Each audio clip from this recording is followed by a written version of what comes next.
Hey everyone, just a reminder to subscribe.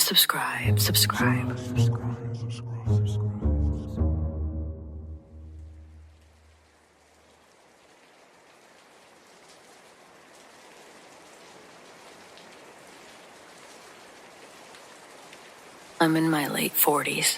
What I'm describing happened in the summer of 1989, outside a small town in central Indiana, and I'm not going to name it. I've carried this for 35 years, and I guess I'm tired of carrying it alone, which is the only explanation I have for why I'm doing this now. There were 4 of us. Me, Diane, Robbie, and a girl we called Brex. We'd been friends since middle school. Friends that form in small towns because proximity and boredom create bonds that wouldn't necessarily survive anywhere with more options. I don't mean that cruelly. I loved those people. I'm just being honest about the geography of it. We had a spot. Most groups of teenagers in rural areas have a spot. Some place just far enough from everything to feel like it belongs to you. Ours was a clearing off of an old farm access road, about 2 miles outside of town, past a soy field that somebody's uncle owned and never seemed to tend. There was a fire pit that someone had made years before we found it. A few flat rocks arranged around it. We'd been going there since we were 13. We called it the field, which is not a creative name, but it was ours. That summer, we were 17, all 4 of us, and we were out there on a Friday night in late July. No particular occasion, just a fire, a radio running on batteries. The night felt endless in the way that only summer nights seem to feel when you're 17. It was warm, clear. I remember the stars being extraordinarily bright, which matters later. I don't remember exactly what time it started. Somewhere between 10 and 11, I think. Robbie noticed it first. He was the one always looking up, always interested in that kind of thing. He just said, "Hey," in a tone that made everyone stop talking. There were 3 lights. They were sitting above the tree line at the far end of the field, maybe a quarter mile out, perfectly still, arranged in a loose triangle, not quite equilateral, one point slightly lower than the other 2. They were white but not harsh, not like spotlights, just present. They were too large and too low to still be the stars, and in the wrong position entirely to be any sort of tower or structure. Not like anything I'd ever seen out there in 16 years of living in that county. We all stood up. I remember that. All 4 of us on our feet without discussing it. How you stand when something requires your full attention. The lights didn't move for a long time. I'd estimate 2 or 3 minutes at least, but I'm honestly not sure. Time does something strange in those moments. We watched them, and they were just there, sitting above the trees. Nobody said anything for what felt like a long time.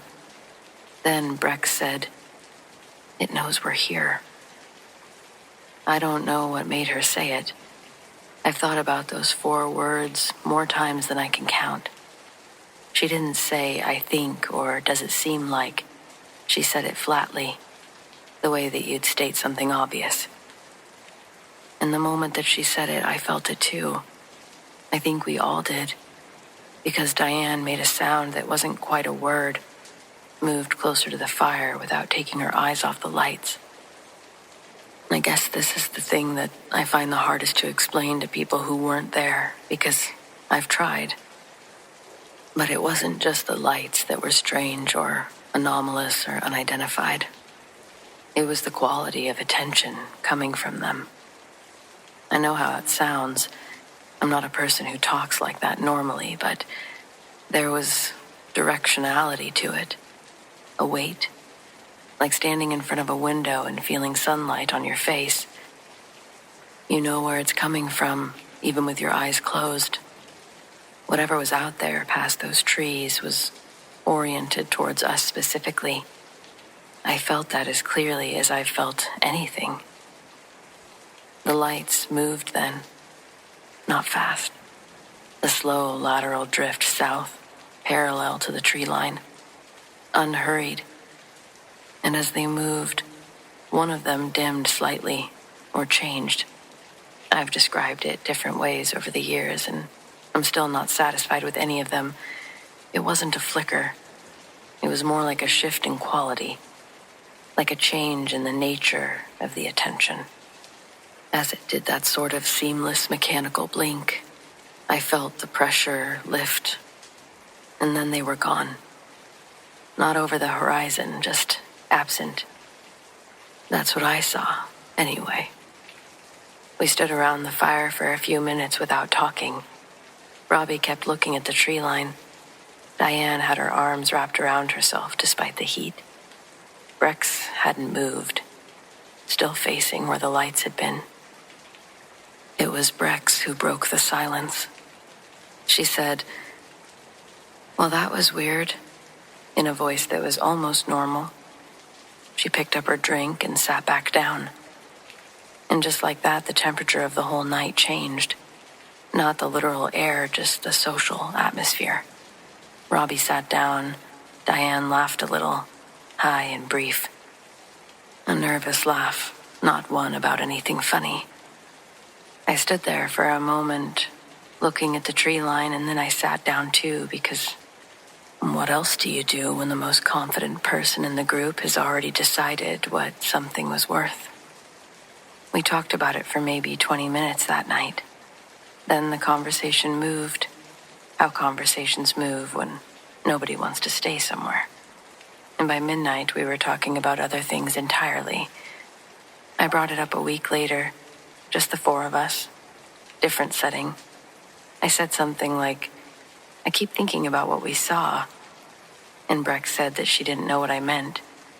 And when I pushed, she said that she remembered seeing some lights or something, that it was probably a plane. She didn't remember saying what she said, or at least she didn't admit it. Even worse, she tried to make me question myself, saying that she didn't know why I was making it into a thing. I didn't have the presence of mind to say anything back to defend myself, but I knew what I saw and what she'd said. Robbie caught my eye across the table and he looked away. That was the moment I understood how this was going to go.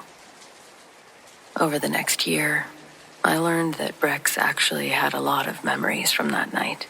She just chose not to share them with me.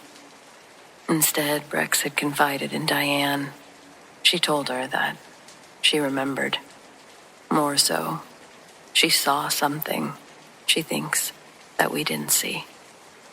It wasn't in the sky, but it was in the tree line, where none of us were actually looking.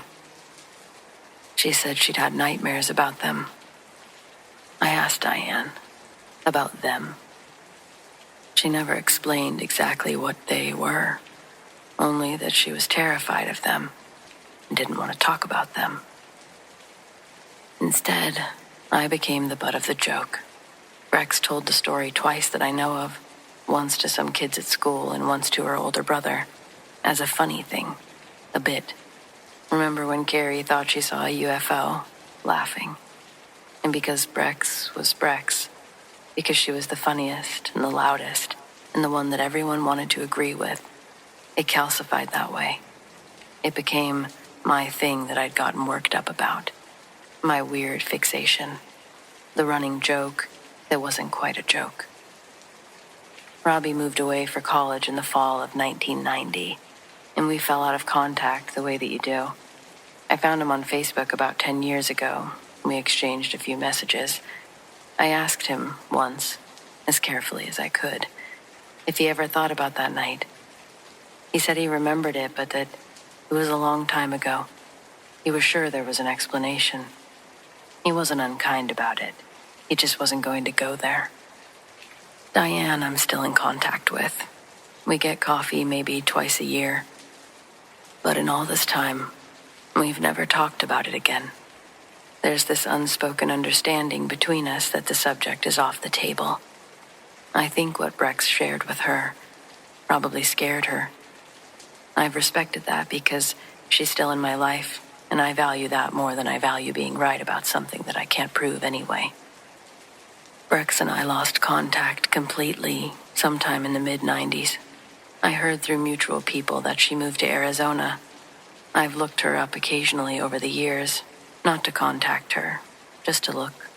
She has a normal life, kids, a job, a Facebook full of holiday photos. I don't hold anything against her. I spent a lot of years trying to figure out if she actually doesn't remember, or if she made a decision that night or shortly after to put a lid on it. And I genuinely can't tell. I'm not sure it matters anymore. What I know is this. 4 people stood in a field in central Indiana in the summer of 1989. And we watched something that none of us had a category for. I know what I felt coming from those lights. And I know what Brex said before she decided not to say it anymore. I know the look on Robbie's face across the table when he looked away. I'm not the only one of us still holding it. That used to feel like a burden. It doesn't quite feel like that anymore. It feels more like something that I was left with. Something that the other 3 set down and walked away from that I couldn't figure out how to do. 4 of us were out there that night. I don't expect anyone to believe me. I'm not sure belief is even the point at this stage. I just wanted it written down somewhere that wasn't only inside my head. Told by me, someone who was actually standing in that field.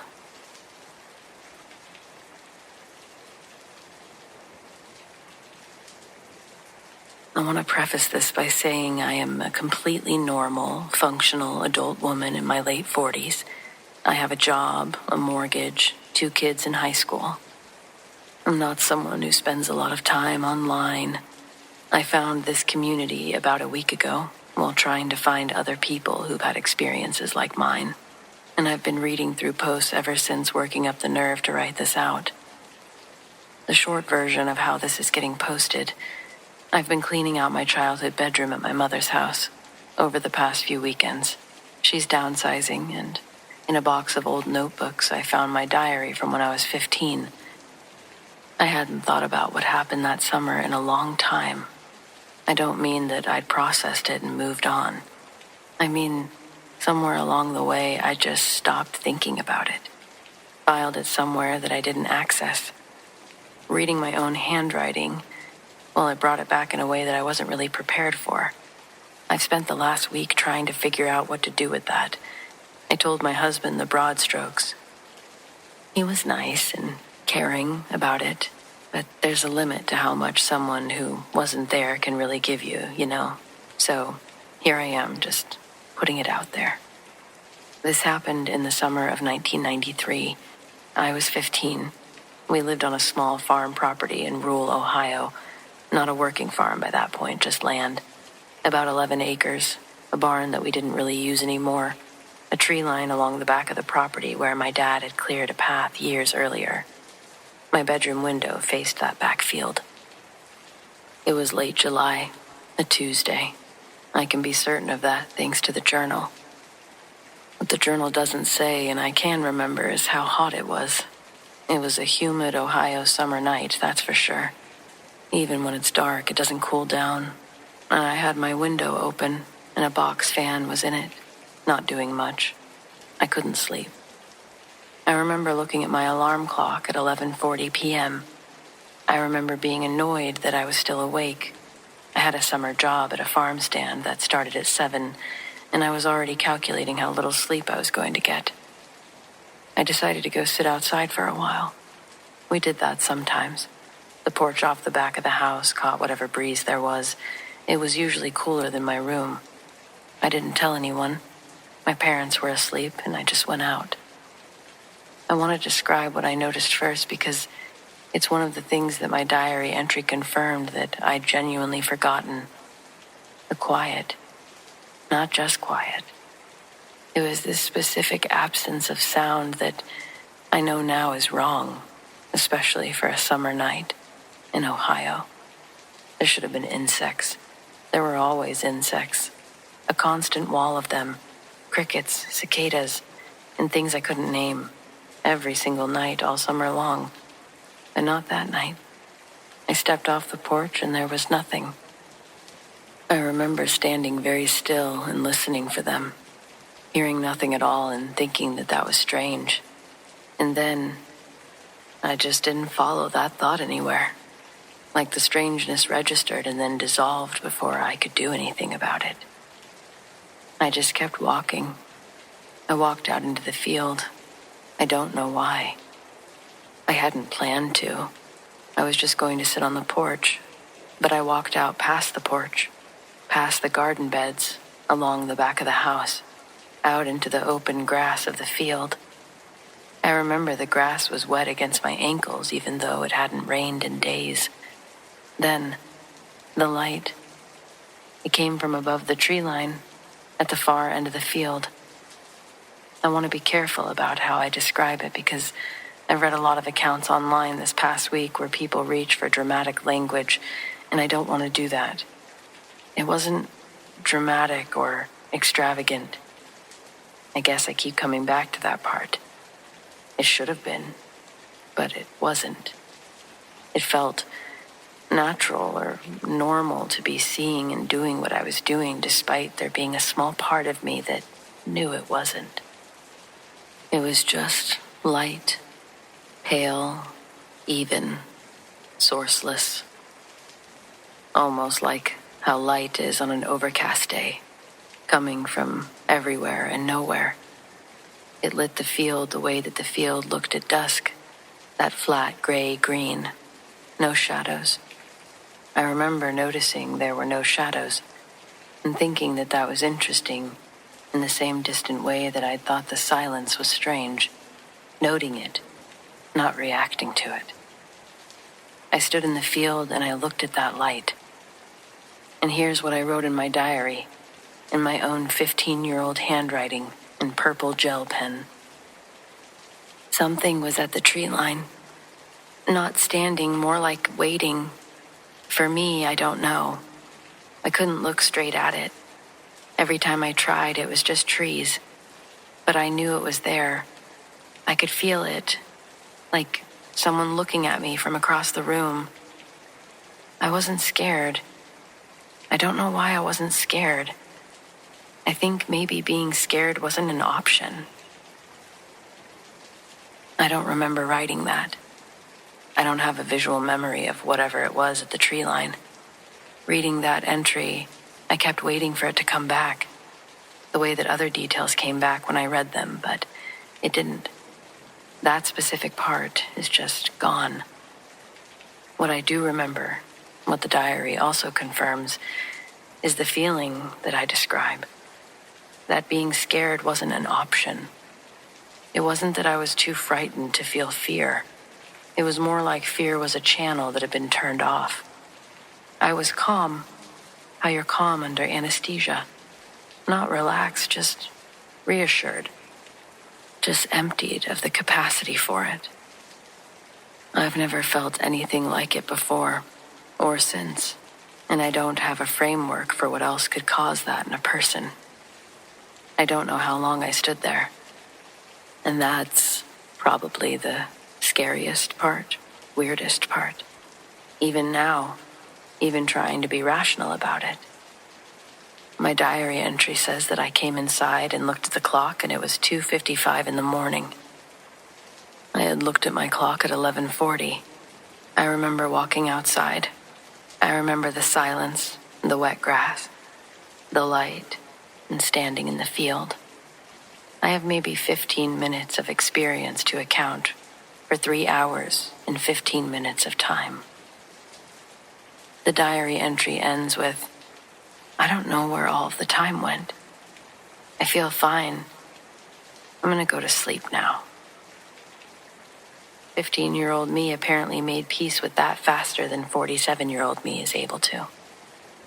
I went to my summer job the next morning. I remember being tired. I apparently didn't tell anyone. And I wonder now if it's because I didn't remember. I didn't write anything else about it.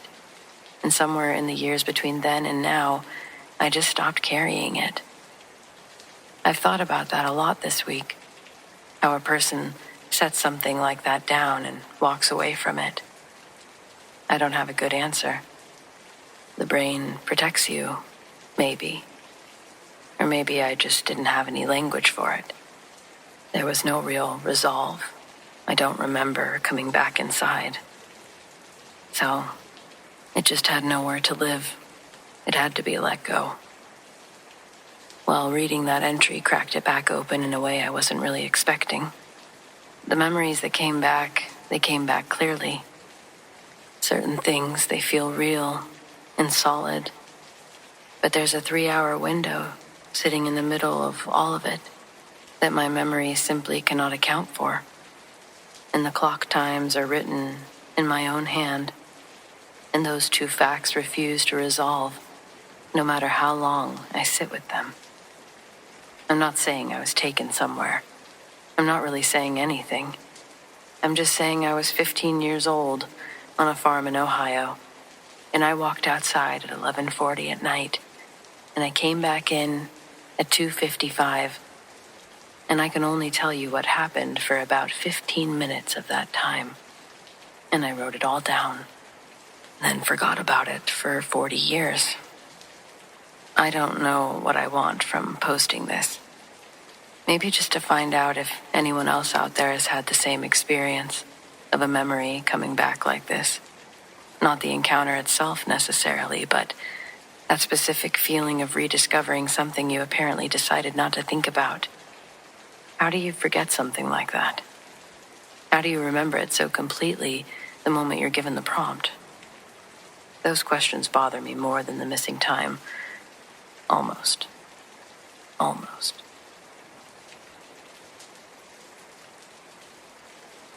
I'm in my 30s now, but this happened when I was 11. I've told exactly 2 people in my life. My grandmother the morning after, who told me that I'd had a bad dream and to be more careful. And my husband last year, who believed me but didn't know what to say. My parents used to send me to my grandparents' place in Tucson every summer for a few weeks. My grandparents had a small house in one of those quiet retirement-adjacent neighborhoods where the streets are wide and clean and nothing ever seems to happen. I would walk around and stand on the sidewalk at midnight and hear absolutely nothing. No traffic, no voices, no dogs even.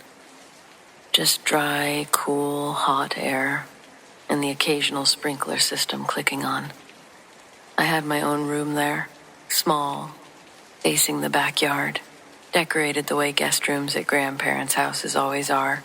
A little dated, a little formal, a quilt on the bed that had probably been there since the 80s. I'd slept in that room every summer for years without incident. The summer that I was 11, though, I woke up in the middle of the night and there was something in the corner. I want to be precise. It wasn't a shadow, exactly, though shadow is the closest word I have. It was darker than the rest of the room, which was already dark, the way a hole is dark. It was tall, thin, the shape of something standing upright but wrong in its proportions. Too long in the limbs, too narrow in its body. It wasn't moving, it was just there, in the corner nearest the window. Its eyes and its body were facing toward me. I tried to sit up, or thought to sit up, and couldn't. It wasn't like when I'm in a dream and have no control. I was completely awake. I could feel the quilt under my hands. I could hear the sprinkler system somewhere outside. I was entirely present and conscious, but my body was not available to me. I couldn't lift my arms. I couldn't turn my head. I couldn't make a sound. And I tried. I tried to scream for my grandmother, and what came out was nothing, not even a whisper. I lay there and looked at it, and it stood there, and I understood with a certainty that I've never been able to shake that it was looking back. Then, the room filled with light. It did this as the figure came closer, until I couldn't see at all, anything but light. It wasn't from a lamp or from outside. The light, it was from everywhere. The way the Ohio woman described in that post that I read last week. I found this community through her account, actually, which is part of why I'm writing this out myself. The light casted no shadows. It was like it was the air itself. After that, I have nothing. No memory, no sensation, no awareness of time passing. What I get next is warmth. Total warmth. Like, not exactly temperature. More like being held by something that has no edges. I couldn't see anything but the light. Couldn't feel where my body ended and the air began. I couldn't tell you if I was lying down or floating or neither. There was no fear in that moment. Knowing what comes next, that sort of feeling disturbs me. Whatever fear that I'd felt looking at the figure in the corner was gone. But then, pain. Sharp. Specific. At the base of my skull where my neck meets my head. Brief but real. It was the type of pain that has a location and a cause. Not the diffuse ache of a headache. I opened my mouth. What came out was a scream that I couldn't hear. Or maybe I couldn't hear it because it was already over. Because the next thing I knew, I was in the bed, in the gray early morning light. And the room was just a room. And outside, a bird was making noise in my grandmother's garden. I tried to focus on that. I lay there for a few minutes. I felt completely calm. That was the strangest part of the morning, how calm I felt. Not relieved or shaken even, just quiet. How I feel after a long sleep. It was only when I sat up and reached back to touch the sore spot at the base of my neck that the calm started to crack. There was a mark. Small, raised, tender when I pressed it. I'd had no mark there the night before. I know because I'd been swimming at my grandparents' community pool the previous afternoon. I would have noticed. Or in the shower. I would have noticed. I went to my grandmother in the kitchen. I told her that something had been in my room. I showed her the back of my neck. She looked at it for a moment. She said it was probably a bug bite. And then asked me how I wanted my eggs. I sat at the kitchen table and ate my eggs and didn't say anything else about it. The mark faded over time. I feel like it took a couple weeks. It wasn't immediate. It was there and sore for several days. By the time I went home to my parents, I think it was almost gone. I've thought about that night my whole life. Not obsessively, I guess, or in a way that derailed anything, just this steady, low presence. Something that never fully receded. I'm a practical person. I have a practical life. I've tried on every rational explanation. None of them seem to fit the figure in the corner, or the paralysis, or the pain at the base of my skull, or the mark that was there and then slowly wasn't. I don't really know what happened during that light, and I don't think I'm supposed to.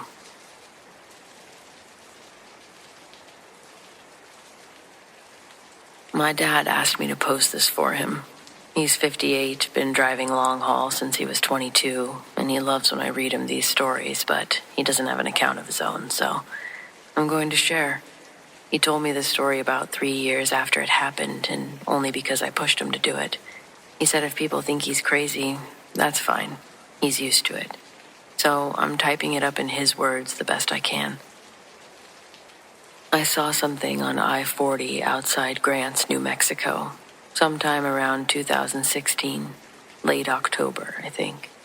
Could have been early November. I was westbound, empty trailer, heading back to Barstow after dropping a load in Albuquerque.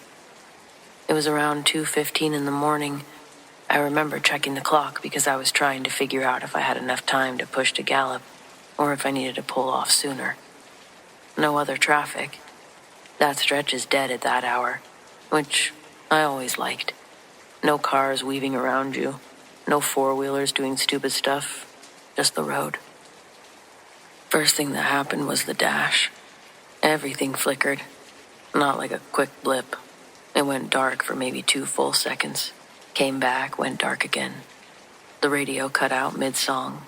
I'm talking total silence, which is a weird thing to notice, but you notice it when it happens. I immediately thought, alternator. I've had 2 alternators go before, and that's the exact feeling. You get this sick drop in your stomach because you're doing the math. How far to the next exit? What time is it? Is anyone going to be open? I started slowing down, clicked on my hazards, but they were doing the same thing, stuttering. I was maybe 2 seconds from pulling to the shoulder when the cab lit up. Not the headlights, not from in front of me, from above, and to the left, up over the mesa. It was white, but not like a flashlight white. Even more than that. Wide, lit up the whole landscape. I could see the scrub, and the rock, and the dirt shoulder, all clear as if the sun had come up, all on the wrong side of the sky. I stopped looking at the dash. There were 3 lights in a triangle, not moving the way planes move. A plane has a logic to it, a direction, a drift. These were just there, hovering, maybe 2,000 feet if I had to guess. Though I'm not really good at judging that kind of thing at night. I'm not going to tell you that this was a spacecraft. I'm just going to tell you that I don't know what it was. I've seen military aircraft. I've driven through Nevada more times than I can count. You see things out there that turn out to be nothing. This didn't feel like nothing. But I'm not going to sit here and say, little green men. What I will say is, it didn't make sense. The size of it, for one. The stillness of these lights. I had the window down a crack and there was no sound. That bothered me. Probably more than the lights, honestly. Something that size, it should have had sound. That many of them. They weren't far enough away. I don't know how long I watched. Could have been 45 seconds. Could have been 5 minutes. I didn't have the clock at that time. Then, they moved. In unison. Not fast at first, it just kind of slid laterally, south, away from the highway. And then, it shot out. Faster than anything I've laid eyes on. It was gone. The sky and horizon's total darkness returned. In a way that scared me more than I'd like to admit. The dash came back on. Clean. Radio picked right back up. Same song. Like nothing happened. I sat there on the shoulder for a few minutes with the engine running, and then I pulled back on. Drove to Gallup. I told my dispatcher my electrical had acted up. Asked if I could get the rig looked at before my next run. He said sure. The shop found nothing wrong with it, by the way. Everything checked out fine. I guess it kind of goes without saying that I've thought about this a lot over the years. Maybe less so lately. I'm not losing sleep over it anymore, that's for sure. I don't think whatever it was had any interest in me specifically.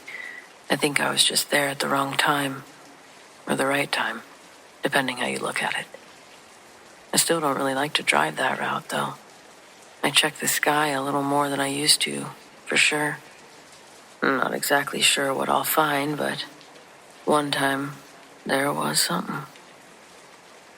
That's his story. He read this over, said it sounds about right. If anyone has seen something similar on that stretch of 40, let me know. I'll pass it along to him.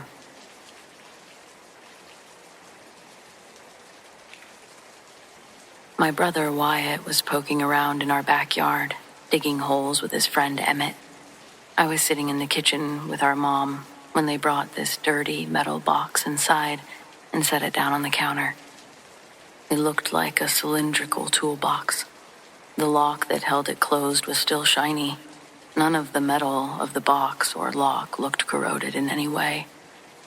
There was no rust, and aside from the clumps of dirt that would shake loose onto the kitchen floor, the metallic box looked brand new, and it was filled with contents, things of different shapes and sizes that we could hear jumbling around inside when they moved. On the bottom, there was handwriting. Some of it looked like adult writing, and some of it looked like children's, all in Sharpie marker. It said a person's name, presumably a child's by how poorly the letters were formed, especially in comparison to the apostrophe S. And below, where it said, "Time capsule, buried 2006. Do not open until 2026. Remember, this was 1989 at the time, so we're all thinking, was this a joke? But where was the punchline? Who was it intended for if Wyatt unearthed it in our backyard? Our mom and dad knew nothing about it. When our dad walked in and saw it, the first thing he asked us was, whose dirty toolbox is this? Because they were going to have to clean up the trail that they'd made bringing it into the house. We brought it over to him to actually examine what we had, but he was still mainly concerned about the mess. He did point us to the garage, where we had bolt cutters for the lock and concrete floors for the dirt. Wyatt did a quick half-assed job with the vacuum, while me and Emmett swept the kitchen like hockey players whose goal was anything out of sight. We utilized corners, under doormats, and grinding it into the carpet with our feet until the particles were fine enough for the fibers to conceal them. Brush and spread, then hope that Wyatt'll get it with the vacuum. After a quick inspection by our dad, we were able to take the box into the garage. I followed the boys into the garage and watched Emmett break the lock after struggling to squeeze the tool that he was using with enough pressure. All of us exhaled in sync when it popped and finally fell to the floor. I grabbed a flashlight and I gave it to Wyatt. With all of us gathered around it, our shadows were replaced by the shine of the light's brightness reflecting off the metal. He held it steady with one hand and slowly opened it with the other.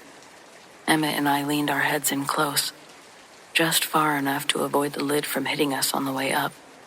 There was a smooth friction sound as its metal pieces slid across the simple release mechanism of the box. Inside, we pulled out papers and photos, some of the typical glossy cardstock, and some other ones that were more grainy, that were printed on normal paper.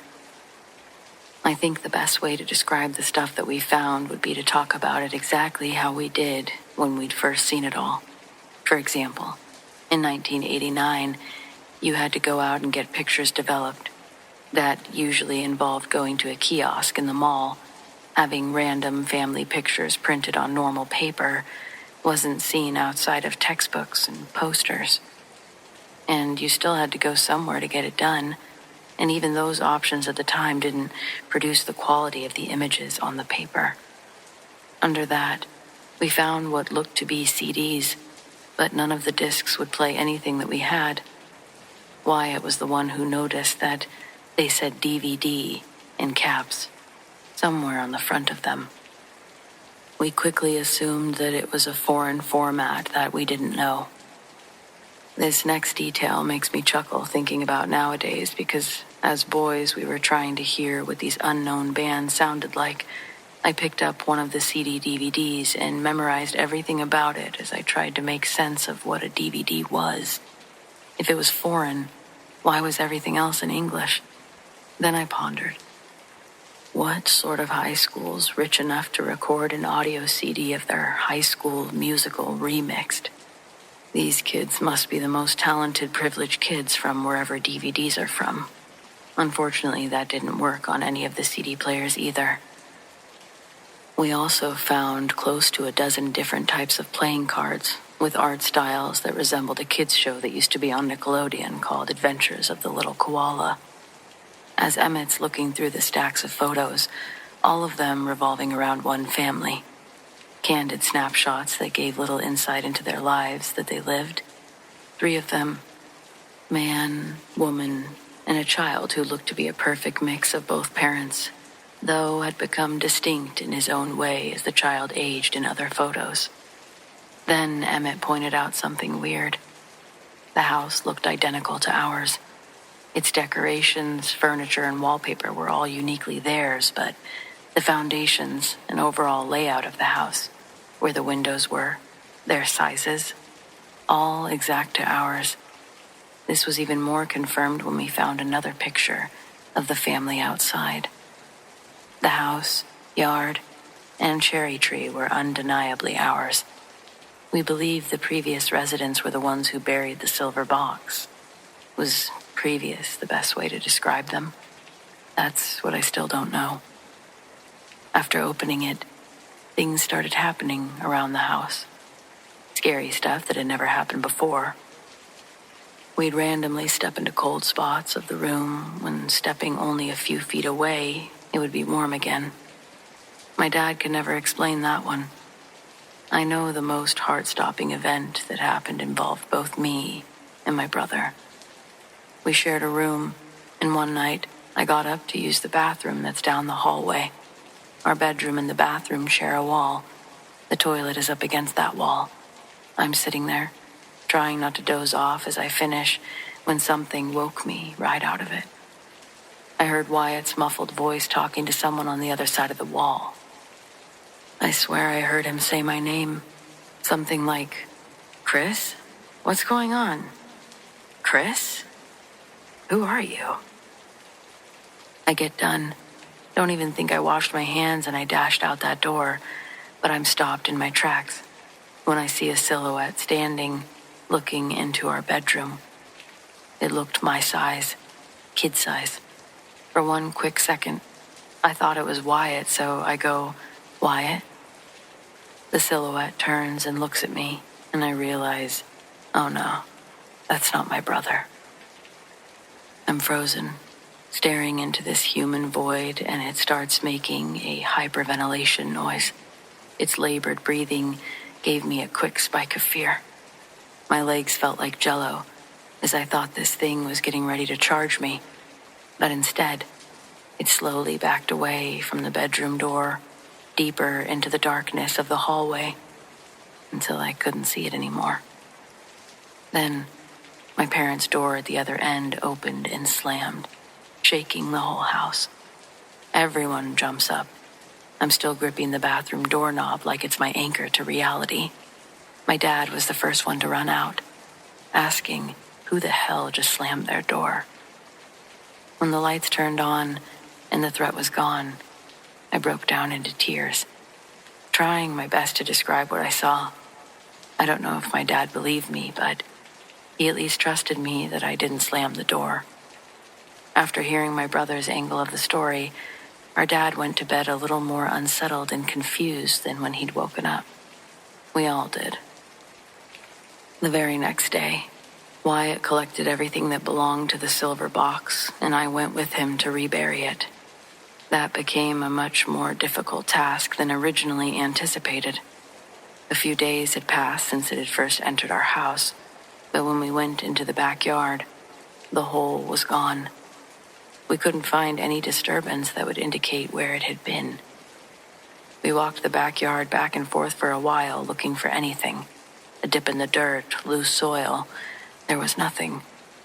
Wyatt got frustrated and eventually just picked a spot near where he thought it had been and started digging. I remember thinking how stupid that felt. Like we were guessing at where something important used to be. Something we probably shouldn't have moved in the first place. He hit a softer patch eventually and decided it was close enough. If we put everything back the way we found it, the papers, the photos, the discs, even the broken lock.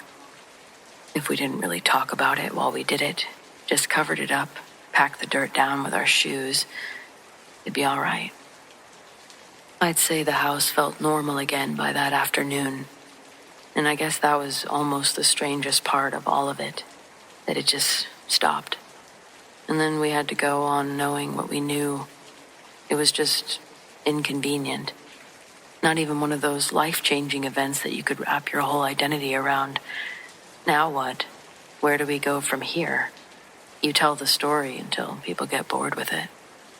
As the years went by and our initial terror faded, we'd dare each other to go out there and dig it up again. Once we even tried, but we couldn't find it again.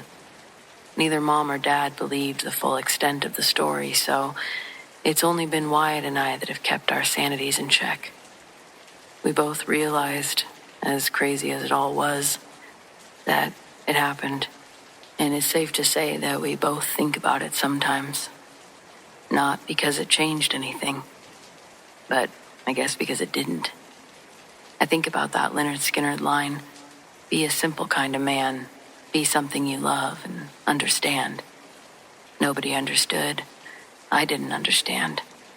So now I just don't talk about the silver box much. And that's the closest I've gotten to simple, I guess.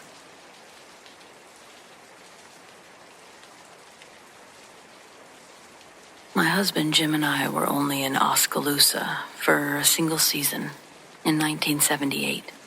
But when I catch the scent of damp cedar or old pennies, I'm right back in that kitchen, staring at that basement door. It was a rental, a heavy, Victorian-ish style place with sagging porches and a cellar that felt older than the foundation. Jim was finishing his degree, and I was working at the local library, so we didn't have much. The house was cheap, and the basement was finished in that dark, wood-paneled way that people loved back then. Jim set up his drafting table down there. He liked the quiet. The arrangements started about a month after we unpacked. I went down there to do the wash on a Monday morning, and I found a silver dime sitting on the third step. It was sitting perfectly on its edge. I remember stopping, my hand on the railing, wondering how a coin could fall out of a pocket and land perfectly upright on a wooden riser. I knocked it over with my toe, picked it up, and went about my day. The next morning, there were 3 of them, all on their edges, a perfect little row of silver, watching the door. I asked Jim if he was playing a joke on me. He looked up from his blueprints, genuinely confused.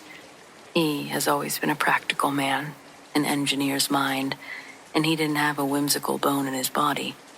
He suggested that the house was settling and the vibrations were somehow shifting things. It sounded like nonsense, but I wanted to believe him. But then, the objects, they stopped being just coins. It became a morning ritual. I'd open that heavy oak door, and I'd find a small offering waiting for me on the middle landing. A set of brass keys. I didn't recognize them, and they didn't fit any lock in the house. A child's marble, a clear glass one with a red swirl. It was ice cold, even though the house was significantly hot that July. There was a locket. This one, it kind of shook me. It was a small gold heart that I'd lost in a park 3 towns over when I was 12 years old. I hadn't thought about it in 2 decades. I'd show these things to Jim, and I watched the color slowly drain from his face over the weeks. He stopped working in the basement at night. He started bringing his drafting lamp up to the kitchen table, claiming the light was better. But I saw the way he glanced at the cellar door every time the floorboards creaked. My Jim was afraid. In August, the humidity broke, and a massive thunderstorm rolled through the country. The power went out around midnight. We were lying in bed listening to the rain hammer the roof when we heard a rhythmic thump, thump coming from the hallway. It actually sounded like someone dragging a heavy sack of grain across the floor, a heavy sack of something. Jim grabbed the heavy iron flashlight that we kept by the nightstand. I followed him out into the hall, clutching the sleeve of his undershirt. The beam of the flashlight cut through the dark, landing on the basement door. The door was wide open. We hadn't left it open. We kept it deadbolted because, by then, the stairs had started producing things that we didn't want to see. Dead birds with their wings folded neatly, or rusted nails arranged in a pattern that looked uncomfortably like letters. Jim crept toward the door, but I stayed by the bedroom frame. My heart was hammering. He shone the light down into the stairwell. "There's nothing there, Martha," he whispered, though his voice was thin. But then the light caught something on the fourth step. It wasn't an object this time. It was some sort of hand-drawn map. It was sketched on the back of one of Jim's old blueprints. But the ink was dark and thick, too thick to be a pen.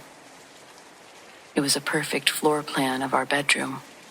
There was a small X right where we'd been sleeping.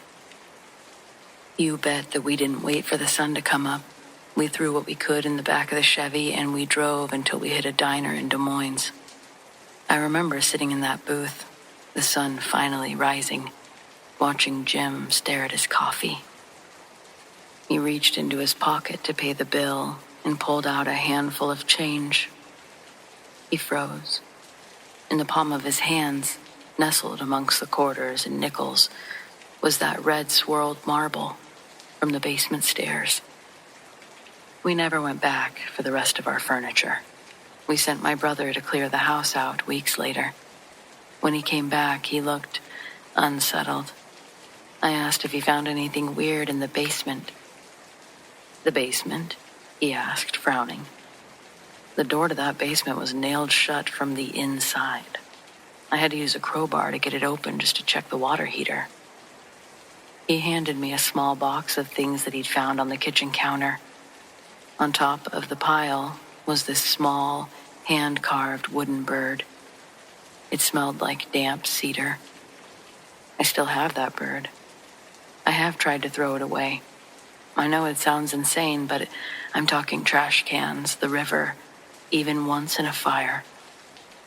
But every time, without fail, I'd eventually find it hiding tucked away somewhere. I've stopped trying to get rid of it now. Instead, I've said good morning for years and kept walking. It's better not to acknowledge the things that follow you home, but I do it anyway. We haven't lived there for years, decades really, but I still remember the feeling of that place. And for better or for worse, we took something more than just a memory with us.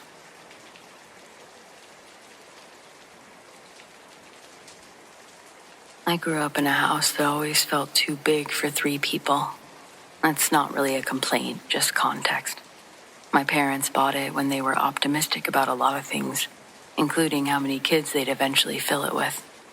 They ended up with 2 of us, me and my sister, Brianna, 5 years younger. We were rattling around in a 4-bedroom colonial that had more hallways than a house that size had any business having. Truly, I've still never seen anything quite like it. My bedroom was at the end of the longest hallway, and arguably the best bedroom. You got the best sunrise, furthest away from any traffic or neighbors. The room was great. The wardrobe came with the house. We didn't bring it in or choose it, didn't inherit it from anyone we knew. It was just there when my parents bought the place, left behind by the previous owners, the way that people leave things behind when they're too heavy or too much trouble to move.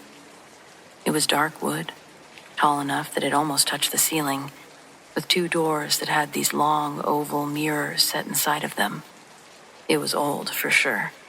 Even knowing absolutely nothing about antiques, you could tell that much. My parents offered to replace it. I said no at first. I was 8. I thought it was beautiful. I stopped thinking that within a year. It started with the sounds. They weren't every night, not even most nights, but enough that I'd built an awareness of it. No different than you'd build awareness of anything that happens to you repeatedly in the dark. It sounded like voices. Not clearly, Definitely not in a way that I could make out words or even language. It was just that specific low murmur of people having a conversation in another room.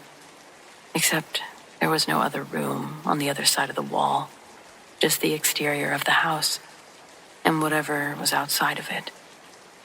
It felt so silly at the time, but I opened the wardrobe once just to check.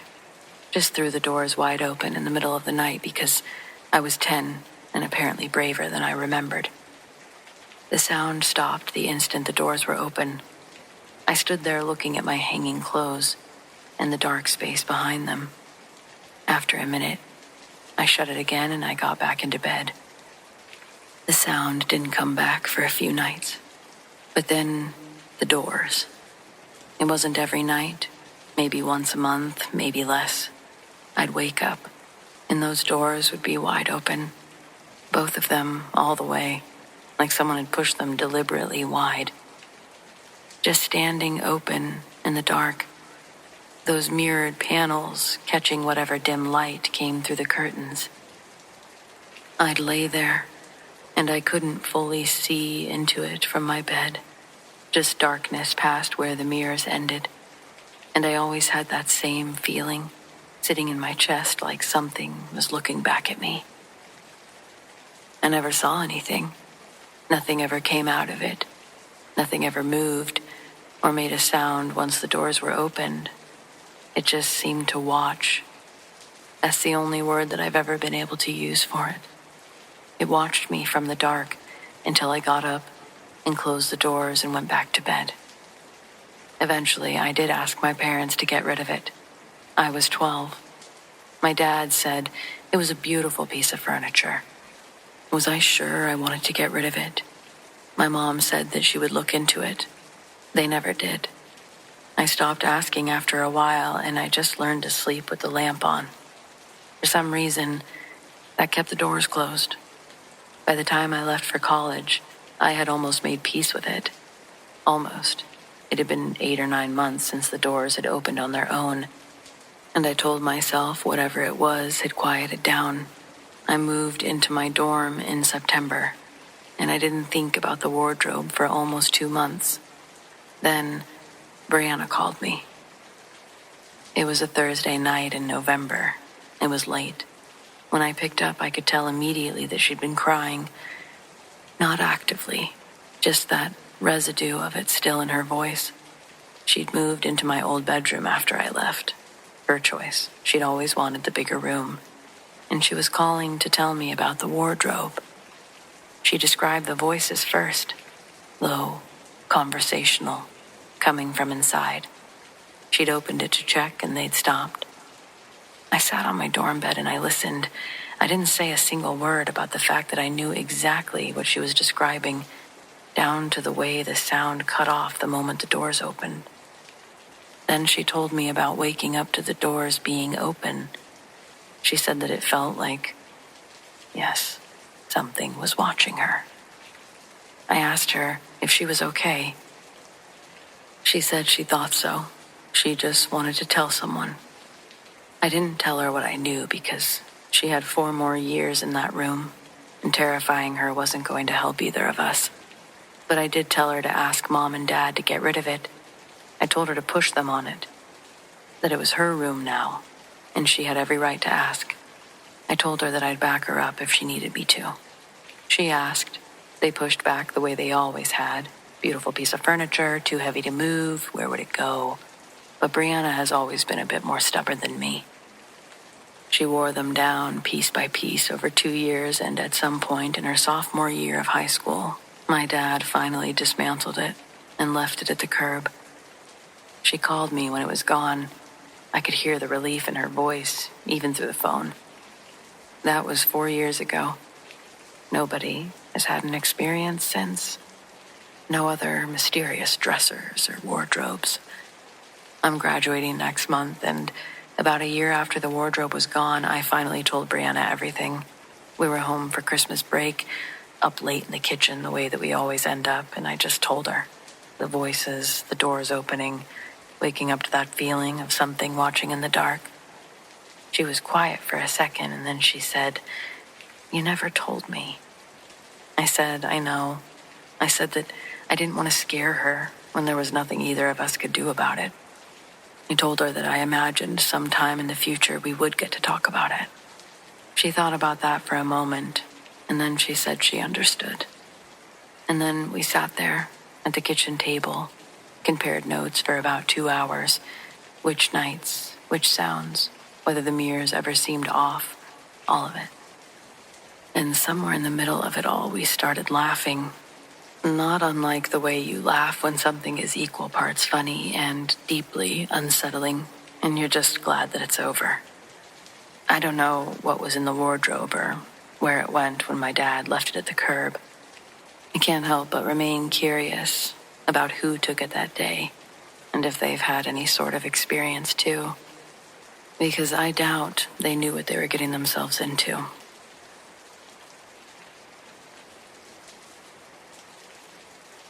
I travel for work maybe 4 or 5 times a year, have for the better part of a decade.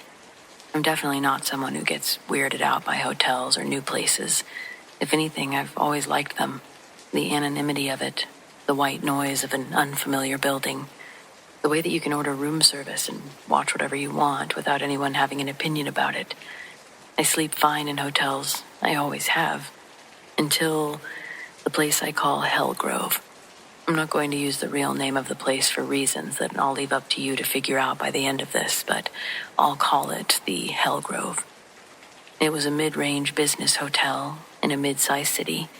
Definitely a hotel that just gets booked for conferences because the meeting rooms are cheap, the parking is free. Nothing about the place seemed significant. I checked in on a random Tuesday evening. It was late October. The woman at the front desk was friendly, gave me my key card, told me the elevator was to the left. The room was 214, second floor, end of the hall.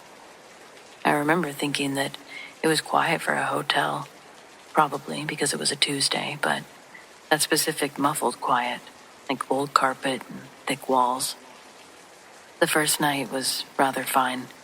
I had dinner at the hotel bar, answered emails, went to bed. I remember thinking that the room felt a little cold even after I adjusted the thermostat, but that's nothing unusual. Old buildings run drafty, and God knows hotel experiences can't be all the same. So I just put on socks and went to sleep. And then the dream started. An hour after I went to bed, I could tell by the time I woke up. But I was in the room in this dream, room 214. I knew it the way that you know locations in dreams without needing to confirm them. But it wasn't right. The bones of it were the same. The layout, the window placement, the narrow desk against the wall. But everything else was different. Heavy curtains instead of the blackout blinds. A lamp with a fringe shade, throwing amber light across the wallpaper. And the wallpaper had a pattern that I couldn't quite focus on. The bedspread was dark and quilted. Something that you'd find in a photograph from 40 or 50 years ago. I was sitting at the edge of the bed, looking at the rotary phone on the nightstand. It was ringing, excessively. Not loudly, just constant. It was this specific muted ring of an old phone. It was patient, continued without escalating. I sat there watching it ring, and in the dream I had no desire to pick it up, which is its own kind of strange because in dreams you usually just do things. But I sat very still, and I listened to it ring and ring and ring, and eventually I woke up. My room was dark. The thermostat read 68 degrees, but I was cold. I checked my phone. 1:47 in the morning. I lay there for a while that specific alert feeling of someone who has just been pulled out of something, then eventually went back to sleep. I didn't dream again that night. The conference ran all day on Wednesday. I was tired. Definitely the way I feel when I get a bad night's sleep. I went back to the room around 7, ordered food, watched something I can't remember, fell asleep with the television on. The dream came back. Same room, wallpaper, same amber lamp, the rotary phone on the nightstand, was ringing in that same patient, steady way. This time, I was standing near the window. Outside, it was dark, but it felt less like night and more like the window looked out into nothing. I stood there listening to the phone ring. I still didn't answer it. I woke up again in the cold dark. It was 2:11 in the morning. I turned the television back on, and I turned off the sleep timer. I wanted the TV to stay on for the rest of the night. Thursday was the last day of the conference. I packed my bag after the closing session so I'd be ready to leave first thing in the morning. I was in bed by 10, genuinely exhausted, and I went out fast. I don't know what time the dream started, but I was in the room again. The same old version, the wallpaper, the lamp. This time I was already in the bed, already lying down, and the phone was already ringing. I reached for it because I'd made a decision to do so. My hand just moved towards it, sort of how it does in a dream before your mind is caught up. And the moment that my fingers touched the receiver, I woke up. My room phone was ringing. Not in the dream. The actual phone on the actual nightstand in the actual room. The flat, modern hotel phone with its small, illuminated button ringing in the dark. I picked it up because I was half asleep and not thinking clearly. A front desk call, I assumed. A wrong number. A wake-up call that I hadn't scheduled. The voice on the other end was my wife's. Not someone who sounded like my wife. My wife. Her exact voice. Her cadence. The particular way that she says hello when she's not sure who she's talking to. I said her name. The voice said mine back. I asked why she was calling the hotel phone. The line was quiet, but it wasn't silent. It was like someone was breathing, and then the call disconnected. I sat up in the dark for a long time, and then I called her cell phone. She picked up on the third ring, groggy, confused, probably worried. She'd been asleep for hours. She hadn't called me. She didn't know why I was calling it. She paused. I could hear her checking. 2 a.m. I told her that I'd had a bad dream. She told me to get some sleep, and I said I would. I didn't. I checked out at 6 the next morning, 2 hours before I needed to. I've been back to that city twice since then, for the same conference, and both times I've stayed somewhere else. I've never looked up the Hell Grove, never tried to find anything out about it. I don't know if other people who have stayed in room 214 have had strange nights, but I've never looked into it. Something about that feels like bad juju. I think I prefer not knowing.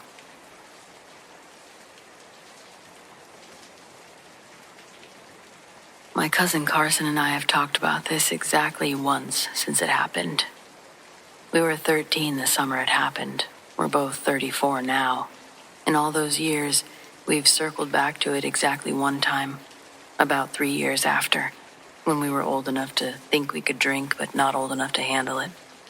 And we got close enough to the edges of the conversation that we both backed off without finishing. We've never really tried again. Until now. Carson knows that I'm posting this. He read it before I did. He said, and I'm quoting him directly here, just tell it straight. Don't make it sound more than it was. So, that's what I'm going to do. Our church ran a summer campground about 40 minutes outside the city. Nothing fancy, just cabins and a fire pit and a lake. Enough supervised activities to keep 100 teenagers, mostly out of trouble for a week. This was in Yamhill County, Oregon.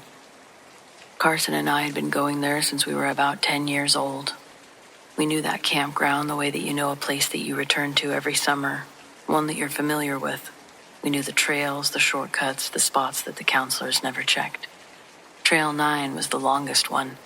It looped around behind the east cabins and ran maybe 2 miles through the woods before curving back to the lake. We'd done it a dozen times. It was nothing. So the last night at camp, That year, a group of us decided to walk it after the bonfire. Counselors were occupied. It was late. It was the last night. Standard teenager logic. There were 6 of us when we started. By the halfway point, the group had split. It was predictable. Some walking faster, some stopping to talk, and Carson and I ended up at the back. And then we heard crying, coming from off the trail, maybe 30 or 40 feet into the trees to our left. This wasn't subtle. It was genuine crying, something that comes from somewhere deep, the way people cry when they think that nobody can hear them. It sounded like a child. Carson and I stopped walking at the same time. We stood there and we listened for a second. Then Carson called out into the trees. He asked if someone was there, if everything was okay. Standard stuff. The crying stopped immediately. Complete silence. Sounds had cut out, as if they were aware of us. We waited and nothing. Carson took a few steps off the trail where the sound had come from. I followed because leaving him to go alone felt worse than going. We got maybe 15 feet in, far enough that the trail was behind us, and the trees were close on all sides. We stopped, because we both saw it at the same time. There was a girl standing between 2 trees, about 20 feet ahead of us.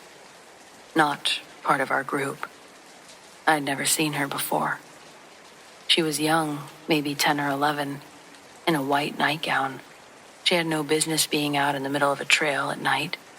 She was facing away from us, not moving, just standing there in the dark between those 2 trees, her head slightly bowed. Even from behind, something about the way she was standing made my stomach drop. I couldn't immediately explain it. Carson said, "Hey." His voice came out quieter than I think he intended it to. Either way, she didn't react. He said it again, but louder this time, followed by, "Are you okay?" She turned around. I've spent years trying to find the right way to describe what was wrong with her. Her face. I still don't really have it. It wasn't disfigured or monstrous. It wasn't anything I could point to specifically. It was more that looking at it produced a feeling rather than a description. My body just knew something was wrong before my brain had finished processing the information. Her eyes were open. She was looking directly at us. Everything about her face was just deeply, quietly wrong. Neither of us moved. Then she smiled. Carson grabbed my arm, and we were back on the trail in about 4 seconds flat. We didn't discuss it then. We didn't even look back. We just walked faster and faster until we could see the lights of the cabins ahead of us. And we heard the voices of the other kids. We didn't say a single word to each other, not until we were back inside with people around us, and even then, we didn't say much. Just enough to confirm that we'd both seen the same thing. We told the counselors that there might be a kid wandering the trail. They did a head count. Everyone was accounted for. Originally, some of the kids were a little frustrated we'd turned back, but once they heard the story, they seemed to understand. Nobody went back out that night, or for the rest of the trip. A bit after this happened, I looked into the history of the campground exactly once, late at night when I had talked myself into doing it. I found enough to make me close the laptop. I'm not going to share exactly what I found because Carson asked me not to. I think he's right. Technically, you could probably find it on your own. Yamhill County, Oregon. It's gotta be one of the most haunted campgrounds around, and you'll see why. Maybe I'll say this. Whatever we saw off Trail 9 that night was not a lost camper. It wasn't a trick of the light or a shared hallucination by 2 teenagers scaring themselves in stupid darkness. We both saw her turn around. We both saw her face, and we're both pretty sure we know where she came from. That's enough.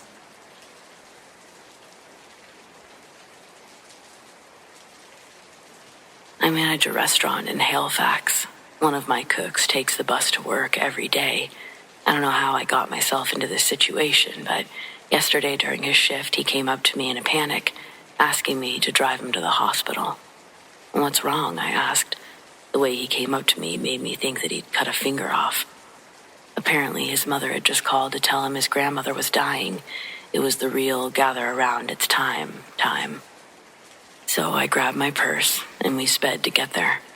Again, I don't know how I get myself into these situations, but I somehow managed to get into the actual hospital room with the dying woman and the crying family.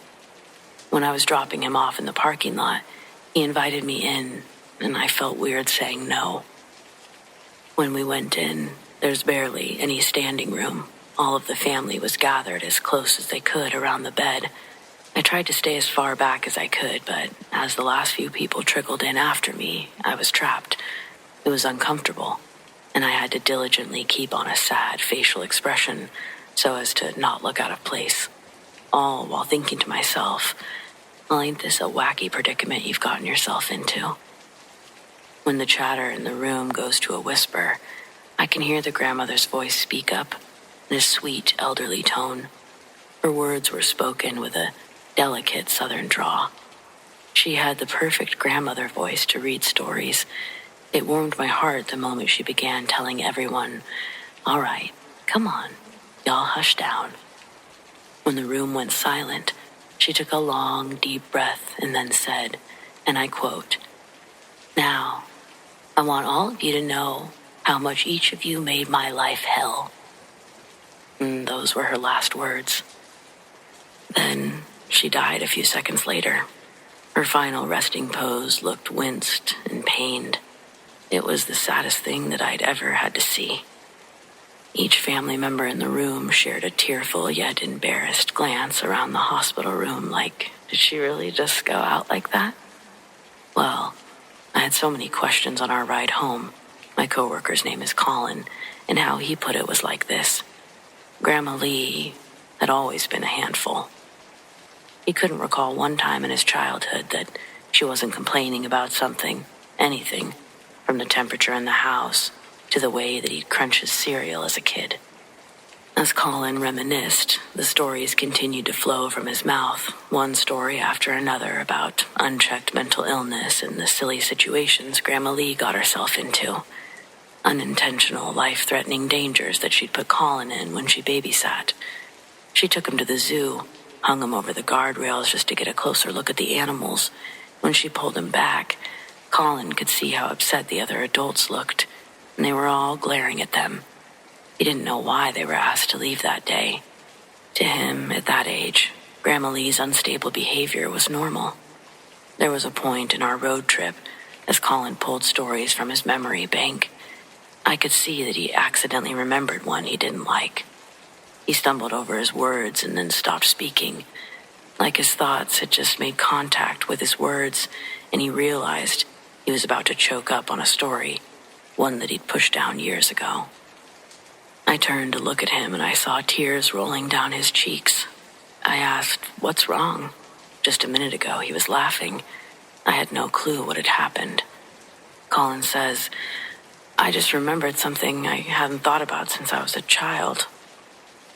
He tells me that there was something that happened once at Grandma Lee's that really scared him when he was young. We're talking 5 or 6. Grandma would have probably been in her early 40s.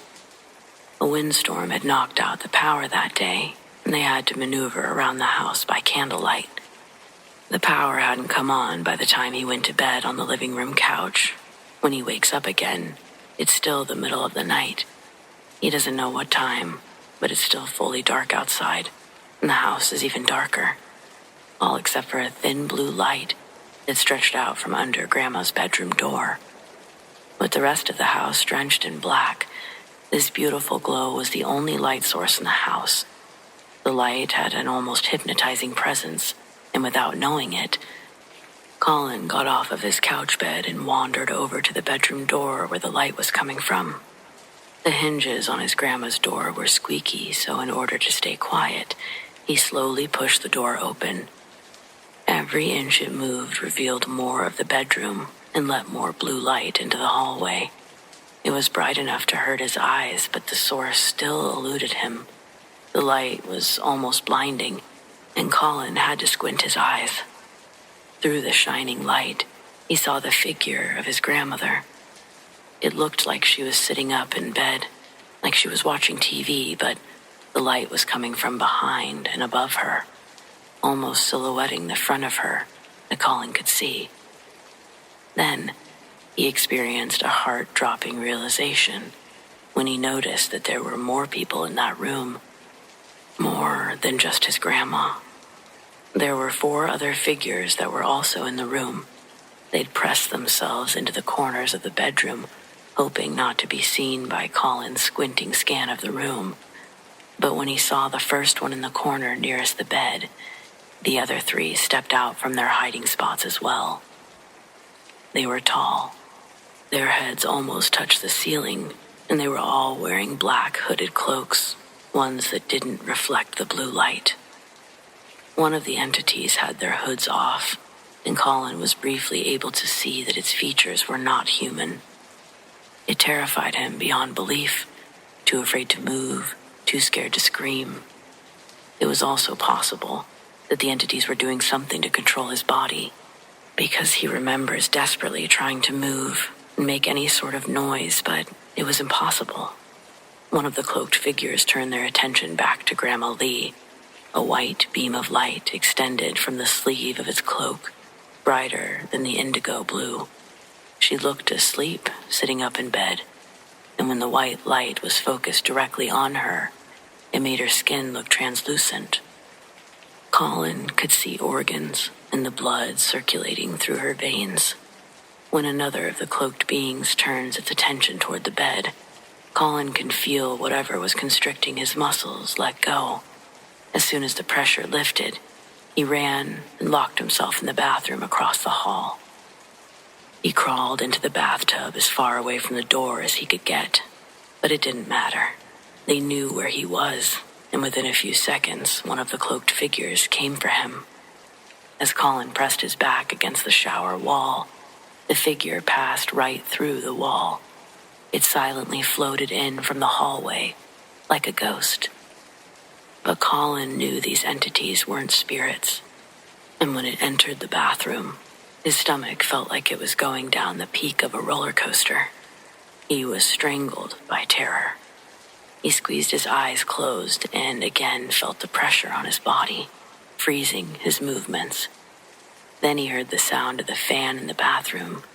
It grew quiet, and then it was gone. The pressure didn't allow him to open his eyes, but as he was listening to the fan disappear, he also felt the bottoms of his feet leave the cold plastic bathtub mat. For a moment, it felt like he was levitating. He kicked his feet to find nothing beneath. The sensation didn't last long, and the next thing Colin felt was a large, soft bump on his back, like a cloud pushed him, but it didn't make him fall forward. His body naturally pushed back into the object. It fully engulfed him in warmth, and the grip of terror loosened the longer his body stayed idle. Eventually, his eyes were able to open again, and Colin registers that he's back in his bed. The sun is up, and Grandma Lee's already awake, making breakfast.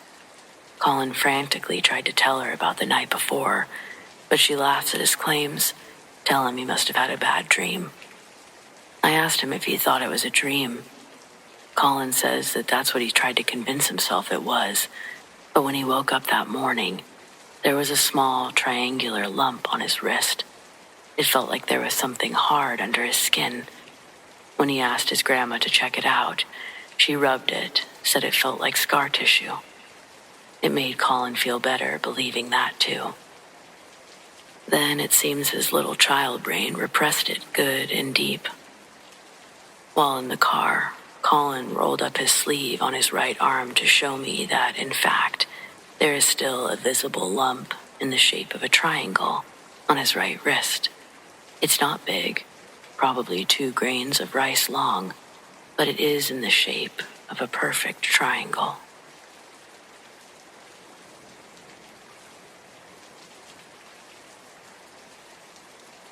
There was a story passed down from my great-great-grandfather about his time on the Oregon Trail. Although the snakes and dysentery were common struggles amongst the pioneers, there was something far more terrifying than anything they could have imagined lurking in the plains of the Northeast. Creatures that would hunt the travelers and pick off family members, one by one throughout the night. Other wagon convoys would often pass by the destruction and carnage left in its wake. Most always because resources were scarce. The parties that did stumble upon the blood-covered land would loot the wagons and whatever clothing remained that they could find, as groups would inevitably cross paths and trade their goods. They'd also trade stories of a vile beast roaming the prairie. Skeptics would argue that it was the Native American tribes committing these acts against them, but some claimed that they'd seen the monster firsthand while traveling through the night. Whether the stories they told were nothing more than tall tales or based in reality, the tragedy that littered the trail was undeniable, and the families brave enough to pack up everything they had to go on this adventure were suddenly becoming more and more fearful of what was to come next. It was true that the pioneers had consistent run-ins with the Native American people. Most occasions were met passively. It was rare for them to engage with the wagon convoys. When skirmishes did happen, the natives were ruthless, and what they left in the brutal aftermath would be a mess of death in their own right. But it was a distinctively human mess. There would be discarded weapons, broken blades, and the wagon usually blackened by fire and missing its valuables. One of the most glaring differences being what condition the horses were left in. The natives either shot or stole whatever animal was at the front of the wagon. The beasts would consume them, either fully or partially, but always leaving the hooves and the horseshoes. Their bones would look crushed, as if bitten through with the strength far beyond the capabilities of a bear or a mountain lion. My great-great-grandmother, she was named Abigail, and she was just 5 when our family started their journey west. The immediate family she intended to travel with consisted of her mother, father, and her 2 older siblings, who both died on the day before they were set to leave. One of them was ran over by a horse, and the other was shot as they tried to defend their siblings' honor by stabbing the man who was riding the horse. The remaining 3 members would bury the 2 and depart before the sun came up the next morning. Abigail's dad, Amos, steered the wagon during the daytime, a male presence in the open to detour bandits. Then Livy, the mother, would stay up through the night and keep lookout. She could hold her own with a rifle, and during one of her nightly shifts on guard, she'd see something that she described starting out as a native woman. She rose up from the tall grass, seemingly appearing out of nowhere. Livy stood up from the small fire burning next to the wagon. She called out to the woman with a hello while waving the rifle in the air. The native woman stayed unmoving, all but her hair that was pushed around by the wind, and following its dance like the grass that grew past her hips, she was practically a silhouette against the night sky. And as the wind continued to blow her hair around, clumps of it began to fall away. She let out an agonizing, piercing scream that makes Livy lower her rifle. She moved her feet into a shooting stance. She watched in horror as the woman's screams transformed into a sickening gargle. Strands of what was originally thought to be the woman's hair began to move independent of the natural flow of wind.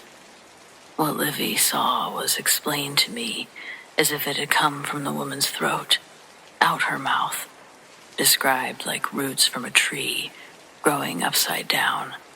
But the roots were alive and moving, stretching up to taste the cold air. What Livy saw before her no longer resembled a human, and it scared her enough to fire a shot from her rifle. The round hits the creature square in the chest, and it fell backwards into the tall grass, no longer gargling. The commotion had woken up Amos, and he was able to see the woman right before Livy pulled the trigger. Quickly grabbing a lantern from a hook inside the wagon, he ignited the oil and began panning the light over the tall blades of grass while standing on the wagon's front bench as Livy loaded another round into the rifle. She raised it again and put the wooden buttstock against her shoulder, with the flint stock ready to fire while Amos continued to slowly move the lantern's glow across the land. While Abigail laid undisturbed, fast asleep, under an assortment of fabrics and animal hide, her parents were wide awake, just outside, prepared to meet any adversary that entered in their distance of illumination. From the back of the wagon, the family's 2 oxen started to make noise. Their bellies jingled aggressively, and the wooden bar that their ropes were looped to broke off the wagon, nearly tipping it over in the process. Amos and Livy watched as both of their oxen gallop in different directions into the darkness of the pasture.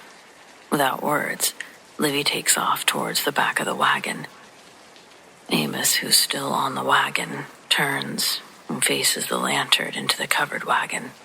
Before Livy's able to get all the way around, she hears Amos scream. 2 more long strides, and she's able to see why he's screaming.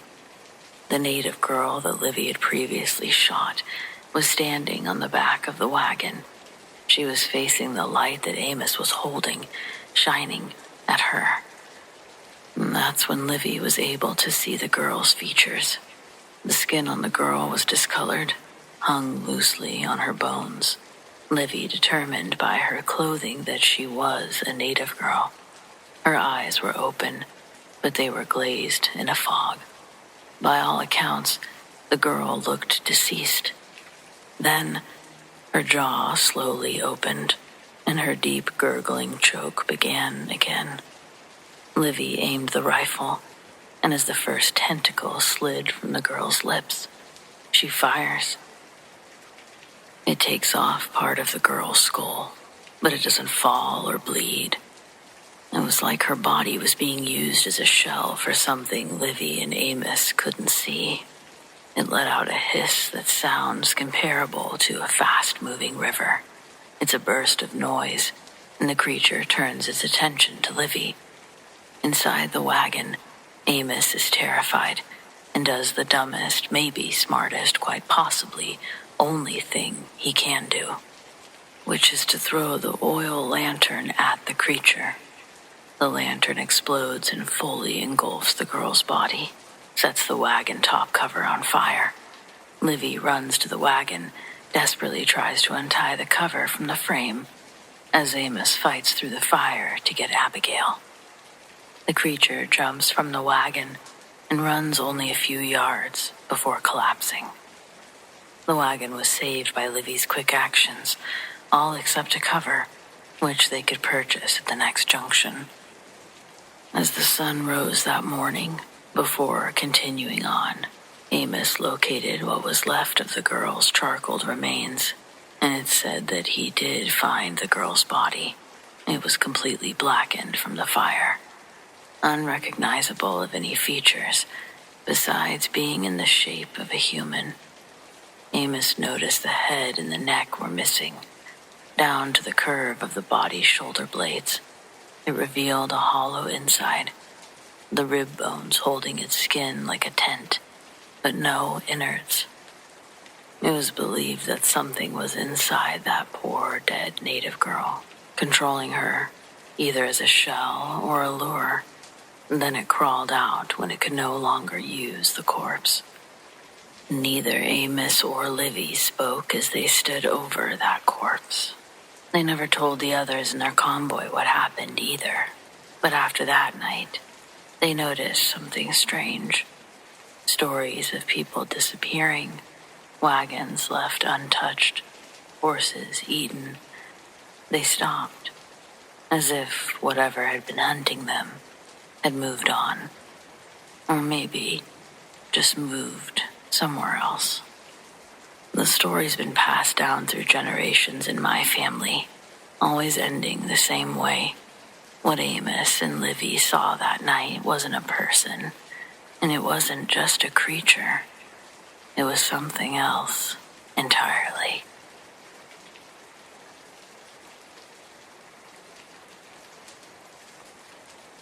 I don't talk about this much, mostly because people either don't believe me or they start looking at me like I'm crazy, but screw it. Maybe someone out there has had the same thing happen to them. Maybe they can back me up. This happened a few years ago when I was staying at a homeless shelter in Holbrook, Arizona. If you've never been, Holbrook is one of those small, middle-of-nowhere towns where weird things just seem to happen. Maybe it's the isolation, maybe it's something else. Either way, I've seen some things in that town I can't explain, but this one tops the list. It was late, probably around midnight, when my friend and I stepped outside for a smoke. We did this most nights, just to get some air, escape the stuffiness from inside. The shelter wasn't bad, but you know how it is. People snoring, people talking to themselves, the occasional argument. Outside, at least, it was quiet. So there we were, standing by the side of the building, looking out toward the highway. I-40 runs right past Holbrook, just an endless stretch of road cutting through the desert. Sometimes you'd see truckers rolling through, their headlights the only thing breaking up the darkness. But that night, it wasn't headlights that caught my attention. I saw sparks, a trail of them, way up in the sky. At first, I thought it was a shooting star, maybe a piece of space junk burning up in the atmosphere. But as I watched, I realized the sparks weren't falling. They were moving across the sky, like something was gliding just above the highway. I squinted, trying to make out what it was, and that's when I saw it. I swear to God, it was exactly what you see in books, in old sci-fi movies. One of those classic flying saucers. A disc, smooth and metallic, with a little raised cockpit at the top. It was just there, floating over the highway, moving way too slowly for anything man-made. No sound, no blinking lights like a plane or a drone, just this eerie, silent presence. My buddy saw it too. He froze for a second, cigarette halfway to his lips, then bolted inside to get the others. I stayed, just staring up at it, trying to wrap my head around what I was seeing. A couple of minutes later, people started spilling out of the shelter, pointing and whispering. Everyone saw it. And then, just like that, it was gone. No acceleration, no sound. 1 second it was hovering there, and the next, it just wasn't. Like someone flipped a switch and erased it from the sky. We all stood there for a while, trying to process what had just happened. A few people laughed it off, made jokes about aliens coming to Holbrook of all places, but I could tell some of them were freaked out. I know I was. The thing is, that wasn't the only weird thing I saw in Holbrook, but that's a story for another time.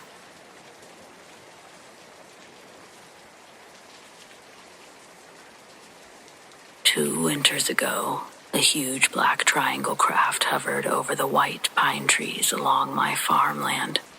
I was probably 100 yards away, staring in awe. It appeared to be maybe 50 feet above the trees, hovering for about 3 to 4 minutes.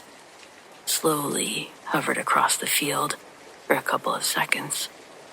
It then basically disappeared in front of my eyes. The craft appeared to be about 40 feet long. On each point of the triangles, it had a 3 to 5 diameter round plasma-like burner.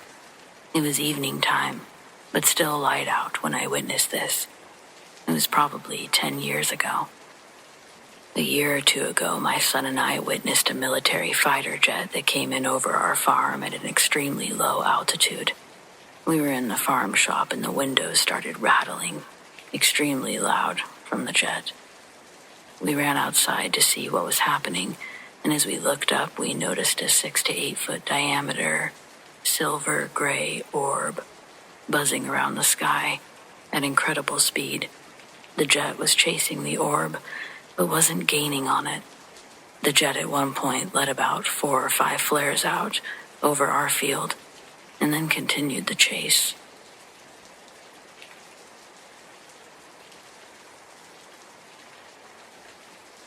I wrote the original details of this event in my private field journal in 1957. I'm posting this now, nearly 7 decades later, because I've reached an age where I no longer fear professional reprisal.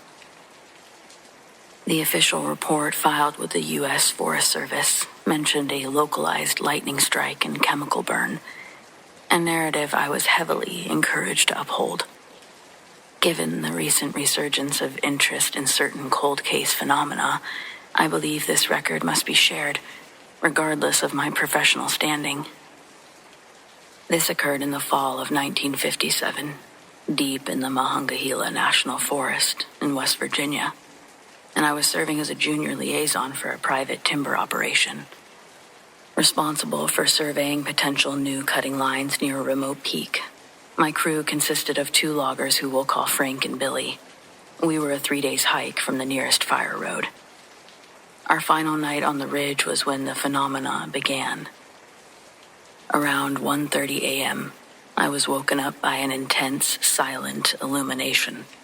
I initially thought that it was a flare, a distress signal from a distant civilian pilot. I rushed out of the tent. The light wasn't coming from the sky. It was coming from over the next ridge, about a mile away. It was a silent, brilliant, pure green-white flash. It lasted maybe 3 seconds, followed by a dense, metallic smell on the wind, like ozone mixed with sulfur. We called out, checked our radio, but found nothing, and eventually attributed it to a strange electrical storm that we didn't hear. The next morning, however, that changed everything. We found the spot where the light originated. It was a small, circular clearing, maybe 50 feet in diameter, where the forest floor was scorched. But the burn was unlike anything caused by lightning or wildfire. The damage was confined solely to the forest floor, extending in a perfect ring. The grass, soil, and small shrubs were baked to a brittle brown crust. Crucially, every tree inside the circle was untouched, but every pine needle on the ground was gone, vanished. The whole area smelled intensely of ozone and burnt copper. We spent the afternoon mapping the site. Frank was digging a soil sample near the perimeter when he unearthed a clump of strange, gelatinous black residue. It was sticky, warm to the touch, and it rapidly dissolved when exposed to the air. We documented the finding, deciding to return to camp early. The atmosphere felt wrong, heavy, pressing, and too silent. It was Billy who first called it out, but the usual sounds of the forest, the wind through the pines, the cicadas, it was all absent.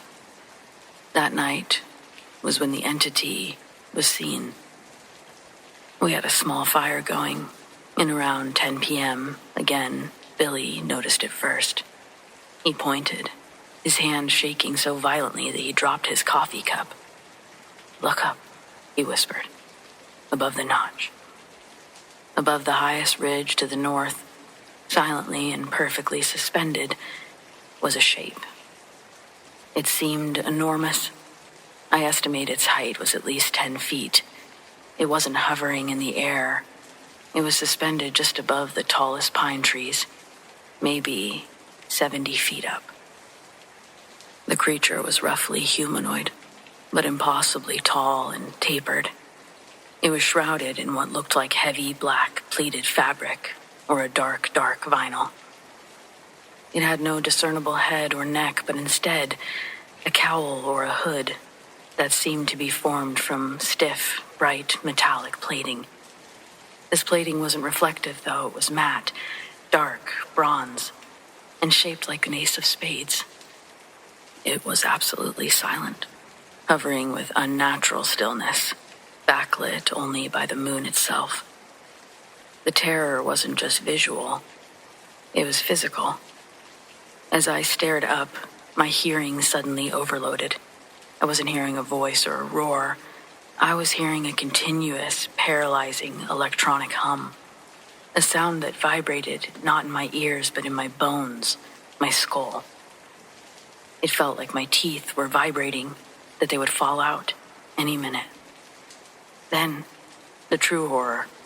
A series of 3 or 4 bright green-white lights appeared on the creature's chest. They pulsed slowly, not like a lantern, but like a gauge or a heart monitor. The moment they lit up, I felt a wave of agonizing paralysis rush through my body. I couldn't move my arms. I couldn't speak. I couldn't even turn to look at the others. I could only stand there, staring while that high-pitched electronic hum vibrated through me. I remember thinking, it's surveying us. The creature floated there for what felt like 10 minutes, those green lights pulsing, the paralyzing hum continuing. And then, without a sound or motion to signal its departure, the lights clicked off, and the figure simply vanished. It didn't fly away. It was just gone. When the hum stopped, the paralysis broke, and I collapsed. That's when I noticed Billy and Frank were already lying on the ground, retching, sobbing. They couldn't remember anything after seeing the metallic shape. They had a complete gap in their memory, covering the entire paralysis event. They only remembered the initial shock of seeing the figure and the subsequent wave of nausea. I was the only one who remembered the metallic hood, the 3 lights. I was the only one who remembered anything. We abandoned the camp immediately, stumbling out of the forest into the dark. I never spoke of the lights or the paralysis to the authorities. They asked about the scorched earth, and I told them the lie about the lightning strike. To this day, I believe that the creature's paralyzing hum and the flashing lights were not a threat, but a form of localized scanning, an energy field that temporarily wiped the consciousness of anyone it deemed insignificant. It seemed to need our energy. Maybe it's because I chose to write a lot of things down, but I remember it all, 22 years later. That perfect circle, that towering metallic shape. It was silently observing us like we were biological samples to be documented and forgotten. Alien? I don't know. But if anyone else has ever encountered an object that emitted an electronic hum in the 1950s, I need to know if you also experienced the memory lapse.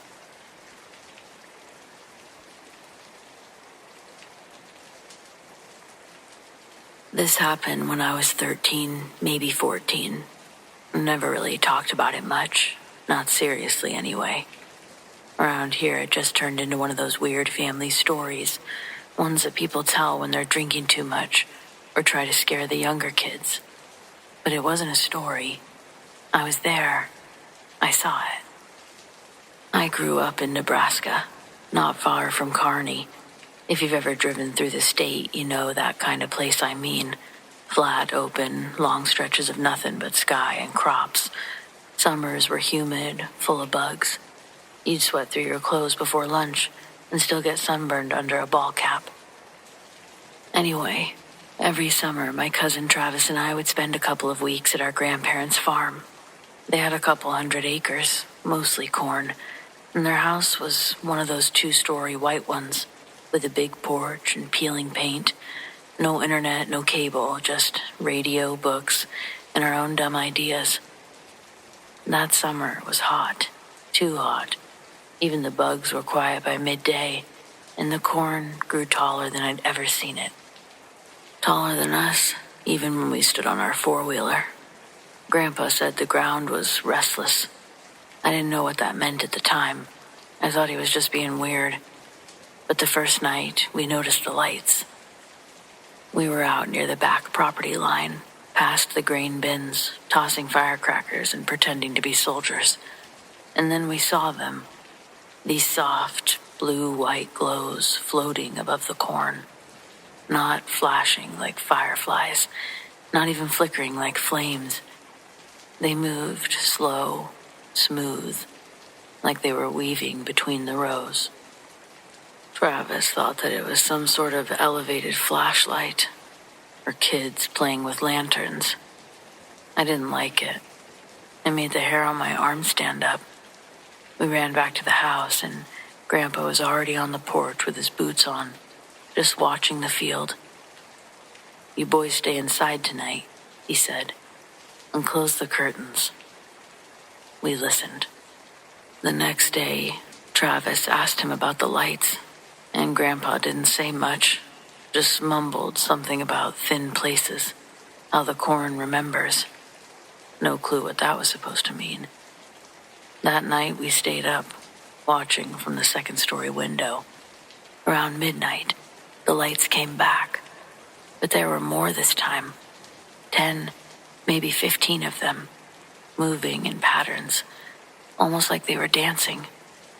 I wanted to wake up Grandpa, but Travis was already sneaking downstairs, said he wanted to see up close. I told him that he was being stupid, but he wouldn't stop. So I followed him. We cut through the back field, careful not to step on the irrigation lines. The lights were still there, pulsing just above the corn. As we got closer, everything got quiet. There was just a faint buzzing in my ears, like when you stand up too fast. And then the corn parted. I swear, it opened up, like something big had moved through it, fast, right in front of us. I turned to Travis, and he was gone. Gone. I called his name. Nothing. Pushed through the stalks. Nothing. Ran back to the house screaming. Grandpa didn't ask questions, just grabbed his shotgun and a lantern, went into the field alone. Came back an hour later, empty-handed. His hands were shaking. His shirt was soaked through with sweat, and he wouldn't meet my eyes. We called the cops, the neighbors. They searched for days. Dogs, helicopters. No signs of Travis. No torn clothing. No footprints. Just vanished. The story in town became that he ran away. But we all knew better. Grandpa had the whole field plowed under by the end of the week. Corn destroyed, topsoil overturned. He never grew anything on that part of the land again. Just let it sit there, bare and dusty, like a scar. Years later, I found something buried under his old toolbox in the barn. It was a photo, yellowed with age. It was from the 60s. 4 kids standing in a cornfield, holding hands, smiling. One of them looked just like Travis. In the background, it's faint, but it's visible. One of those lights.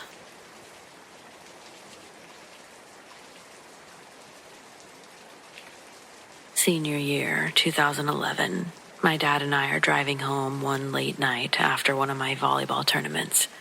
We live in Elma, Washington, which, if you don't know, it's rural as hell.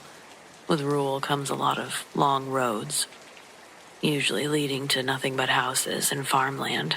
Our house is down one of those long roads. We've driven it 1,000 times, I'd have to guess. I even learned to drive on this road.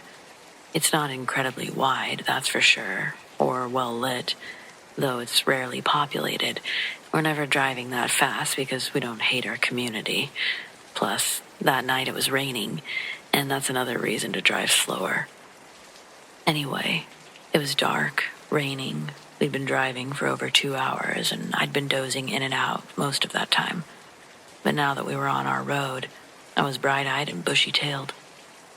My dad was driving slowly, but I couldn't wait to be home, and I was already gathering my stuff, looking for my phone. My dad telling me to just wait a second when we have some light. I don't listen, turn on the cab light briefly. I go to unbuckle my seatbelt, and he asks me sternly if I'm serious, and tells me, don't even think about unbuckling that. This time I listened. I found my phone, so I turned off the light. As I switch the light off, I'm looking forward out the window. My dad and I both gasp at the exact same time. There's a man standing in the middle of the road. He only becomes visible just before there's no time to stop. Suddenly, my dad is swerving hard to the left, going clear into the other lane. He tried to overcorrect, and the combination of the rain and last-minute maneuvering, we didn't make a full 360, landed ourselves in the ditch. My dad checks to see if I'm okay, and thankfully, I'm fine. Once he confirms this, he immediately leaves the car and runs to the road. I grab my phone and follow him up the embankment. Just as my dad is about to reach the road, a blinding blue light flashes in front of us.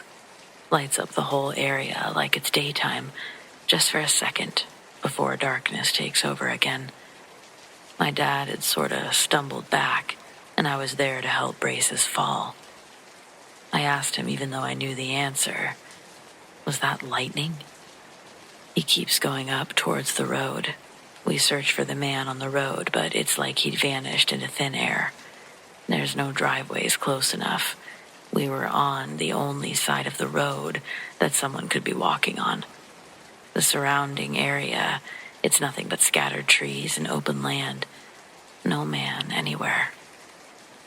My dad holds his phone over the road, where we'd seen the man. He tells me to look at it.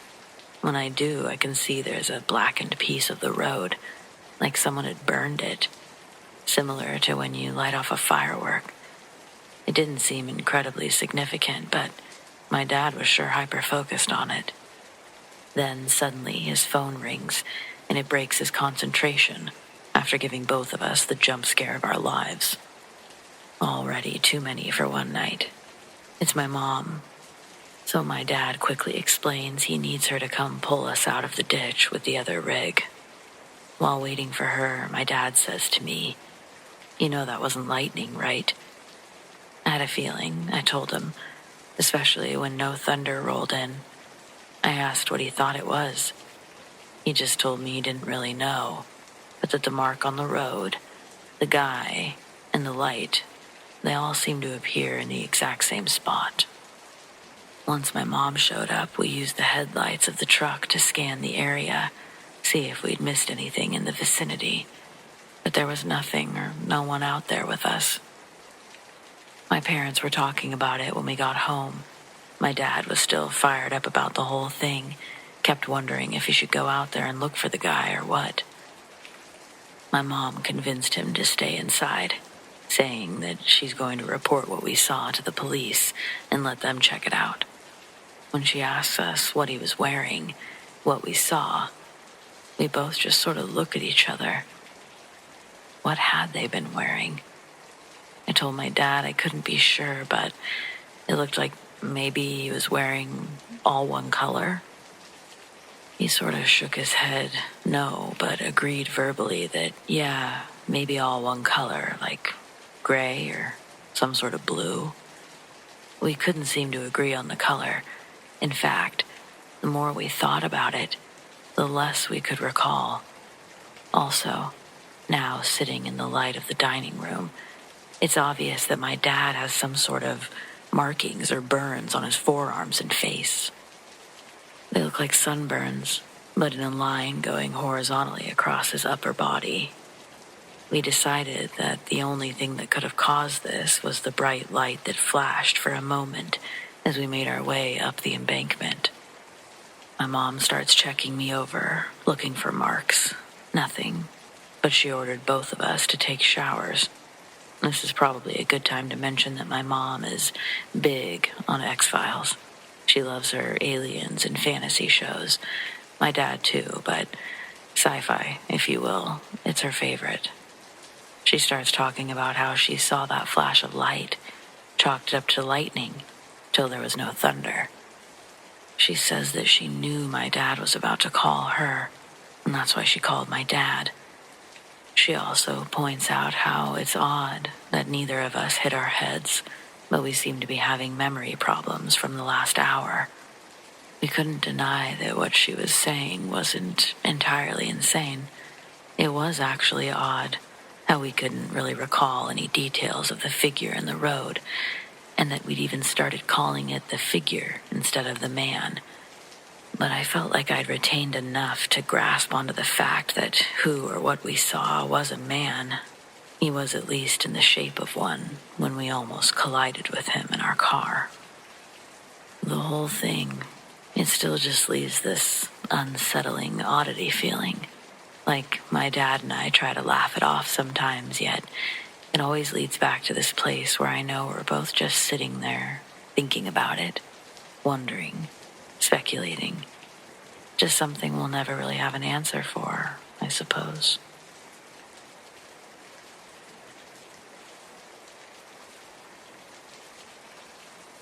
When I talk about quitting surveying, I usually just say the knees gave out, or the pay wasn't worth the brushwhacking. But that's a lie. I quit because of a Tuesday afternoon in the Ozarks, where the world stopped making sense for exactly 44 minutes. I was working a deep wood boundary line, miles from any cell tower or paved road. It was one of those heavy, humid days where the air feels a lot like a wet wool blanket. Around 2 p.m., the woods went dead silent. Now, quiet in the woods is never actually quiet. There's always a cricket, a breeze, some brush. But this was a vacuum. And then a smell. It hit me. It wasn't rot. It wasn't a skunk. It smelled like wet copper and death. Like a car battery that had been left to leak in a swamp. And then there was a hum. It wasn't a sound that you heard with your ears. It was a vibration in your bones, in your teeth. It felt like standing too close to a massive subwoofer. I looked down at my transit, the surveying tool on the tripod, and the needle wasn't just spinning. It was vibrating so hard, it looked blurred. I looked up, and about 50 yards away, standing between two ancient oaks, was something that looked like a man, but made of static. It was tall, maybe 7 or 8 feet, but it had no edges. It was shaped like a person, but its surface looked like it was composed of a million tiny, shifting needles of gray and black. It didn't have a face, just a slight indentation where the mouth should be. I tried to turn and run, or I thought to turn and run, but my legs felt like they were moving through molasses. It felt like some sort of mind control. My brain was screaming go, but my body was convinced I was underwater. I felt this overwhelming wave of badness, like I was looking at something that wasn't supposed to be rendered in our world. This static man didn't walk, just shifted closer to where I was. Every time it moved, the hum in my teeth got louder, until I could taste blood in my mouth. I remember looking at its hands.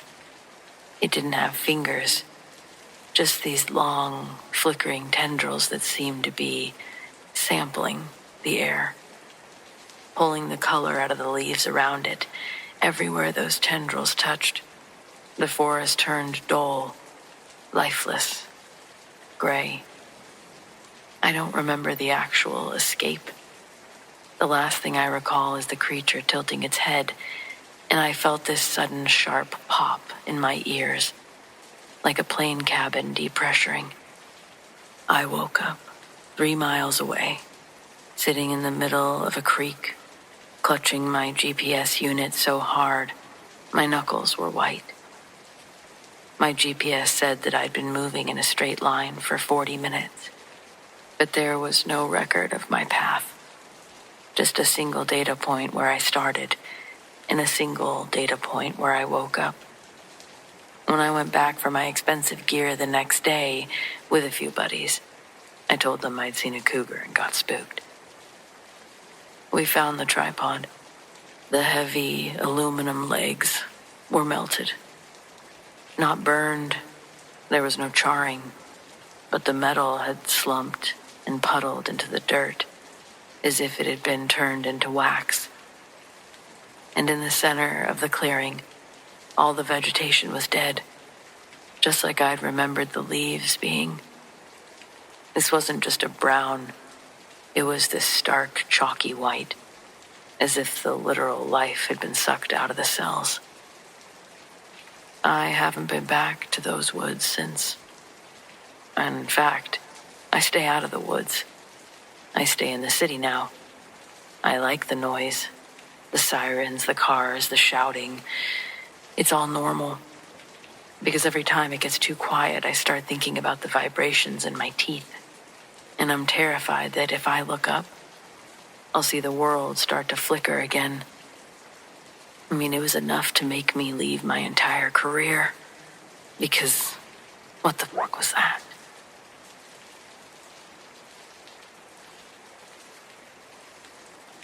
The life I took was in self-defense. The skirmish and resolution, both its cause and effect, were out of my hands. I was placed into a situation that was already in motion. Do I feel remorse about what happened? No. Do I feel changed? Yes.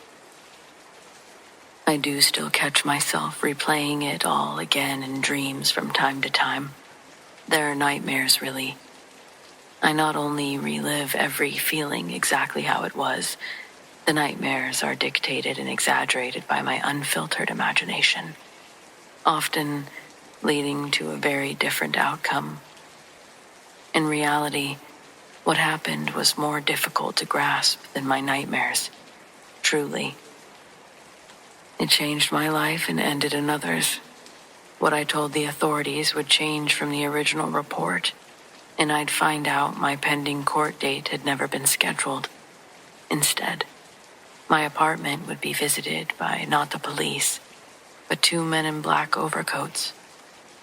And this was another thing that still gives me chills because at the time, I was there alone, so I didn't plan on answering the door for anybody. I heard the knock. I muted the TV, but stayed sitting crisscross on my bed, listening from the bedroom. Then they knocked again, and a solid cold mass forms in my right hand. The sensation makes me gasp. I move my arms from my lap while opening my fingers and trying to release whatever I had. But the weight stayed firmly in my palm, and when I look down at my hand, I think to myself in an absent-mindedness, where'd this doorknob come from? Just as a breeze would brush across my cheek from the crack of an opening door, I found myself standing there, opening that door myself for the gentleman outside. One of the men said my name and rattled off an address. I confirmed that he had the right name, but advised he had an old address. The man said, yes, but your parents are still currently there, correct? I slowly nodded my head.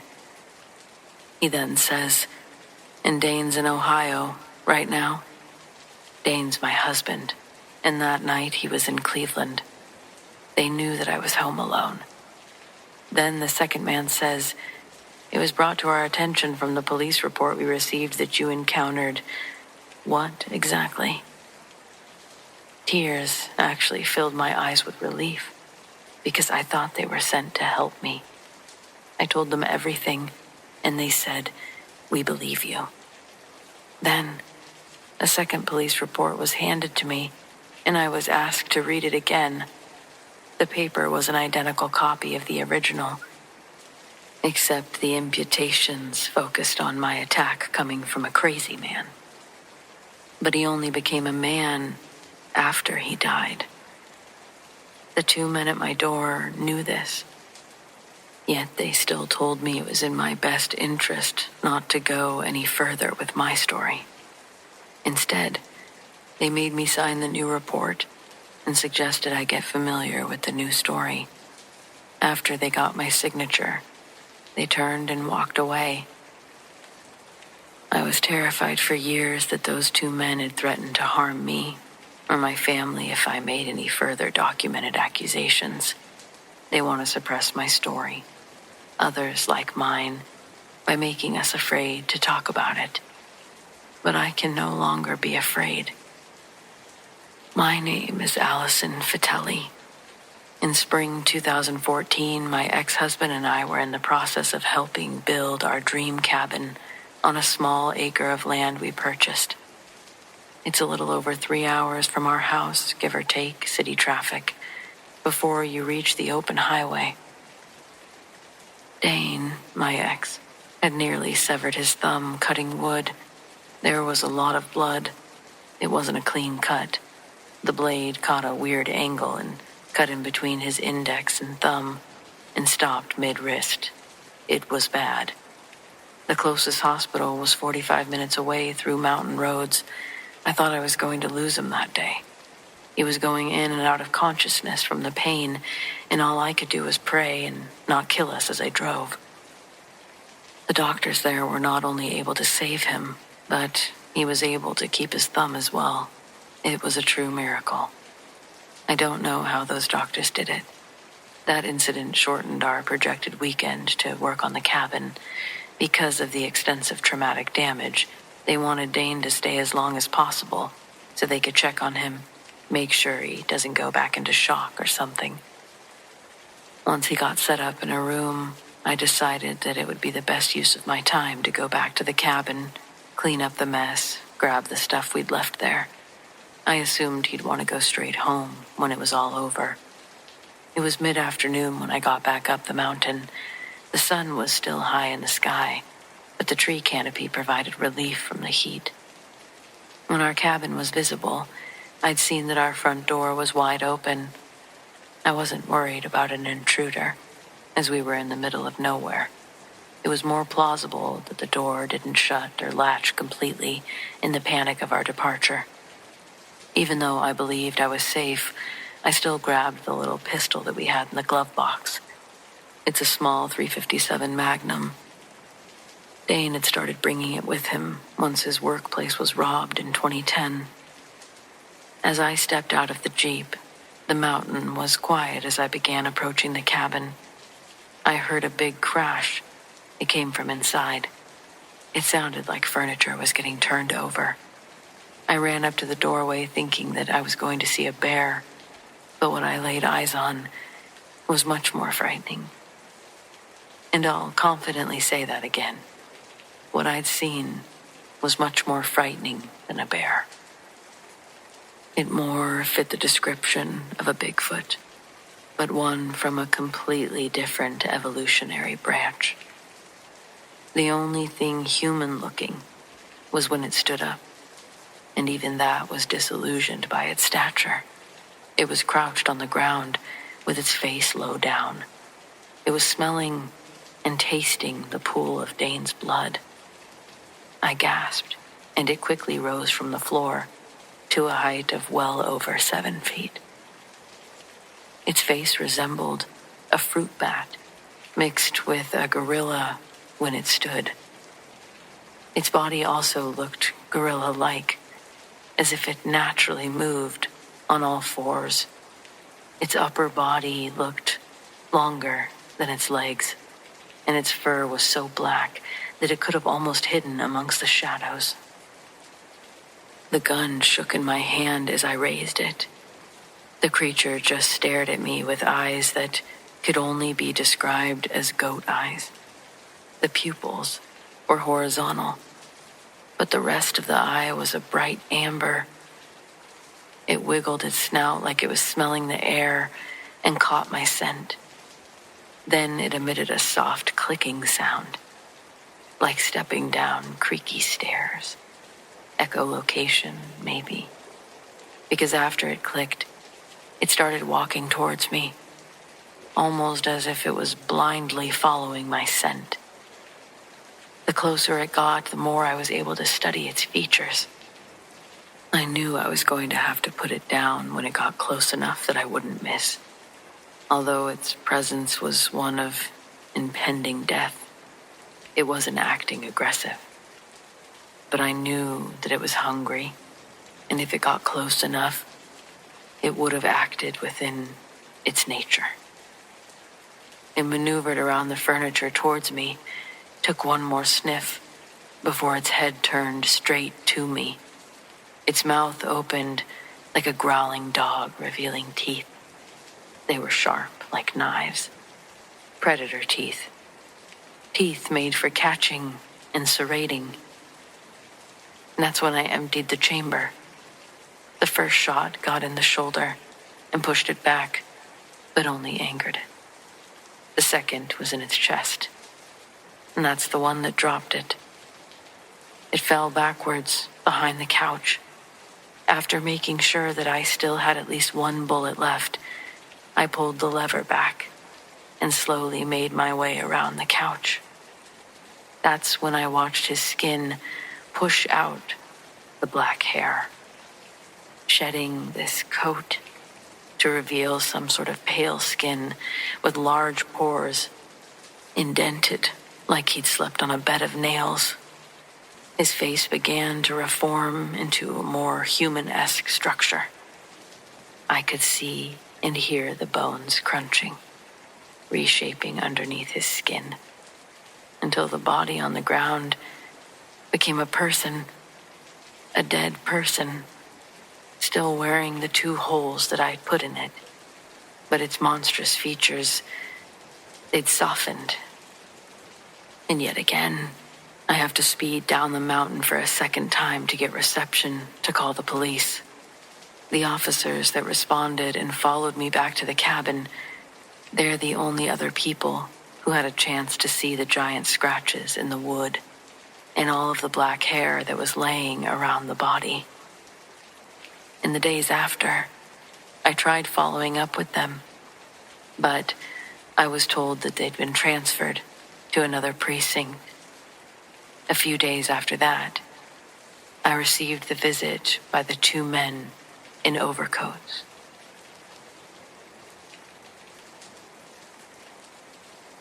This happened in 2016. I was 17, and that year our town had its first real 4th of July celebration since the early 2000s. I guess there'd been a bunch of budget issues, some drama with the mayor's office, so for years it had just been cookouts and sparklers in people's backyards. But that summer, they brought back the parade and even hired a big fireworks company to do a professional show at Miller Park. It was kind of a big deal. I remember everyone gathered in lawn chairs and on blankets in the grass. My friends and I had snuck in some cheap drinks and were laying under the sky, waiting for the finale. When it hit, the crowd went nuts. Huge bursts of red and gold exploding right above us. And then there was this one firework. It shot higher than the rest. We all noticed it. It was sort of out of sync with the rest, too. It didn't explode immediately, just kept going. So high it looked like a star. And then it burst, but it was strange. Just this dull white glow that didn't fade. And there didn't appear to be any sound. It just lingered, almost like it got stuck in the sky. People clapped, confused but impressed. I remember my friend Kyle going, "Dude, that one's broken." And we all laughed. But the next night, it was still there.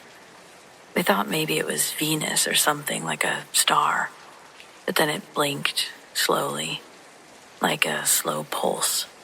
White light fade out, then back again. Same spot in the sky. People on the community Facebook started posting about it.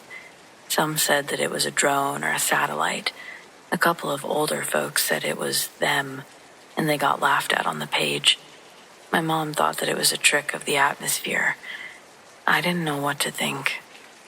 But then the power started going out. Not everywhere, just at the houses that backed up to the woods by the park. One night on a dare, Kyle and I rode our bikes over there. I didn't really want to, but he kept saying that we were being called to do it. He was joking, of course, at first. When we got to the clearing behind Miller Park, the air was obviously different. It was heavier. Not hot, just thick. Like being underwater. The light above us pulsed again. No wind, no bugs, no sounds. Just that light. We stood there for a minute, and Kyle said, dead serious, "Don't look at it." Then he dropped his bike, took off into the woods. I didn't follow. I couldn't. I felt like I was frozen in place. Eventually, I turned and rode home, shaking the whole way. I couldn't believe how much time had passed. How had everything taken hours? No way. And Kyle, he didn't come back that night, or the next. The cops found him the following afternoon, barefoot and dazed, a few miles away, walking down the center of Highway 40. He didn't remember anything. He wouldn't even talk about it. The light in the sky, it was gone. I didn't go to the fireworks shows at Miller Park after that. No one really talks about that year anymore. But sometimes when there's like a thunderstorm or the power flickers at night, I swear I see it again, just for a second, faintly glowing in the clouds in the exact same spot. Whatever it was, I don't think it was ever really a firework at all.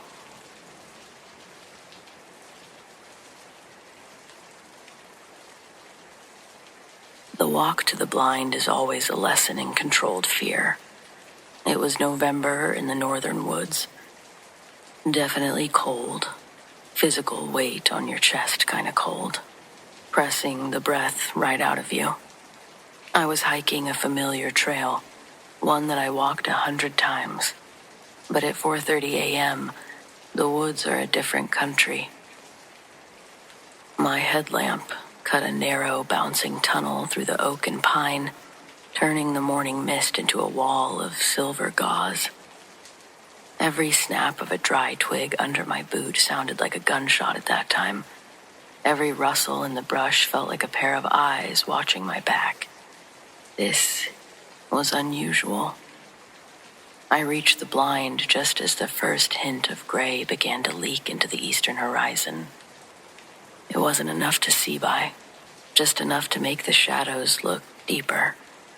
I climbed in, settled onto my stool, and I went through the ritual of silence. I checked my gear by the dim red light of the headlamp. Then, with a sharp click, I turned it off.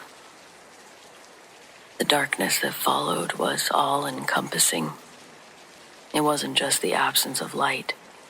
It was a heavy, velvety pressure.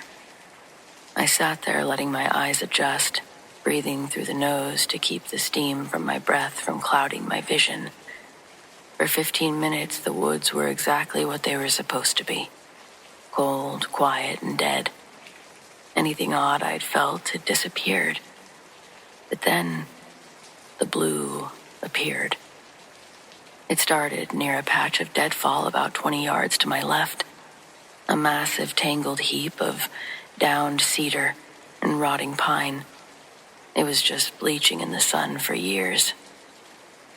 But it was out of the center of that gray wood that a small orb of light pulsed into existence. It was blue, like a light I'd never seen. When you see a flashlight or a car's high beams, there's a throw, a beam that illuminates the air and the objects around it. This wasn't like that. This light was contained, a perfect sphere, no bigger than a golf ball. And its brightness was impossible.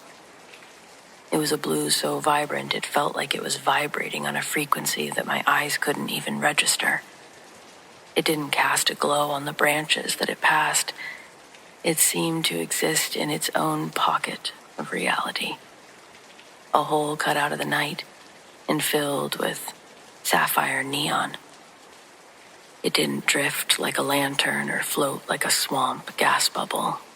It raced. The orb began to whip around the deadfall with a violent, jagged intelligence.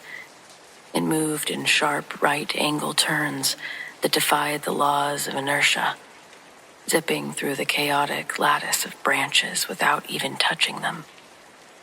It was fast, faster than a bird or any insect. It looked like a subatomic particle being tackled in a cloud chamber. I was just standing there. My hand stayed clamped on my knee.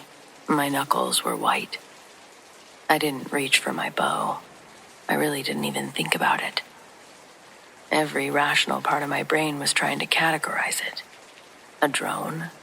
No. It was silent. Completely. Unnervingly silent. A reflection, but from what? There was no light source to reflect. Bioluminescence? No fungus or insect on Earth glows with that kind of electric piercing intensity. It certainly doesn't move like that. I never knew light could be so scary. But truly, it was. Most lights have a soft edge or a gradient where the glow meets the dark. But this, it just had a razor-sharp boundary. It looked solid. As I said, cut out from the blackness. As it circled the deadfall, the speed increased. It became a blur of blue electricity, a ring of neon light that seemed to be searching for something within the rotted wood. I could feel the hairs on my arms stand up. It wasn't from the cold, just the sudden charge in the air. It was reminiscent of just before a thunderstorm hits and fills the blind. But there was no storm. I kept calm, or at least I forced my body to remain still. I knew instinctively that if I moved, if I made a sound, that jagged blue would snap its attention towards me. I felt like prey watching a predator from a dimension I didn't quite understand. Then, just as it had appeared, it stopped. It hovered for a fraction of a second at the very peak of a jagged cedar branch. It pulsed once, a light so bright that it left a blue ghost burned into my retinas, and it simply vanished. Not a fade out. It just ceased to exist. The woods, they returned to a heavy silence, a normal silence. There was no pressure, no feeling of being watched. I ended up sitting in that blind for another 3 hours. I didn't see a single deer, though. The woods felt empty, as if every living thing for a mile had tucked itself away into the earth to hide from whatever that was. When the sun was finally high enough to cast shadows, I walked over to the deadfall. I expected to see scorched wood or disturbed leaves, but there was nothing. Just the same old rotting cedar and the smell of wet earth. But I noticed one thing. The birds, which should have been there in the morning, active and loud, were completely silent in that specific patch of woods. I hiked back to my truck in record time. I've been hunting that spot for years, but I've never gone back since that specific time.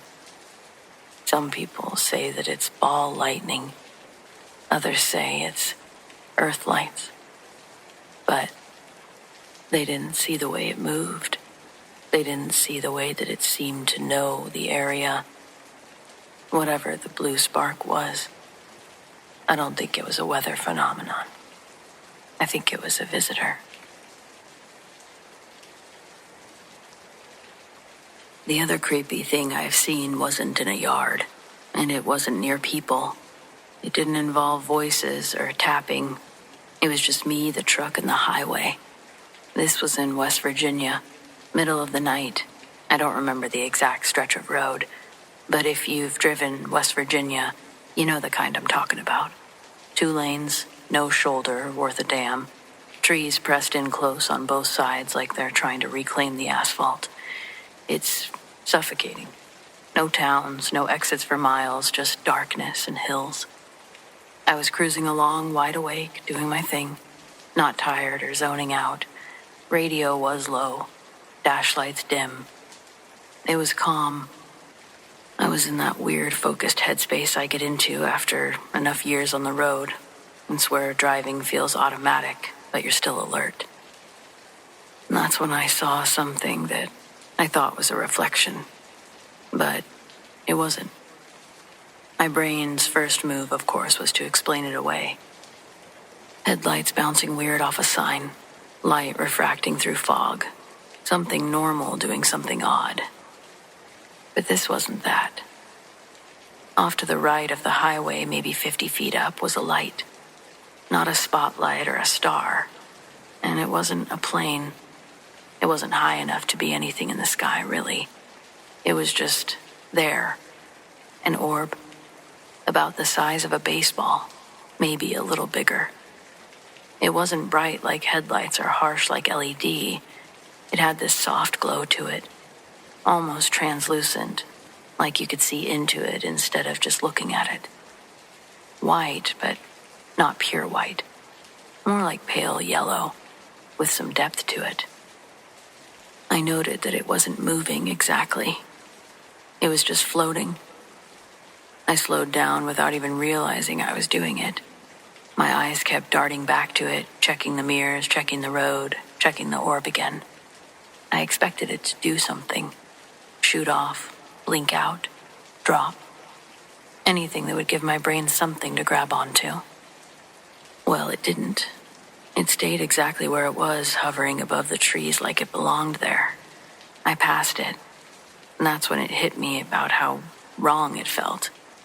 As I went by it, it didn't fade behind me the way lights usually do. It just stayed in place until it was gone from view, swallowed by the curve of the road. I kept driving and didn't pull over. I didn't grab my phone. I didn't say anything out loud. I just kept my hand steady on the wheel and watched the road like my life depended on it. I can't tell you how odd it felt to drive past it. My heart was actually pounding.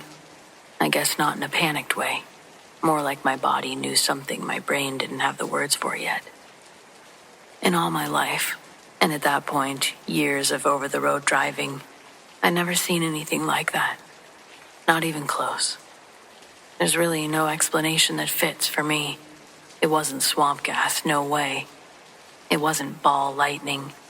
It certainly wasn't a drone. Not a flare. Couldn't have been headlights through the fog or dust or rain. The air was clear. The weather was calm. Nothing else was around. Just that light. When it finally disappeared from my mirrors completely, the road felt strange, in a way that I still can't really define. I just felt like I'd passed through something instead of past it. I drove another couple of hours before stopping. When I did, I sat in the cab longer than usual before climbing into the bunk. I kept replaying it in my head, trying to remember every detail, hoping I'd catch some mistake, some clue that I'd misinterpreted what I saw. But I didn't, and even now, years later, that moment is still crystal clear. The size, the height, the stillness, the color. I've never seen anything like it. It didn't chase me or interact with me. It just existed, but I felt it. Whatever it was, it didn't feel like it was meant for me. It felt like I had just happened to see it. And I don't know if that makes it better or worse, but it'll always be strange.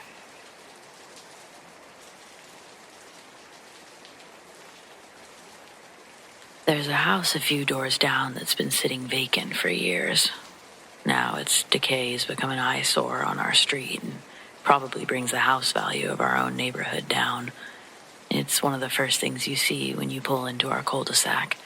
The house is in shambles from years of neglect. The yard's overgrown with tall grass and weeds. A large part of a tree had fallen through the roof long ago, and the house was never fixed. My dad used to golf with the man that lived there. Then one day, cop cars filled up our little dead-end road. All of us stood pressed against the window to watch my dad's golf buddy get let out in handcuffs.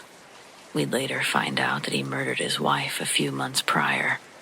My dad had hung out with this man multiple times during those months.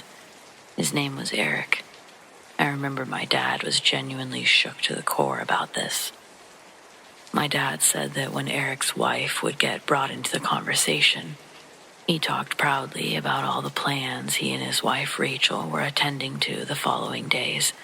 All the while, her body was stuffed into the hollow of an oak tree that touched their bedroom terrace.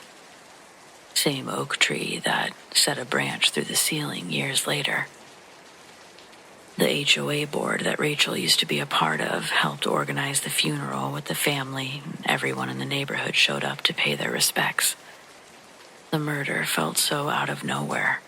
There had to be more to the story, but nobody had a bad word to say about Eric. It caught the whole community off guard.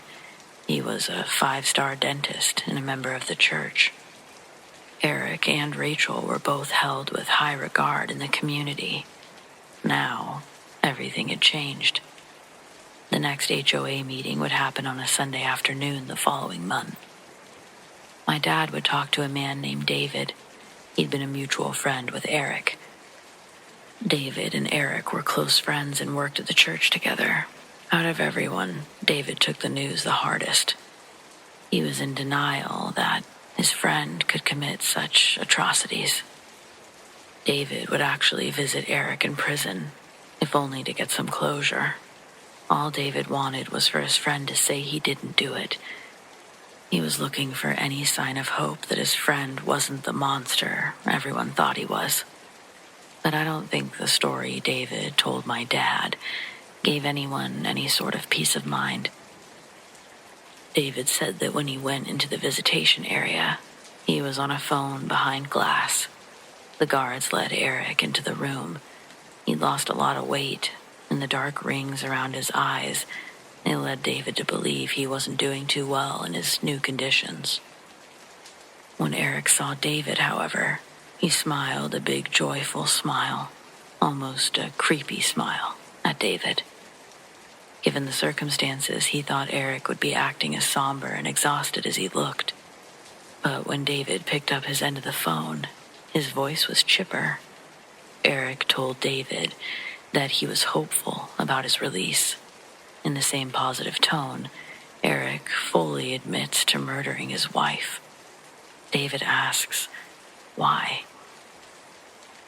Eric explains that his actions were forced upon him by a higher power. Since Eric's childhood, he said that angels in blue light would visit him, describing them as 3 tall, magnificent beings in white robes. They had large black eyes that he could see his reflection in when they got close. These beings visited Eric multiple times throughout his adolescence. He'd be woken up by a large orb of blue light that would float into his room, divide itself into 3 separate orbs. Then those orbs would stretch into angels in his room. This even happened once when Eric had a friend stay the night in his room. No matter what Eric did, he couldn't wake him up until they were gone, and the blue glow had finally extinguished from the room. On his later encounter, they implanted a triangular chip into the back of his neck. David would confirm that Eric did have a triangular scar, about the size of a dime, on the back of his neck. Eric had shaved his head while incarcerated, and the nape of his neck was no longer hidden by hair.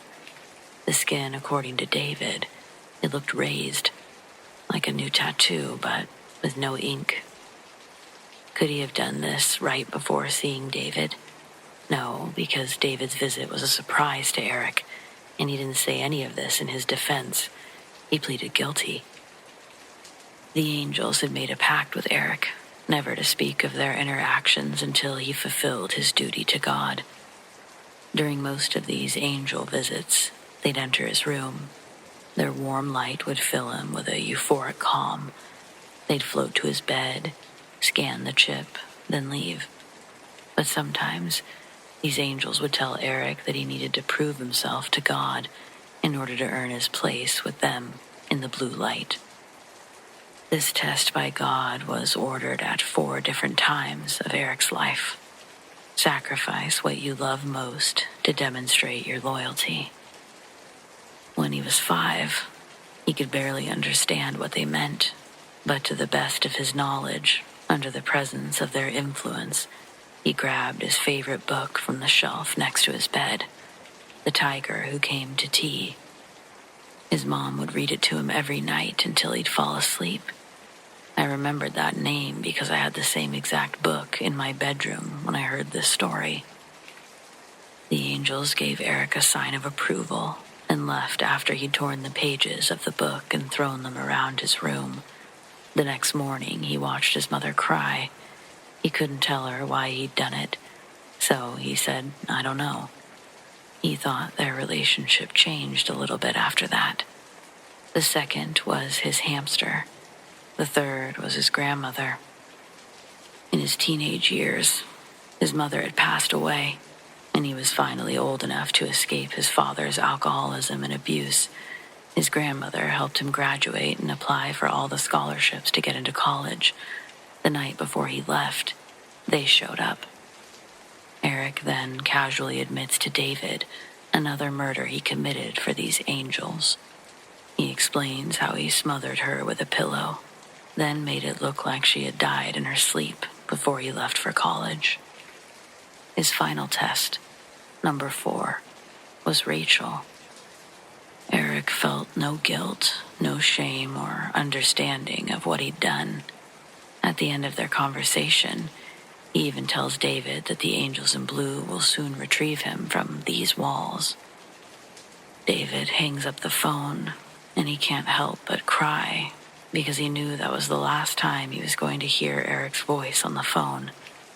Eric stands up with a grin, but as he's being led away, he notices David's tears, and he gives him a confused look, like he doesn't understand why David would be upset. But he's quickly turned and pushed out by a guard. Out of respect for the family and to deter any vandals thinking of destroying that house, visiting the neighborhood, etc., names have been changed. But this story and that house are 100% real existing lore we have in our neighborhood.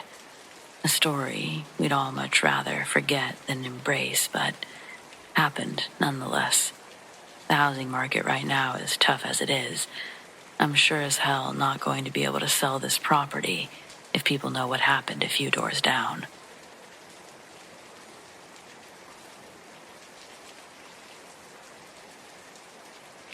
I've been driving a rig for a little over 3 years now, but I'm currently looking for some new work. Some people enjoy the lifestyle, but it's just not for me. I grew up in a city where the only thing you had to worry about were the other people, robberies, murderers, and the like. But when you're driving through open roads in the middle of nowhere, there are much worse concerns. Concerns I never considered when I took the job. Most of the time, the worst you'll encounter are poor drivers and traffic jams. But I recently drove through the night in order to finish a haul before my kid's birthday. To be fair, I did make it back for his party, just not without a price. It was well past 1 a.m. on a long stretch of highway when I had a back tire blow out on the passenger side. Huge strips of rubber were on the road, and I had just come around a curve. I couldn't leave it there for someone to hit, so I pulled over, grabbed a flashlight. I was more annoyed than anything. It's just exactly my type of luck. Once the rubber was off the road, I dug out all of the tire tools and got to work. Right when I got the old one off, I started hearing something big moving around in the woods behind me. At first, I ignored it, but as it got closer, I realized it was something on two legs. We don't have bears around here. That made me think it was a human, which meant fuck that tire. I threw my tools into the cab and then retrieved the safety triangles. As I ran back, I could hear the footsteps just inside the tree line, running with me. I screamed that I had a gun, even though I didn't. Not that it did any good. When I stopped to jump into the driver's seat, I saw what had been chasing me in a small opening between the trees. It was inhumanly big. Its head was at least 9 feet high, and its shoulders were the width of 2 linebackers. Shit, maybe 3, I don't know. It only stopped to look at me for a split second. Once I was inside the cab, it continued running forward. I got the rig moving as fast as she could go, but within a few hundred yards, it darted into the road. I only caught a glimpse of it as it charged towards the passenger door. It all happened so fast. It was on all fours now. I know its body was the size of a brown bear, but its body was jet black, and its head was more like a wolf's. The ears and the snout were long and pointed, and it was bearing huge fangs. I can't really pinpoint what was strange about its teeth. It's like there were more than there should have been, but I swerved so fast that it all seemed to blur together. It slammed into the back of my cab so hard that I thought it must be dead, but it flew back into the woods like it hadn't felt a thing. There was a second I didn't know if I was going to be able to straighten the rig out, but once I did, I didn't stop until I made it to town. By then, I'd begun to question everything. Did I really see what I think I saw? Did I even get a flat tire? Was I just that overworked and overstressed? But then I got out and saw the damage. There had definitely been a flat, and something had definitely hit my truck. There was a huge dent in the side like it had been hit with a wrecking ball. The insurance claim says it was a deer because what the hell else was I supposed to say? A giant wolf-bear monster attacked me? Nah, I have enough problems, thank you very much. This is the only place that I've told the truth, and it's the only place I intend to ever share it. Maybe now I can stop obsessing over it. One thing is for sure. I haven't driven at night since, and I don't think I ever will.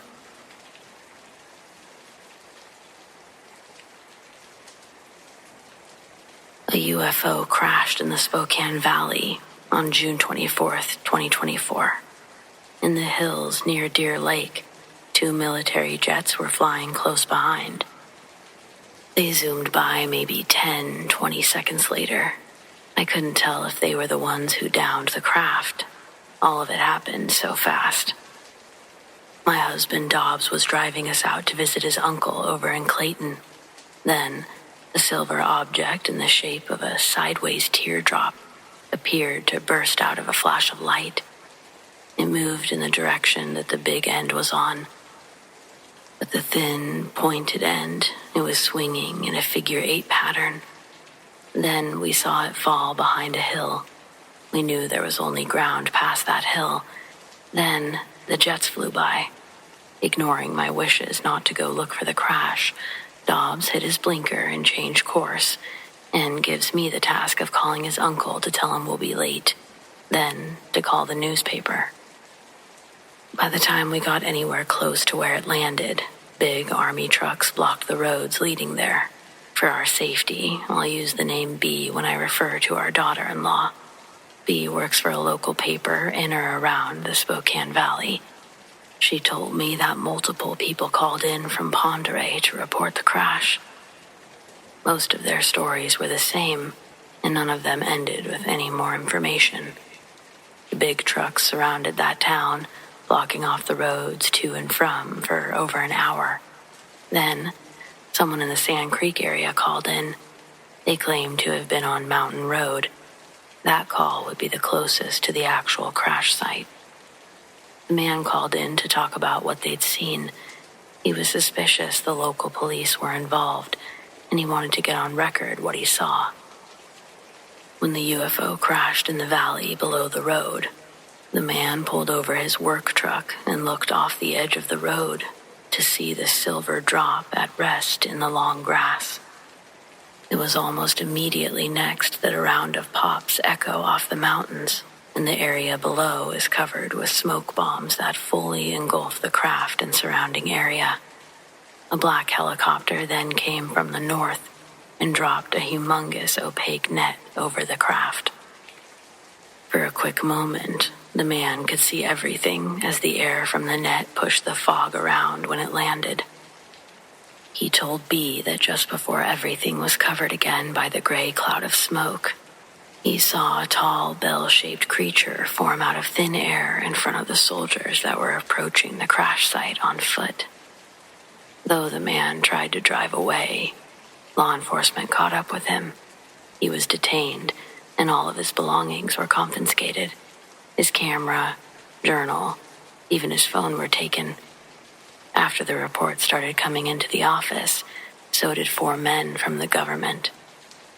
They threatened B and the rest of the staff that were there that day to dispose of the story, or they themselves would be disposed of, along with the building itself. Claiming old structures like that burn down all the time, they made it clear that they intended to visit any callers that they could identify. I don't like to be a conspiracy theory nut or anything like that, but the story's being suppressed. Who knows why? I'm not even here to say if it's for our own good or not. I guess I'm just here to say it. If you live in Washington, share this with your loved ones or anyone you see fit. People are saying the area around the crash site that is contaminated by radiation now, including the Kalispell Lake and Penn River. If these claims are true, this would devastate our ecosystem around those parts, not to mention the health complications people would develop living in the towns close by. I guess this seems as good a reason as any to cover something up, keep something quiet.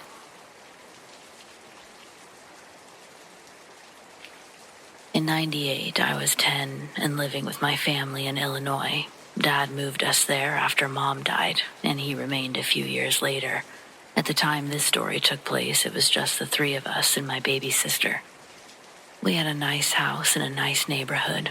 The backyard was closed in by an 8-foot privacy fence, and we had a large metal shed in the middle. One night, around 11 p.m., my dad and stepmom were watching TV in their room. The baby was sleeping in the nursery, and I was playing Nintendo 64 in my room.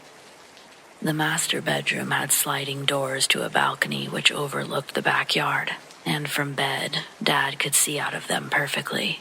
My window also faced the same direction, and I could also see mine from where I sat playing. Suddenly, a bright purple flash illuminated the sky. It looked exactly like lightning. If nothing would have happened afterwards, there would have been no question that's exactly what it was. My window was cracked open, and worried about rain, I paused my game to close it. But as I got closer, a new light appeared out of the darkness. It was like a new star appeared, except this one was much brighter and had an almost purple tint to it. The light was only solid for a single instant, then it began to flicker and move in a distressed pattern. I'm not sure how else to describe this part. It was kind of like a bug that had a bad wing. You know how it kind of spirals as it slowly descends until it finally crashes? It was oddly identical to that, only the descent was much faster. I would lose sight of it when the light flickered off, but then it would reveal itself with another flash. When it was low enough to see the shape, it reminded me of a large egg laying on its side. It wasn't very big. I doubt a grown man could have fit inside, maybe a woman or a child. That was about the time I realized it was going to crash really close to us, and I ran upstairs for my dad. He and my stepmom were watching from their balcony. I started to ask him what it was, but when he turned towards me, I saw how frightened he looked. He sent me downstairs to lock my window and check the others while my stepmom got my sister from the nursery. I had gotten too scared and ran before seeing where it actually landed, but when I locked my window, I saw one last flash of light flicker behind the shed. Then there was a bang that sounded like a gunshot. I didn't even check the other windows or doors. I just ran back upstairs where my sister was now asleep in her car seat inside the master closet. All the lights were off, and my stepmom was watching out the balcony door while on the phone with 911. Dad was loading his shotgun and, without looking up, told me to get in the closet with my sister. I didn't want to, but I had never heard him use that tone before. I got into the closet without saying a word and crawled beneath a pile of clothes. I know it sounds horrible, but I was still jealous of having a new baby in the house. Part of me hoped that whatever came would just take her and not notice me. I'm not sure how long I had been there when I heard my stepmom scream, but Dad shushed her right away. And I didn't hear another sound until they got us out of the closet hours later. I'm not sure how long we were actually there, but it wasn't daylight yet. I was told that a weather balloon had landed behind our shed, and then the police came to take it away. But I never believed that story. I didn't even know what a weather balloon was, but I knew Dad was lying. I tried asking about it a few times over the years, but I got a different story until a few days ago. I didn't really expect to tell anyone else, but I just can't let this thing go, and I don't have anyone else to talk to. Dad just got divorced, and he's been staying with me while his wife moves out. This last weekend is when the paperwork was finalized, so he got pretty drunk, and I seized an opportunity. This mystery has plagued me for 25 years, and I just wanted a real answer. Or I thought I did. Now I actually kind of regret knowing. When my stepmom screamed, it was because she saw some kind of mutated creature peek out from behind the shed.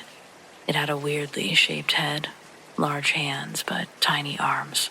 And it was the size of a child. When she screamed, it looked right at her and ducked back behind the shed. But before it went, it blinked sideways, meaning its eyelids closed to a vertical slit instead of horizontal like ours. She and Dad both saw it. That bang that I had heard, it was some kind of mini implosion. We couldn't see it because of the shed, but it left a small crater where the object seemed to have collapsed in on itself.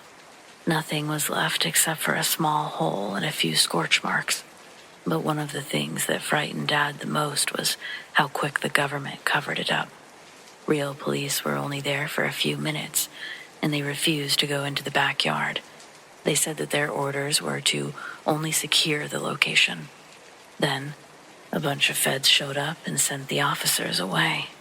A few of them stayed inside to conduct their interviews, well away from any windows, while a bunch of people in hazmats erased any trace of whatever had landed in our yard. They said filling the hole in now was a safety measure provided by our tax dollars. Dad claimed that I had been asleep through the whole event. He said something about the whole thing seemed wrong, like we were one wrong answer away from disappearing ourselves. He and my stepmom never said a word about the creature to the feds, only that they saw some kind of meteor land behind the shed. This seemed to make the government men happy, and once their business in our yard was concluded, they left without any issue and didn't contact us again. The next morning, Dad went out to look at the yard and found no evidence that anything had occurred at all. He would have sounded crazy if he tried to tell anyone. We kept a closer eye on the sky after that, but other than the few times I tried asking for the truth, the whole thing might as well have been a dream.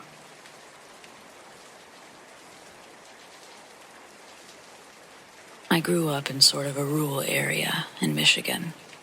Not exactly middle of nowhere, just definitely no streetlights, neighbors far apart, that sort of thing. I remember one night I was laying in bed. I was young, probably 7 at the oldest, and I saw lights pierce through my curtains. It was unusual to see. Even at that age, I realized I was seeing something I hadn't seen yet. I remember getting up out of bed and walking toward the window of all places. My house was usually filled with nighttime sounds, The buzz from the TV that was turned on, but probably on a black screen by now. Our dogs faintly snoring. Sounds like that.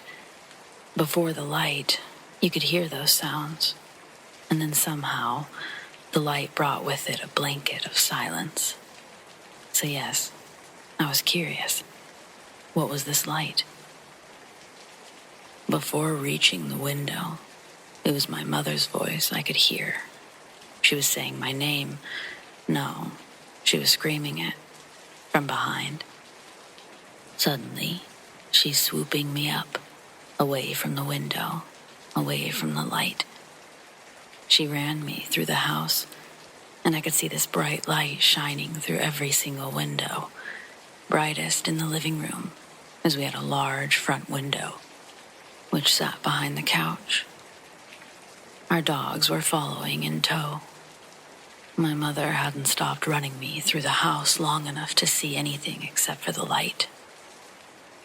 She told me to cover my ears, but I didn't know why. I couldn't hear anything, but she looked like she was in pain. She was holding me, so she couldn't cover her ears. I remember cupping her ears. Eventually, we ended up in the master bathroom. Mother shuts the door, but before doing so, she grabs the corded phone on her nightstand and brings it into the bathroom with us. She's frantically dialing someone, and as she does, I'm drawn to the window just above the shower in her bathroom. The light, it's so intense. For the first time, I could see it's changing colors. It goes from being blinding white to blinding blue. Like some sort of police lights, but missing the red. I hear my mom telling someone over the phone that these lights have been surrounding our house for several minutes. She tells whoever that she saw it before the lights came on, and that it was silent and huge. She asks the person, "Can't you hear that? Can you hear that sound?" That's the sound it started making when it turned its lights on. "I can't see it anymore," she says. "Only the lights." My mother's now listening to someone on the other end, to which she responds, "No, it's not a plane." And then asks, "Are you sure you aren't getting any other reports of this? The object, it's huge. And it's incredibly bright. Please, can you have someone just come take a look?" After several moments of back and forth, my mother eventually hangs up the phone. We sit in real silence for several moments. She messes with her ears some more, and I still wonder what she can hear and why I can't hear it too. The phone rings. My mother answers it, and I can tell it's someone familiar, but I wasn't the kid to interrupt while she spoke to someone. She asks over and over, "Yeah, but what is it?" Finally, she says, "But Terry, it's huge, and I could see it before all the lights happened. Terry's my uncle." "A UFO?" my mother shrieks. I didn't know the term, and I wouldn't learn it until the following Monday at school. We stayed in the bathroom for what seemed like forever. I remember sitting in the bathtub, looking up at the lights, still bright, still changing. I actually don't remember leaving the bathroom. I do remember when everything went dark, though. I must have fallen asleep because the darkness woke me up. I was now laying in my mother's bed, her laying next to me. She was awake, and she tells me to go back to sleep. Everything's fine. Just a bad dream, she says. It wasn't a dream, though. She said this to try to resolve any unsettling feelings I must have had, but her telling me it was a dream somehow scared me more. I looked at her bedside table. The phone was still stretched all the way to the bathroom. It wasn't a dream. She may have convinced me if I hadn't gone to school Monday and at least 3 other kids having similar tales to tell. Our teacher even referenced the movie E.T. while talking to another teacher. A couple of kids overheard and asked if we could watch the movie. We didn't, but I asked my mom about it. The movie, that is. And even that, she didn't want to talk about. I came to the conclusion at a very young age, I saw something wild. Or more so, experienced something wild because all I really saw were bright lights. My mother, on the other hand, saw something far more. Something that she made some sort of silent agreement with herself not to indulge. She passed away in 2009, never really sharing her thoughts on the matter, ignoring it almost entirely. Sometimes, I really do wish I could do the same. Unfortunately, I am forever curious about what goes on up there in the sky. What exactly were those lights? The sound, or the lack of sound? I don't know. This was about 16 years ago. It was just another early morning shift for me at the post office. I was lost in my own thoughts, methodically sorting through the letters and parcels, when something caught my attention from the corner of my eye, just outside the window. I glanced up, expecting to see a stray dog or perhaps a coworker coming in early. But what I saw left me frozen in place, there hovering against a pre-dawn sky, just a few feet off the ground, was a sight that defied explanation. A shining, metallic object, sleek and, for lack of a better word, otherworldly. At the time, it could only be described as looking like something out of a science fiction movie, suspended in the air, emitting this glow. Maybe nowadays people could try to shape their drones like this, but the object, its shape seemed to shift and shimmer. Something I don't even think holographic paint could accomplish. The object seemed to be casting an ethereal glow, unlike anything I'd ever seen in the sky or otherwise. I couldn't tear my eyes away from it. The feeling of awe, the tinge of fear, but mostly the sense of wonder was all washing over me, all as I tried to comprehend what I was actually seeing.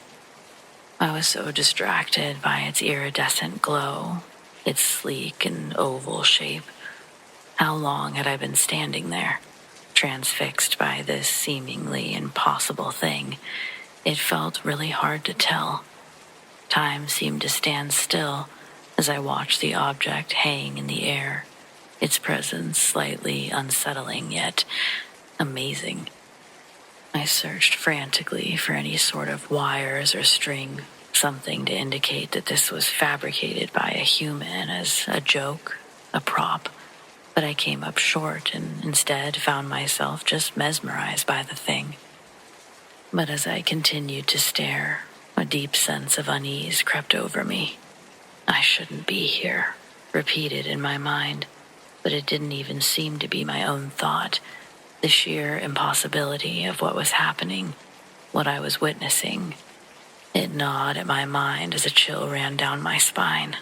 That's when I realized that moving or simply looking away wasn't that simple. I found myself trying hard, only I couldn't take my eyes away. But my hands, I could move those. I fumbled across the desk with my hands, searching for my phone, desperate to capture some sort of evidence of this object. But as quickly as I'd started moving, and as quickly as it had seemed to appear, it vanished. One moment it was there, a silent but obvious object in the sky, and the next it had vanished without a trace. I felt a surge of disorientation, maybe disbelief, my heart racing in my chest, and for the next hour or so, I had to keep retelling myself what had happened. It was like the memory wanted to disappear, like a dream. The rest of the day, my thoughts were consumed by the encounter. I couldn't shake that feeling that had seized me during those moments, the lingering sense that something unknowable was hovering just beyond the walls of the post office. Days turned into weeks, and then still, to this day, I find myself scanning the skies at every opportunity, half hoping for another glimpse and half dreading the possibility of encountering something again.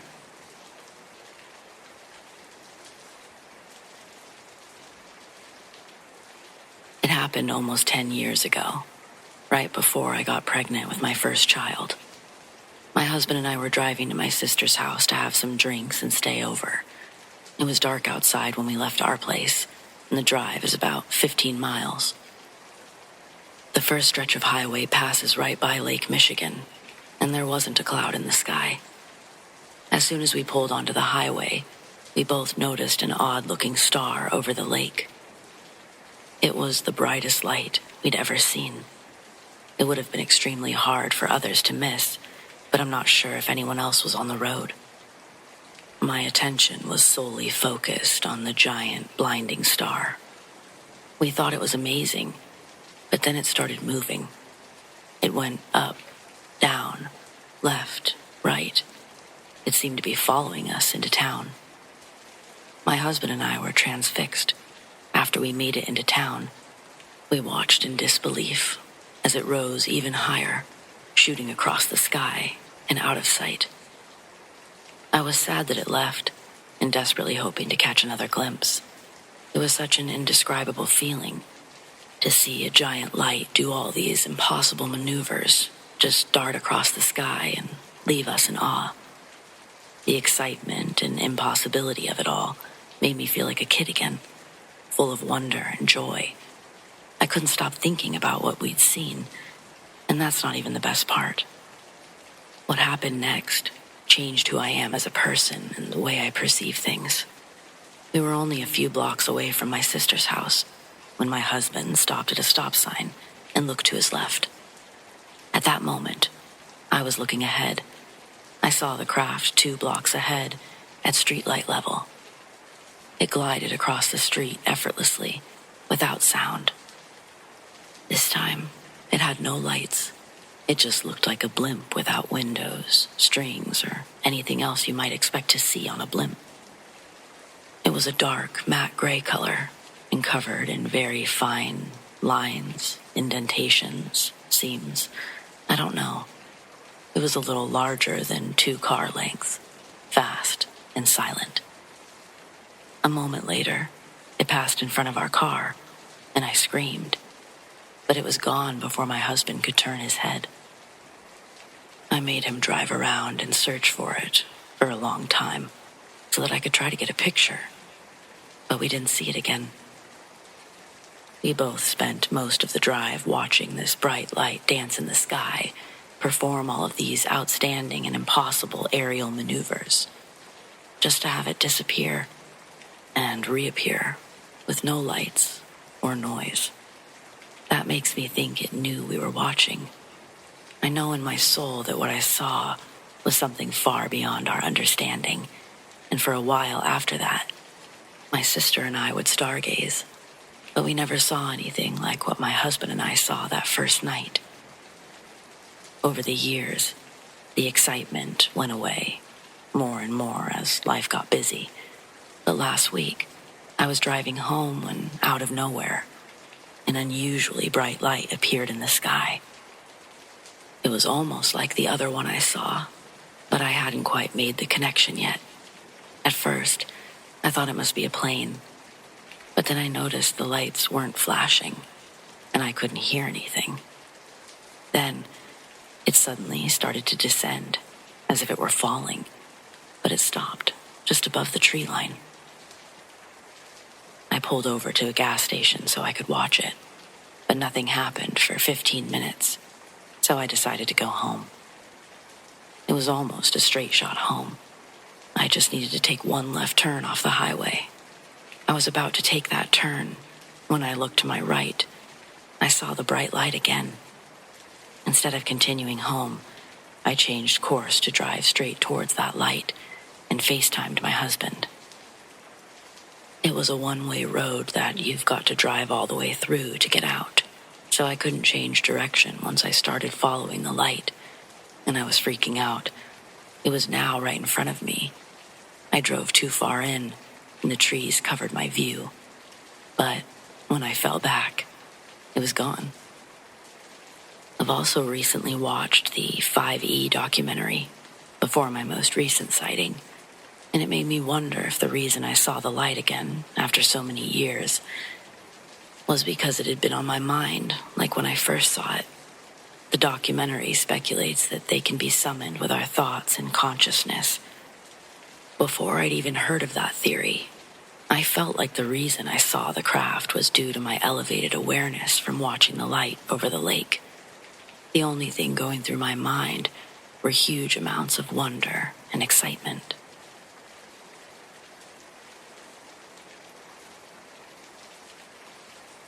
I work and live in Seattle for about 9 years now.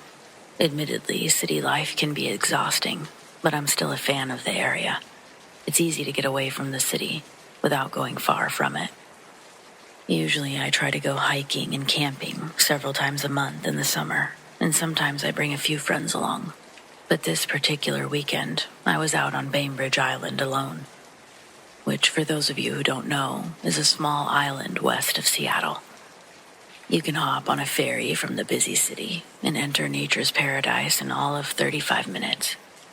I wasn't worried about being alone. Done that part many times, and I happen to have spent a good amount of time as a starving artist, so hiking out in the middle of nowhere has kind of become my way of finding inspiration. I always do my best work out there. I mostly draw real things, nature scenes with flowers, trees, insects, and animals. I just want to clarify before I get into my story that I'm not going out there to dream up ghosts or goblins. What I saw the last time, it wasn't my imagination running wild, or too much smoking. Truthfully, I'd never put much thought into the paranormal, or if I believed in any of it. And I put even less thought into aliens. But here, lately, that's all I think about. At first, I lumped them into the same category.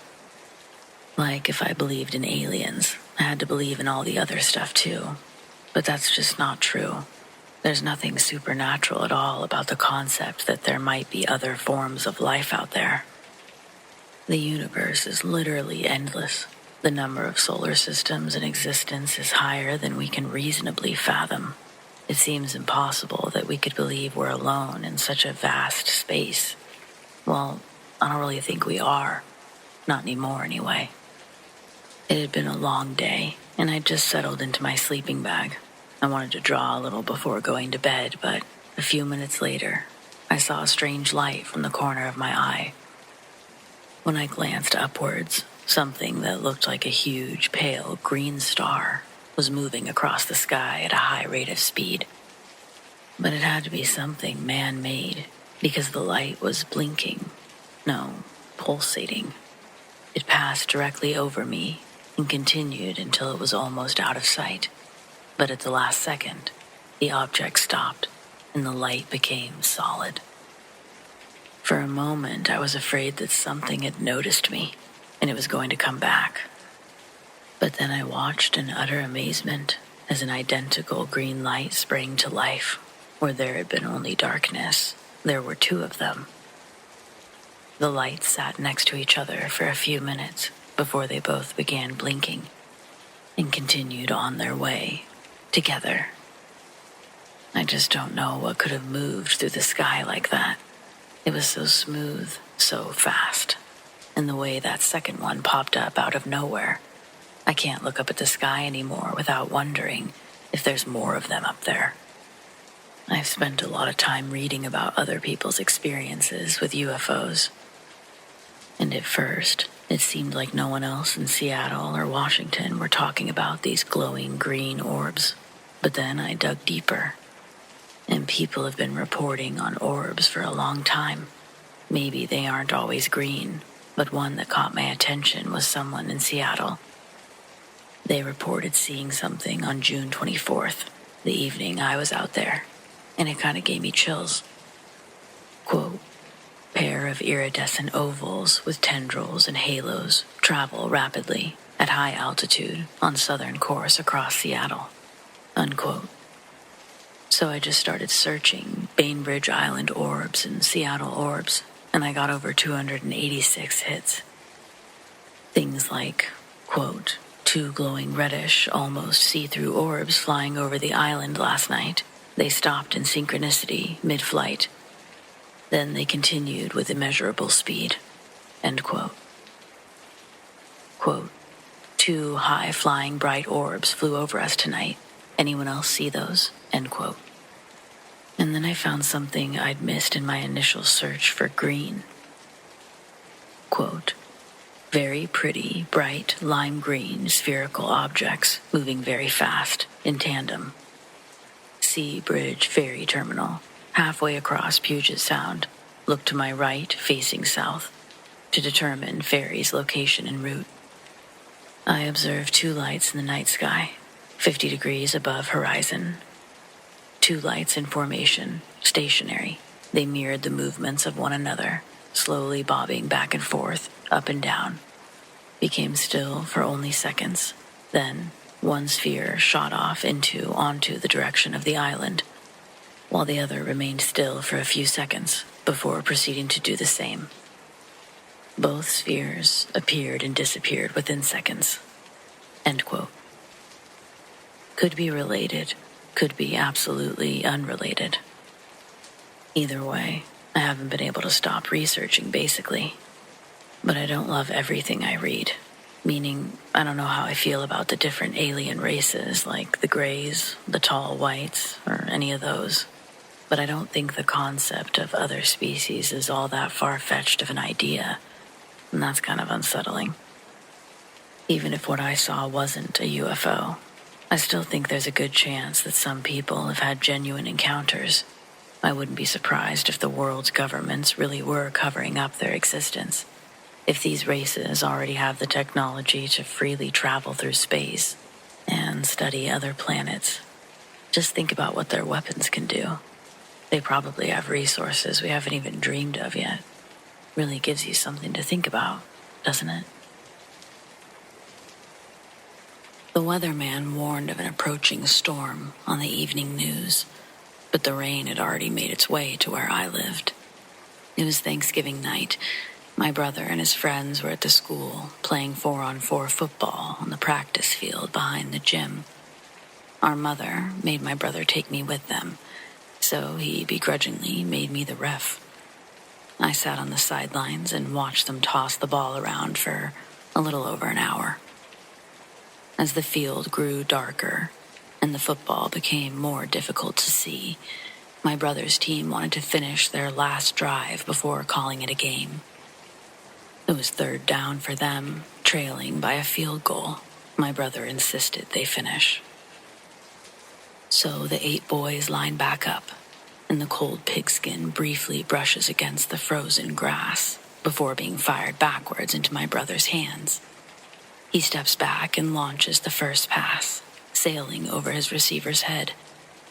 4th down, last play. Again, the ball gets snapped into my brother's hands, and he steps back for another Hail Mary and sends it flying. But just as it's about to reach its peak, before the arch, boom, it strikes something almost completely invisible, sitting idle in the sky. The ball plummets straight down from the impact point.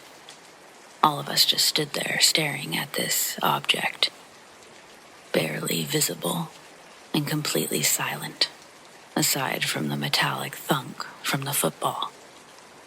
The only way to follow it with your eyes would be to focus and watch the stars disappear and reappear behind it as it flew by.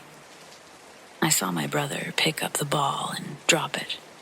It stunk like sulfur, and the smell transferred to his hands when he picked it up. No one else attempted to pick it up, but we could all smell the smell. It wasn't long after that we decided to get the hell out of there. It started as a quick walk in the direction we came, towards our house, and that transitioned into running in a matter of seconds. Call it a knee-jerk reaction, but once we reached the front steps of our house, we all started laughing. Well, not everyone. My brother was just staring at the sky. After several moments of catching our breath, laughing and not laughing, my brother grabs my arm and says, "We gotta go inside. You all should too. Bye, guys." And he rushes us inside, closing the door on his friends. I wish there was a little more to the story, but the rest of the night, my brother just made us stay inside. My parents couldn't understand why he was paranoid, and my father, mostly upset that we'd lost a perfectly good football, asking why we couldn't just be honest about what happened. Of course, we were being honest. You expect your parents to just believe you when you lie, believe you when you tell the truth. They should just believe you. But our parents just didn't. They didn't believe anything they couldn't see for themselves, apparently. My brother is still a bit sour at this point. He knows what we saw. He knows that there was more to see if my parents would just listen and even go look at the football. They refused. My brother remains convinced of this stuff. UFOs, aliens, but he also seems a bit hesitant to talk about it, saying that the older he gets, the less he feels like putting himself out there, whatever that means. It shows as him being interested, being a believer, but never wanting to personally put himself, his story, our story, in the mix. I don't know. Has anyone else ever experienced something like this? This happened to me about 10 years ago, when I was 14. It was a warm summer night in 2012. I was walking around the city with my friends, R, who was 16, and his older cousin Jay, 24. We'd all been neighbors for about 4 years now. Our families knew each other, so it was quite normal for us to all be hanging out together, despite the age gaps. During our walk, we decided to take a shortcut through the cemetery. It was after hours, and I'm pretty sure it was illegal for us to be there, but at the time, we weren't going to do anything other than just cut through, which we would often do during the day as well. As we were walking down the path, I saw headlights turn into the cemetery, and the boys, of course, darted away ahead of me into the trees. Since the others ran ahead of me and off the path, away from the lights, it was pitch black. There was residual light twinkling through the branches as I made my way down into the trees, but it dropped down to a slight hill, and the light was lost. I was walking along, trying to be as quiet as possible, almost blind due to my eyes not adjusting yet, and that's when the feeling of dread sets in. I had no idea where the guys were. I couldn't see, and I didn't want to be caught by the police by myself. But there was something else, almost a chill in the air on a warm July night. I tried to brush it off, the uneasy feeling, thinking it was just my nerves being scared because the guys took off without me. But alarms were going off in my head, like something was very, very wrong, and apart from legal reasons, I should not be there. I make out a shape to the left of me. As I'm walking, I take a couple of steps towards it. "Guys, is that you?" Nothing. No response. I take a few more steps towards it, and I swear to God, just like the movies, a freaking twig snaps under my foot. Now, the reason I had thought that it was the guys is because this shape was crouched down next to a pile of brush, and it was big enough to look like two people hunched over. I thought that they had been hiding there, but when the twig snapped, I stopped in my tracks as the thing stood up and towered over me. I was about 5 foot tall at the time, and this thing was easily 2 of me stacked right on top of each other. Whatever this thing was, it was only 15 feet or so away from me, and I was frozen in horror. It was facing away from me at first, And then its neck, its head, it almost swiveled around like an owl, and I was met with an oval-shaped gray face, no nose or mouth, only two pitch-black, hollow eye sockets. The rest of this thing's body was pitch black against the dark trees, the light from the path no longer streaming through the branches. It was just me and this thing that seemed like the personification of darkness itself. This thing and I stared at each other for what felt like an eternity. The woods around me, through the corners of my eyes, were getting darker. My heart was pounding so hard, I could feel it through my entire body. Every tiny hair on my body was prickling. I was cold. The only thing I can remember thinking was, this is it. I'm never going to see my family again. The body of this thing had followed its head and swiveled, so now I could see its long, curved arms held right up to what would be this thing's chest. Its legs were similarly curved, almost like it wasn't standing at full height, but still slightly crouched down. Its body was almost translucent. It looked like it was wearing some kind of hooded cloak that was see-through as well. The only thing that was 100% solid was its face and its void-like eyes that made me feel like I was staring right into the depths of hell. Neither of us moved. We were locked in the most terrifying staring contest.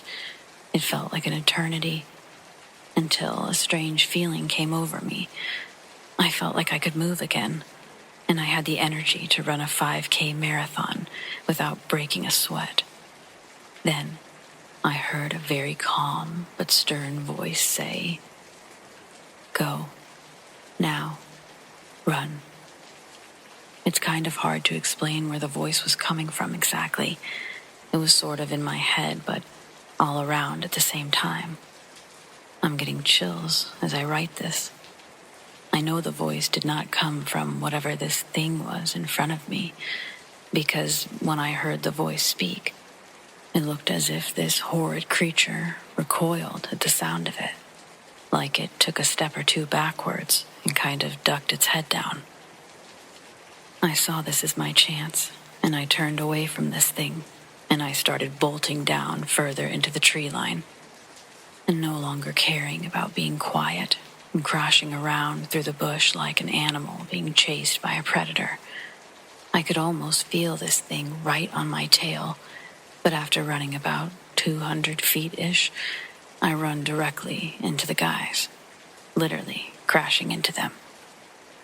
I'm obviously scared and pissed, so I ask why the fuck they left me out there like that, and they apologized. Apparently, I'd been missing for almost a half an hour, and they'd already searched the direction I ran from. They heard weird whispering all around the woods while I was gone, like the voices were coming from everywhere around them. They said right before I crashed into them, the whispering stopped. I told them about what I saw, and all they said was that we should get out of there. We left the cemetery very quickly, and as soon as we walked out of the gates, it was like we all let out a sigh of relief. We never talked about that night again, and even during the day, none of us ever took that shortcut through the cemetery. I still live in the same city, and to this day, I avoid it like the plague. I won't even drive by it. This isn't my only story, but it's definitely one of the more terrifying ones that still haunts me to this day. I was an adventurous kid. I loved playing outside every day, all day. There were a few acres of forest behind my childhood home, and I loved playing in them. I'd go hunting with my dad, play tag, hide and seek. I spent most of my childhood in those woods. But one day something happened that made me stop playing. The day started sunny. No clouds, no rain. It was the perfect day to go playing in the forest. I ran up to the barbed wire fence, a routine operation, ready to climb through and run to freedom. But what faced me as I approached the fence made my blood run cold. There was a woman. She wasn't ghostly or pale or translucent, just a woman, but something was off. She was carrying a little bundle in her arms, looking down at it. Her hair was long and blonde, and her eyes, well, I'm not sure they were eyes. They were hollow, sunken black holes filled with nothing. She turned her head towards me. Her skin was smooth with black lines that looked like lightning patterns. She was slim, but around 6 feet tall. She made contact with my fear-filled eyes, and all of a sudden my ears started ringing with this piercing sound. Goosebumps trailed up my arms as I began to feel lightheaded. Then she spoke, and the words that came out of her mouth chilled me to the bone. "My baby. You killed my baby. My baby. My baby."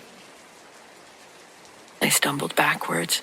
I tried to run, but I tripped on a rock and fell. As I was running back towards my house, I felt a sharp pain in my left knee. I looked down and blood was trickling down my leg. I cut my knee as I fell. When I got back inside, I changed my clothes. My shorts were grass-stained, and my shirt had a mud stain on it. As I put a new change of clothes on, I glanced out the window. She was still out there, roaming around the edge of the fence, and somehow, as if she'd been waiting for my glance, she locked eyes with me. Her hollow eyes seemed to be dripping a liquid. Then came this wail. It was loud, ear-piercing even. And so, for reasons I can't explain, I went back outside, slowly walked up to the edge of the barbed wire fence, and she appeared in front of me. She repeated her words, and then she grabbed me, pulling me towards the barbed wire fence, and I felt something warm trickling down my arm. I was bleeding. I looked back up, and she was gone. She'd vanished. But how? I was trembling with fear as I went back inside, and I spent the rest of the day playing with my toys, fearful of what lurked outside.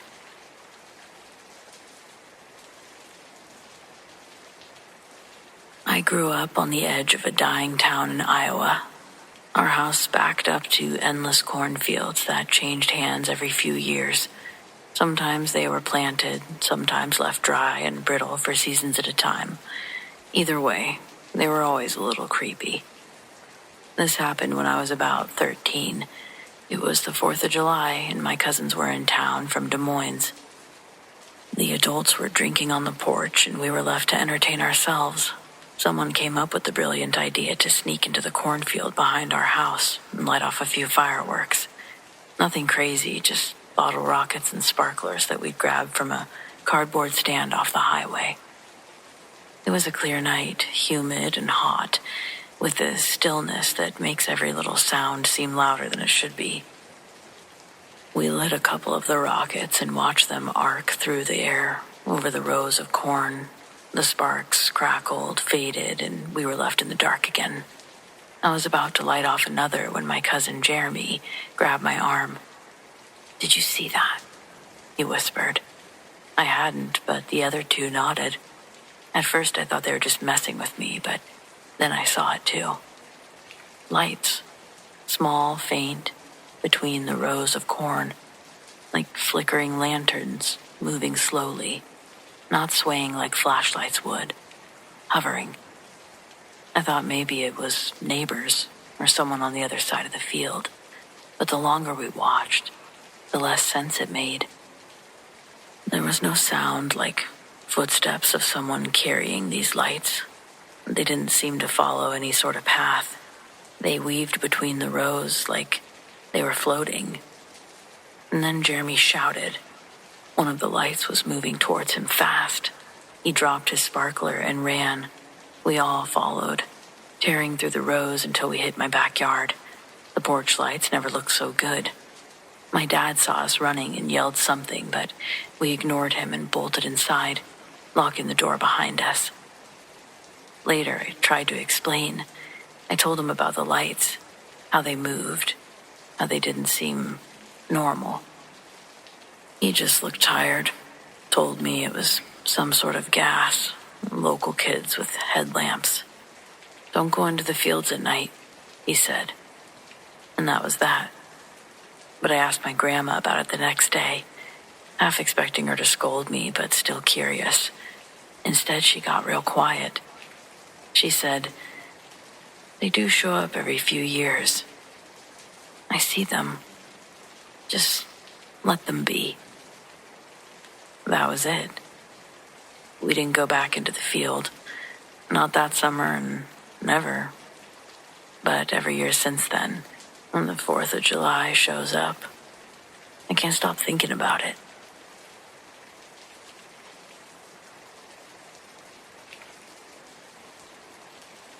This happened in the early 70s when I was about 7 years old, and it's something that my mom talked about for years, just in a matter-of-fact kind of way. Like it happened and that was that. But it stuck with me. We just moved to St. Simon's Island, Georgia. At the time, it was Ebo Landing. My parents had bought this beautiful house that sat right on the bend of the river. I remember that part clearly. The way the water curved around the property. How open everything felt compared to where we lived before. It felt like something out of a magazine at that age. The move itself, even from my perspective, was a bit chaotic. My dad had to stay behind for work, so my mom drove down with her best friend, who brought her daughter along. Between them, there were 4 of us kids. Me, my sister, her friends, 2 girls, all crammed into the car for a 3-hour drive south. The plan was pretty simple. Get to the house, get settled in, and wait for furniture to arrive. Only the furniture didn't make it. I remember that pretty clearly. So the first night, we all slept on the floor. My mom and her friend took the master bedroom, which was on the first floor, and the rest of us were set up in another bedroom on the opposite side of the house. I remember it feeling like an adventure at the time. Sleeping bags, blankets, whispering to each other until we fell asleep. Nothing about that night felt strange, at least not to us. And so, what I remember is my mom's story. And it wasn't until years later that I heard what actually happened. Sometime in the middle of the night, my mom woke up. She didn't know what time it was. There were no clocks set up. But she said the house was completely still. There was no noise even coming from outside. But then she heard footsteps. Not faint, heavy, deliberate footsteps directly above her, back and forth. She said at first she thought maybe one of us had gotten up and somehow ended up upstairs. She began thinking she should get up and check. Then she heard her friend woke up too. She heard it immediately. Before my mom could even say anything, her friend whispered, "Do you hear that?" And then, underneath the footsteps, something else. It was a dragging sound, like metal on wood, like something heavy being pulled slowly across the floor. My mom said that that's when she felt this deep sinking feeling in her stomach. When something just isn't unfamiliar, it's unsettling. There was no phone in the house yet, no neighbors close enough to call out to, and no one else was there but them and us kids. Her friend, who was a little more bold, I guess, sat up and said, "I'm going upstairs. I brought my gun." My mom told me later that she really didn't want to go, but she also didn't want to stay there and keep listening. So they went together. She said the strangest part, before they even reached the stairs, was that the sounds didn't react to them at all. No pause or shift, just that steady walking and dragging back and forth. They made their way upstairs rather slowly. My mom said with every creak of the stairs, she fully expected, to see someone the second they reached the top. But when they got there, the movement, the sound, everything stopped. And there was no one. There was nothing. She said the moment they stepped onto the second floor, everything was completely silent. But they still checked every room, the closets, the corners, the windows. Nothing was out of place. There was no sign that anyone had been there at all. Definitely nothing that could explain what they just heard. They went back downstairs, but they stayed awake for the rest of the night, listening. The sounds never came back, and we didn't hear any of this at the time. Not that night or the next day. My mom didn't want to scare us, so she kept it to herself, at least while we were still living there. Life went on. We settled into the house, got our furniture, and as far as I know, nothing like that ever happened again while we lived there. It wasn't even until a couple years later that the story came up again. I don't remember exactly how we found out, whether it was through neighbors, history, or just someone mentioning it in passing. But the land that our house was built on, it had a history, a very specific one. Back in the 1800s, that stretch of water along the island was the site of an incident involving a group of enslaved people being transported by ship. From what we were told, they made a decision together. If they were going to live in chains, they would rather die free. So they jumped. Still shackled, they jumped into the water and they drowned. I remember my mom going quiet when she told us that. Just quiet. Because she had already heard something years earlier, on that first night in our house. She never tried to connect the two things outright. She wasn't the type of person to jump to conclusions like that. But she didn't dismiss it either. And I think deep down, she'll always believe they are connected.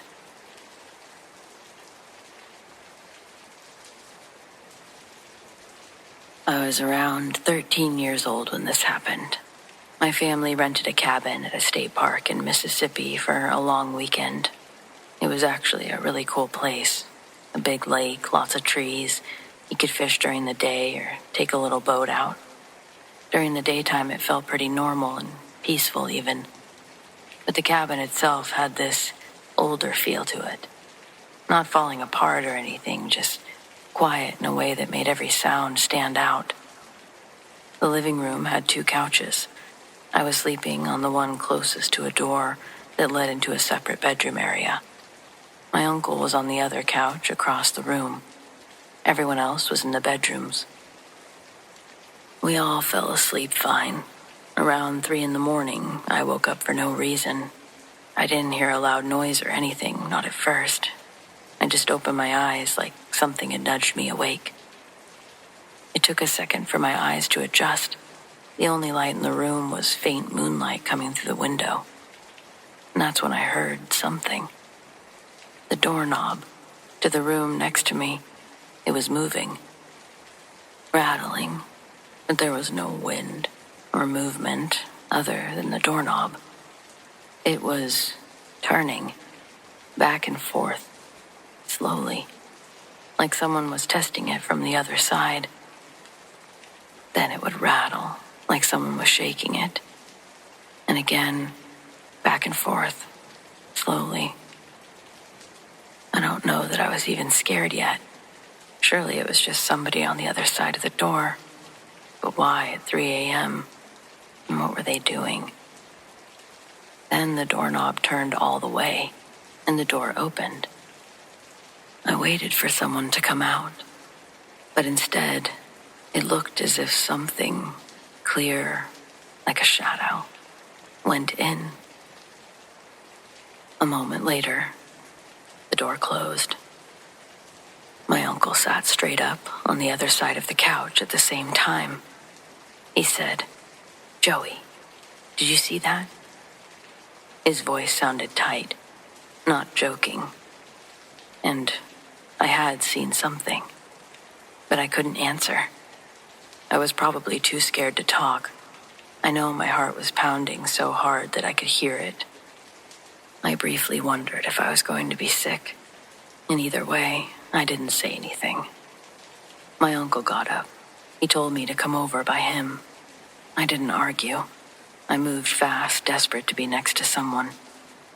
We both just stared at the door. My uncle gently opens the door, and we can see inside that everybody's asleep. No one had gotten up. There was no windows open inside. The doorknob itself wasn't loose. We stood there, whispering, trying to come up with an explanation that made sense. Finally, my uncle just said, "Well, I guess we're going back to sleep." Which is crazy when I think about it now, but what are we supposed to do? It was 3 a.m. We were in the middle of a state park, so we just laid back down. I'm not sure that either of us did much sleeping. I know I didn't after that. The next day, we didn't really make a big deal about it, but later my grandma mentioned that she hadn't slept well. She said she kept seeing weird shadows moving across the wall in her room. She brushed it off like maybe it was tree branches, but she didn't know where the light was coming from. But there weren't any branches close enough to hit the cabin anyway, not outside her window. And I had seen a shadow walk in there. So that stuck with me.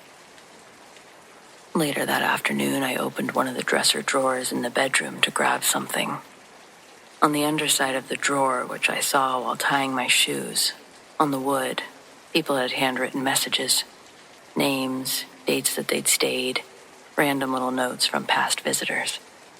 Most of it was harmless stuff, but one message was written bigger than all the others, underlined and circled.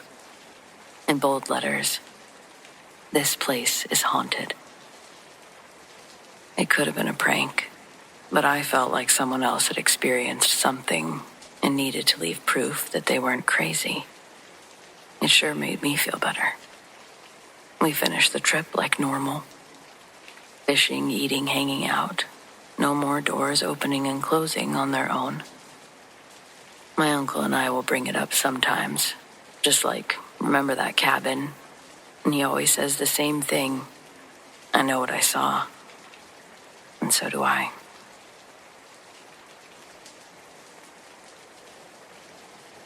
Driving as long as I have, I've hit animals before. It comes with the territory. A deer bolts out of nowhere. A stray darts across the country road. You don't want it to happen, but when you're pulling 80,000 pounds at highway speed, there's not much choice. You remember the sound, the jolt, the way your stomach feels. It's awful, but it's real. But this wasn't that. It was 3 winters ago. Late night, running east through Indiana. Empty highways. I was wide awake, coffee strong, music low, eyes steady. But out of nowhere, a figure stepped into my lane. I had maybe a second to react. Slamming the brakes, the rig screamed under me. Tires were fighting for grip. I felt the thud. Not hard. Just enough to tell me that I'd made contact. My chest seized. I'd hit someone. I brought the truck to a shuddering stop. Hazards flashing, breath coming fast and shallow. My hands wouldn't unclench from the wheel. Finally, I forced the door open and I climbed out. Legs shaking so bad I almost stumbled. The highway never felt so empty. No car pulled to the side. No shoe in the road. There was no blood. No body. Just silence in every direction. I walked the shoulder, looked across the gravel, the weeds. Nothing. My pulse was still hammering in my ears when I thought of the dash cam. At least it would tell me the truth. Back in the cab, I replayed the last minute. The footage was there. Open road, glow of my headlights, and a figure. For a split second, it was clear as day. a person walking straight into my lane. But the longer I watched, the stranger it got. The outline didn't hold. Seemed thin, almost translucent. The shape warping as if the camera itself couldn't decide what it was seeing. Then it was gone. No impact or stumble. It didn't collapse. It was just gone. I sat there for what felt like an hour, replaying it over and over, trying to convince myself that it was a glitch. But I knew what I'd felt. That jolt through the wheel, the weight of the hit. My body remembered it, even if the road didn't. I don't know how, but eventually I put the truck back into gear and drove on. The rest of the night, every mile marker looked the same. The highway felt hollow, like the world had pulled back a curtain and shown me something I wasn't supposed to see. To this day, I can't explain it. The dashcam file corrupted not long after. Wouldn't play anymore. I've had this happen with others, but feels strange. Maybe that's for the best, though. Maybe I don't need to see it again.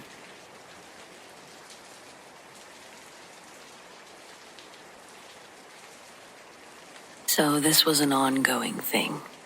In 2019, I moved in with my current partner into a historic Queen Anne-style home in a fairly large city in northeast Indiana.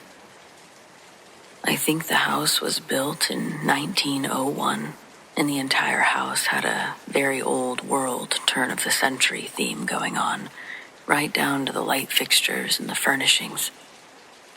The layout of our house was sort of strange. The first floor bathroom was right off of the kitchen, and the kitchen was connected to the family room, but in such a way that you couldn't see into the bathroom from the family room. In this particular bathroom, there were 2 very large antique mirrors that were original to the house.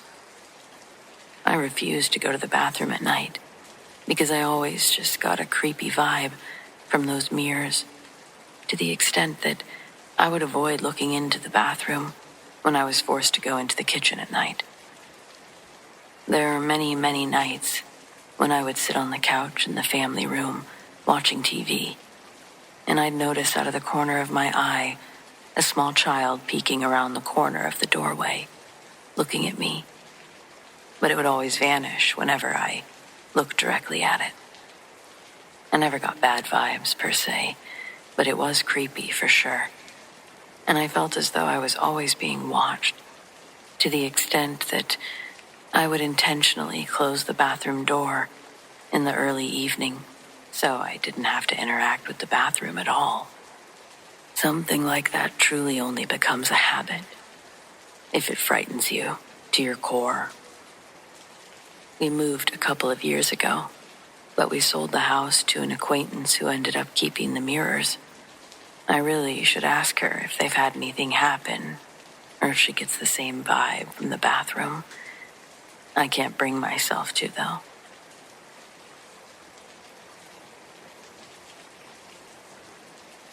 I've never told anyone about this, but I used to be terrified of the house that we moved into when I was 13.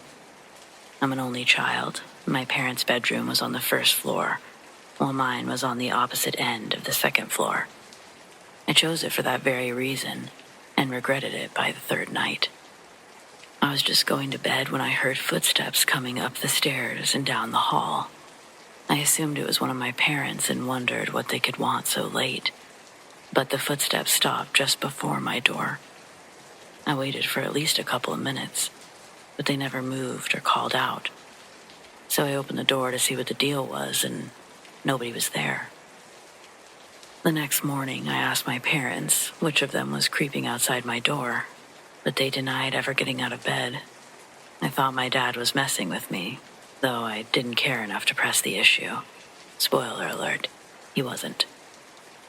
I'm not sure if it was weeks or months later before the next incident, but enough time went by that I had written the whole thing off. And then I woke up in the middle of the night to the sound of footsteps pacing outside my door. I was terrified until, remembering it was probably just my dad, then I decided to beat him at his own game. Quietly, I crept towards the door. I pulled it open just as the steps passed by, but no one was there. It was just an empty hallway with nowhere to go. A cold breeze blew past me, and everything was dead silent. I was instantly terrified again. There was no explanation for what I heard, and I knew I hadn't dreamed it. The following morning, my parents denied any involvement. My mom joked that it was probably just a ghost. She and my dad both laughed it off, but that was the only explanation that made any sense, so I had to test the theory. That night, I took a bunch of candles into my room, and I held a makeshift seance. I only knew what I saw on TV, but I did my best to banish any lingering spirits regardless. I slept through the next several nights, but stayed up late that weekend, just to see if anything happened. The footsteps started just before 3 a.m., and it made my blood run cold. Again, they came up the stairs and began pacing outside my door.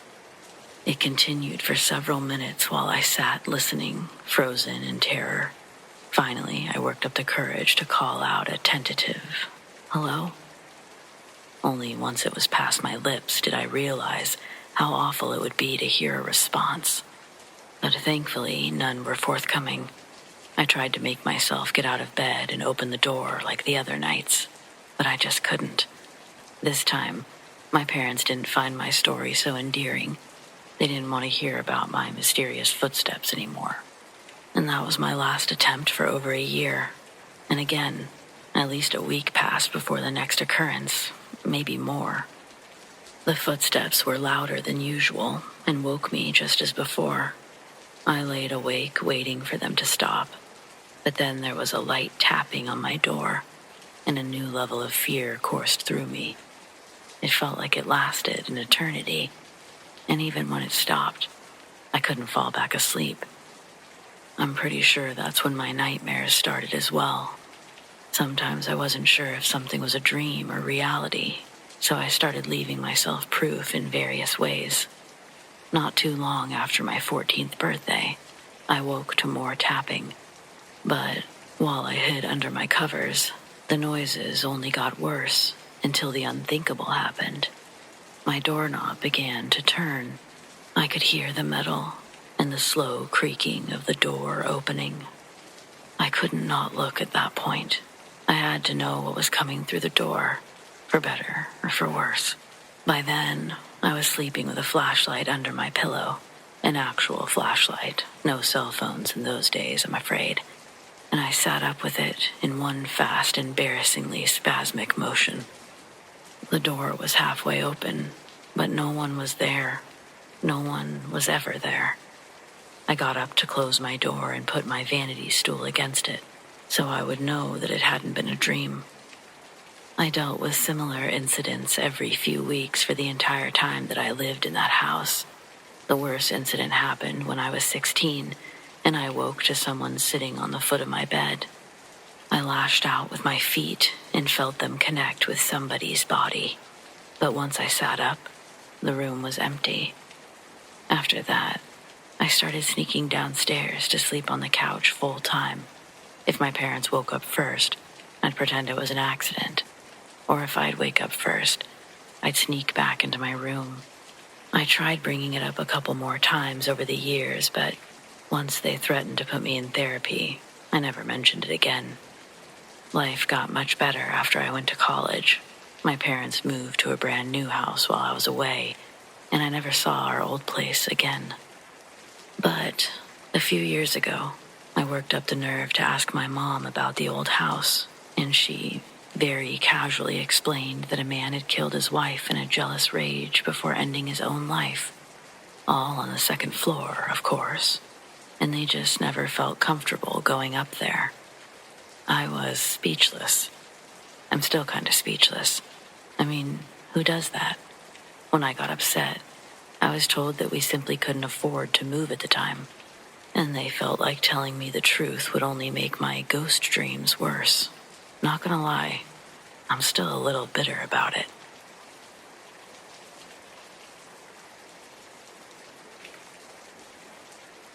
I worked as a funeral director and embalmer for 26 years. During that time, I lived full-time in 3 separate funeral homes and spent countless nights sleeping or catching short naps on a sofa in a visitation room, often when a very long day would end at 3 or 4 in the morning and the next busy day had to start at 6 or 7. While I truly believe a lot of paranormal activity took place all around, I believe most was so subtle it was easily explained away, ignored, or simply not noticed if you didn't want to. For example, whispering voices when alone in the building, footsteps where no one's walking, turning a corner and seeing a dark figure turn the corner at the far end of the hallway, things like that. While there were a few more distinct occurrences, the one that had the biggest impact happened early in my career. It was late one night in a funeral home that had once been a single-family home and converted into this building. The building had one long, straight hallway running through the center of the building, with offices, viewing rooms, bathrooms, etc. on either side.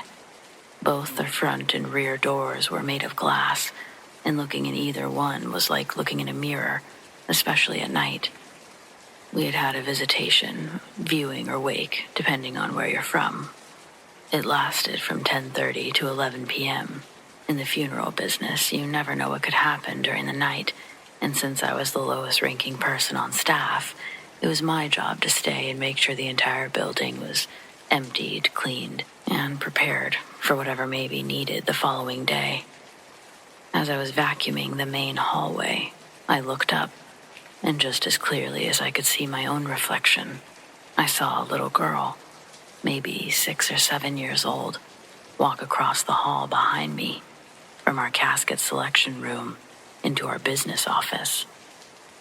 At first, it didn't cross my mind that it was anything unusual. Children wander out at slower paces than the rest of the crowd constantly, because people simply aren't paying attention in their state of grief. But the time, it was past midnight now, and so this would officially be a child that's been left behind. I turned and started to search the building.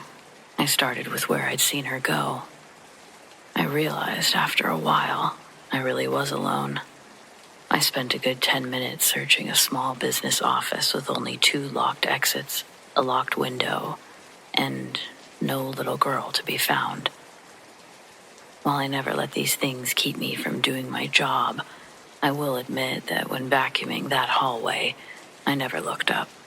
I always kept my eyes on the carpet to make sure I never missed a spot.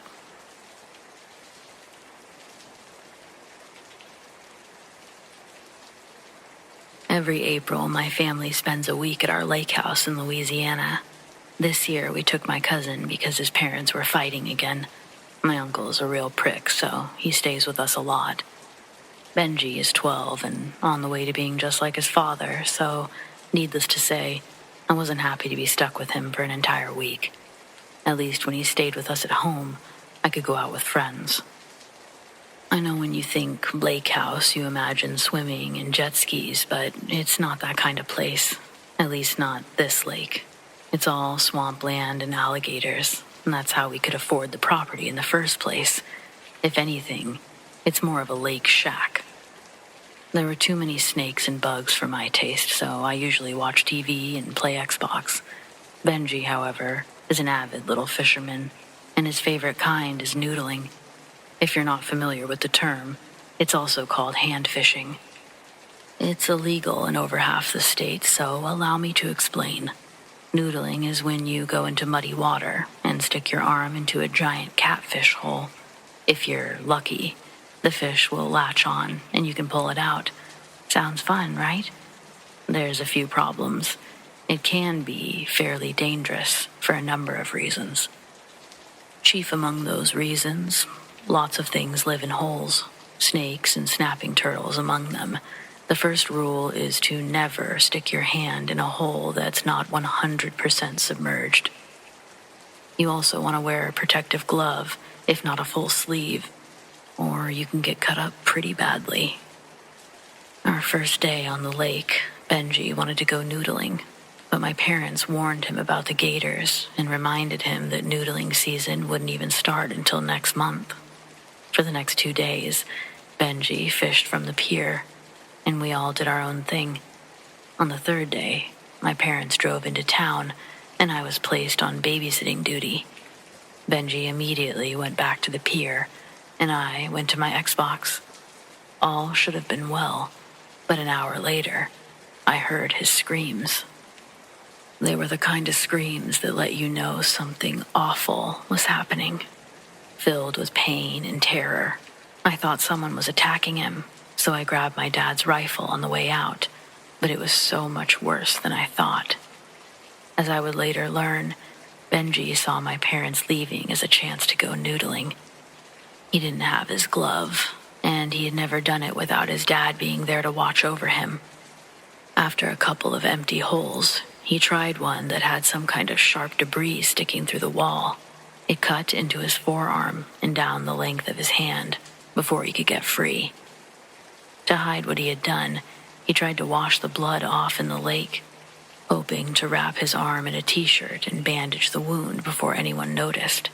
Unfortunately, splashing your bloody hand in alligator-infested waters is a very bad thing to do, especially when you're a small boy.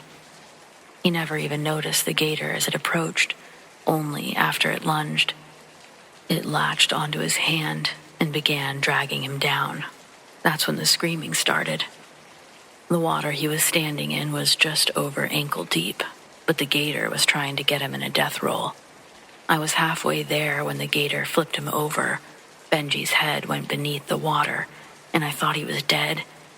I imagined explaining to my parents and the police how his parents would react, but just as quickly he was back, screaming louder than ever, but flailing too much to see anything more than a blur of movement. Suddenly, I was in the water with him. The gator was just making his second death roll attempt, and I fired straight into its underbelly. Its mouth opened, and I dragged Benji out of the lake by his good arm. He was still screaming bloody murder. People from the other houses were making their way down to us. 3 other guys put the alligator out of its misery, while someone else called an ambulance. I was in total shock. It wasn't until some lady started tending to Benji's wound that I saw the damage. His hand was barely left attached. It just hung there by a thin strip of skin and muscle, like a dead piece of meat. I could see jagged ends of broken bones sticking out of the red-stained flesh, and it made me puke. My parents arrived moments after the paramedics. Benji was airlifted to a hospital with my mom while Dad and I followed in the car.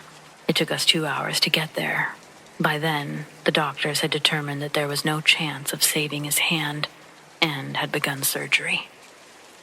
This happened the first week of April, so it's been a couple of weeks now. Benji's home from the hospital, but in poor spirits, as expected. I feel awful. No one has specifically blamed me, but I should have kept a better eye on him. My aunt and uncle openly blamed my parents. I don't know if they'll ever be able to fix their relationship.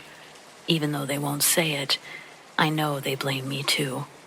The way they look at me now is just awful. Whoever's fault it was, Benji will pay the price for the rest of his life now. Even if he was being a snotty brat, most kids are. They don't know any better, and no one deserves this kind of lesson at 12 years old.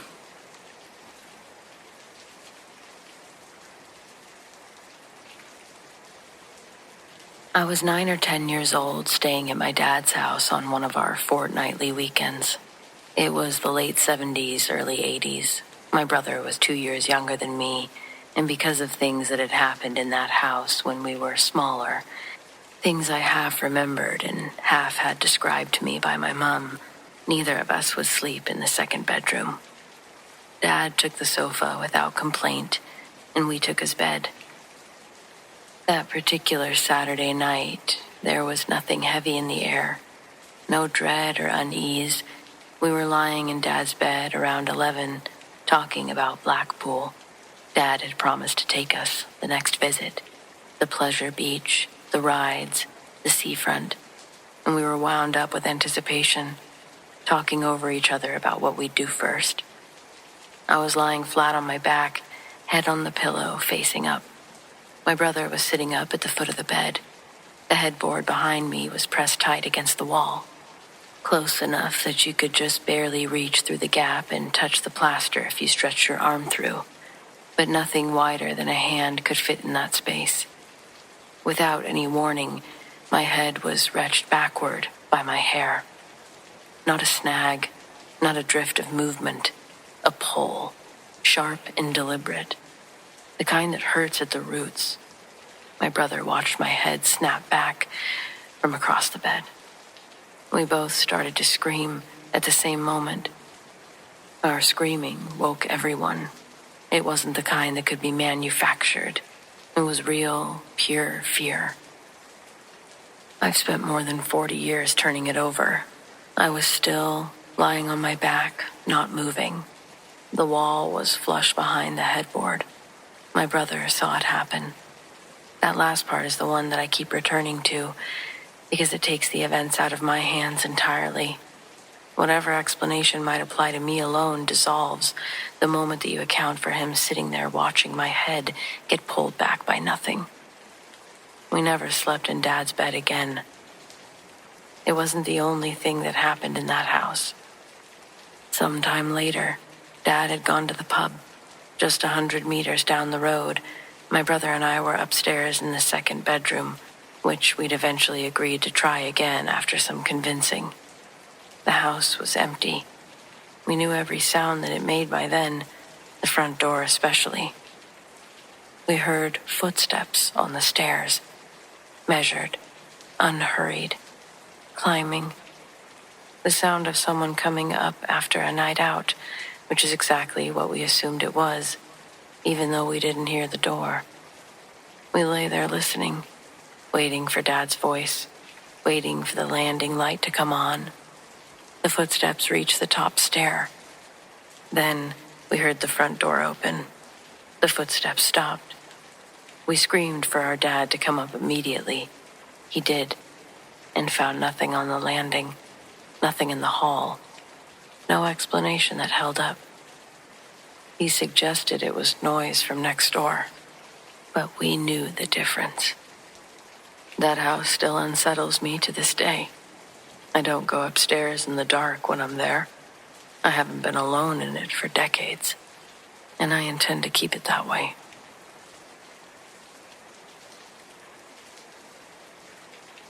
I was house-sitting for my aunt last summer while she was in Florida. She lives way out in the country, where the neighbors aren't close enough to hear you yell, and the nights are so quiet you can hear your own heartbeat. It was my second night there. I'd just finished locking up for the evening, and my aunt's house backs up right against some thick stretch of woods. But there's a big yard in between, and a motion-activated floodlight on the back porch. It only goes out maybe 30 feet, and then everything past that is just dark. I was scrolling on my phone in the living room when I heard the floodlight click on. I figured maybe a deer wandered too close. She told me that they come through sometimes, so I peeked through the blinds. And that's when I saw a man. At first, I thought my eyes were playing tricks on me. He was standing just outside the edge of the light, far enough back that the details were hard to make out. But I could tell it was a man. No movement, no flashlight, nothing in his hands, just still. I just stood there, waiting for him to step forward or turn or anything. He didn't. It was like he was staring at the house, but his head was tilted a little, studying something. I pulled my phone out and started recording through the blinds, but between the glass and the darkness, the camera barely picked up anything. My stomach was going crazy.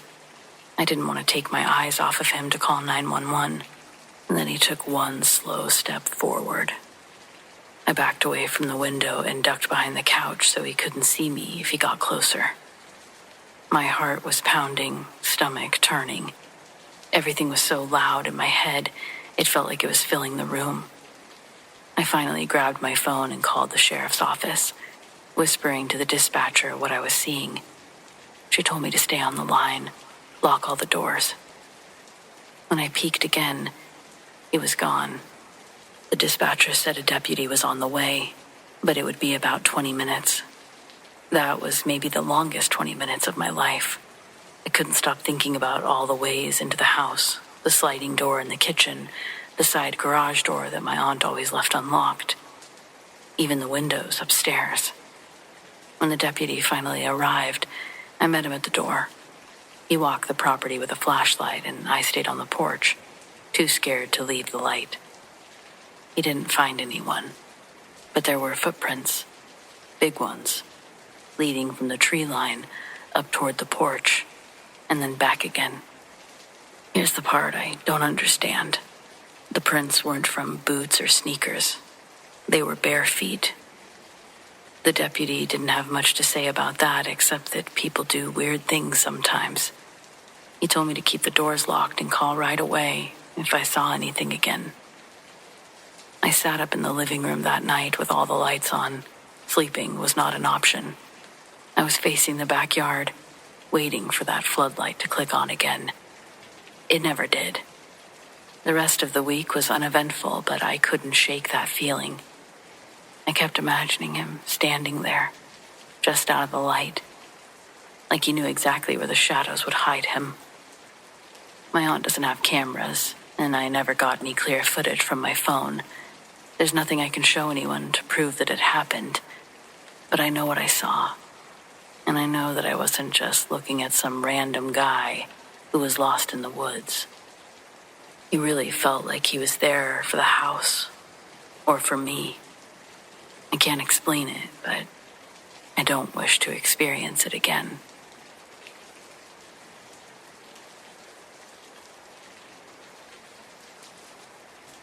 It's safe to say I'm a skeptic by trade.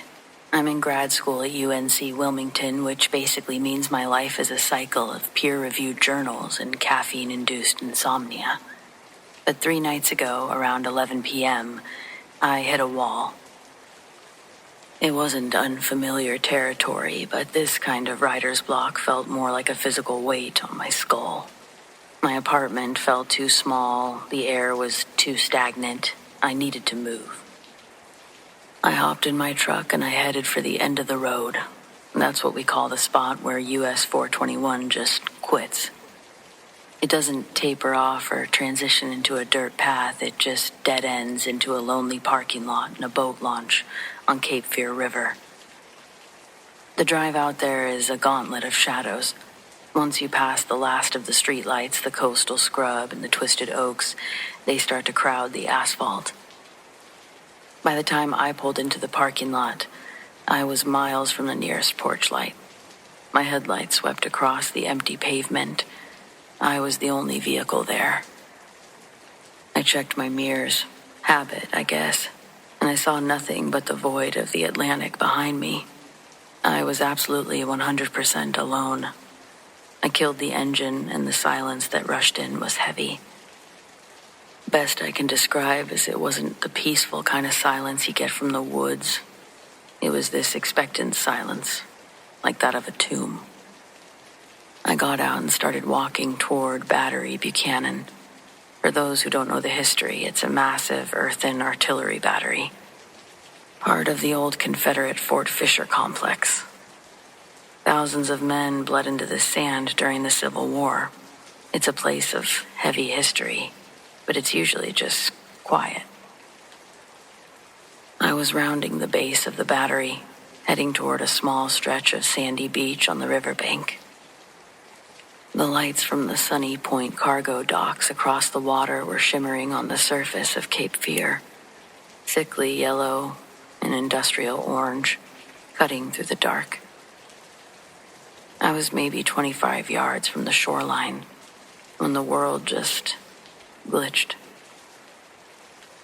I was just looking at a patch of empty sand, and then, in the space between 2 heartbeats, I wasn't. A silhouette appeared. It was the shape of a person, but shape is the only human word that fits.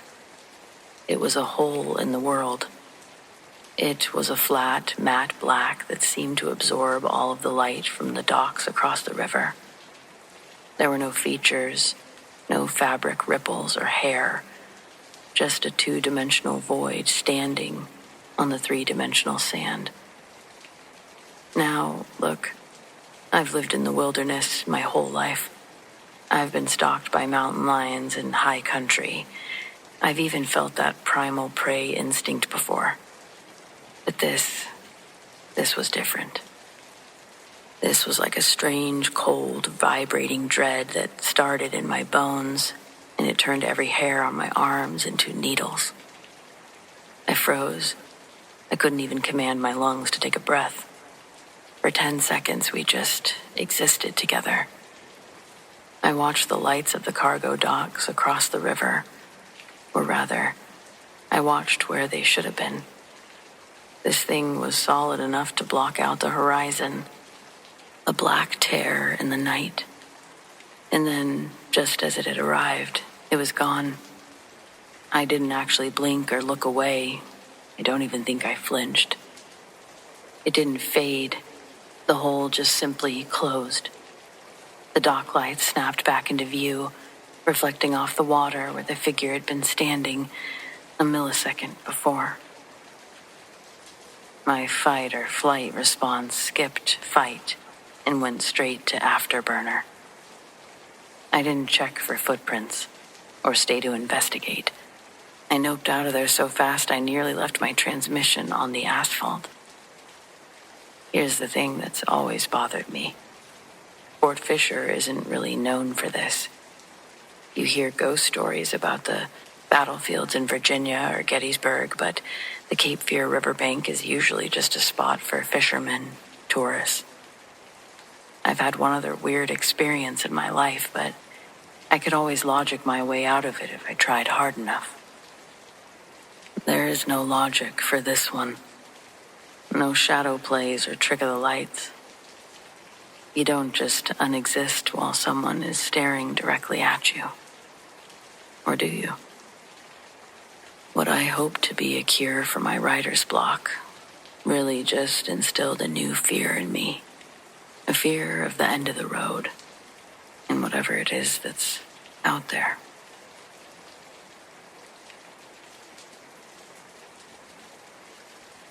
My husband and I had a haunted bed. We owned an antique shop and bought a bunch of furniture from one guy. When you buy a whole lot, sometimes you'll have to take some things you don't want. In the lot was an old reproduction Jenny Lind bed.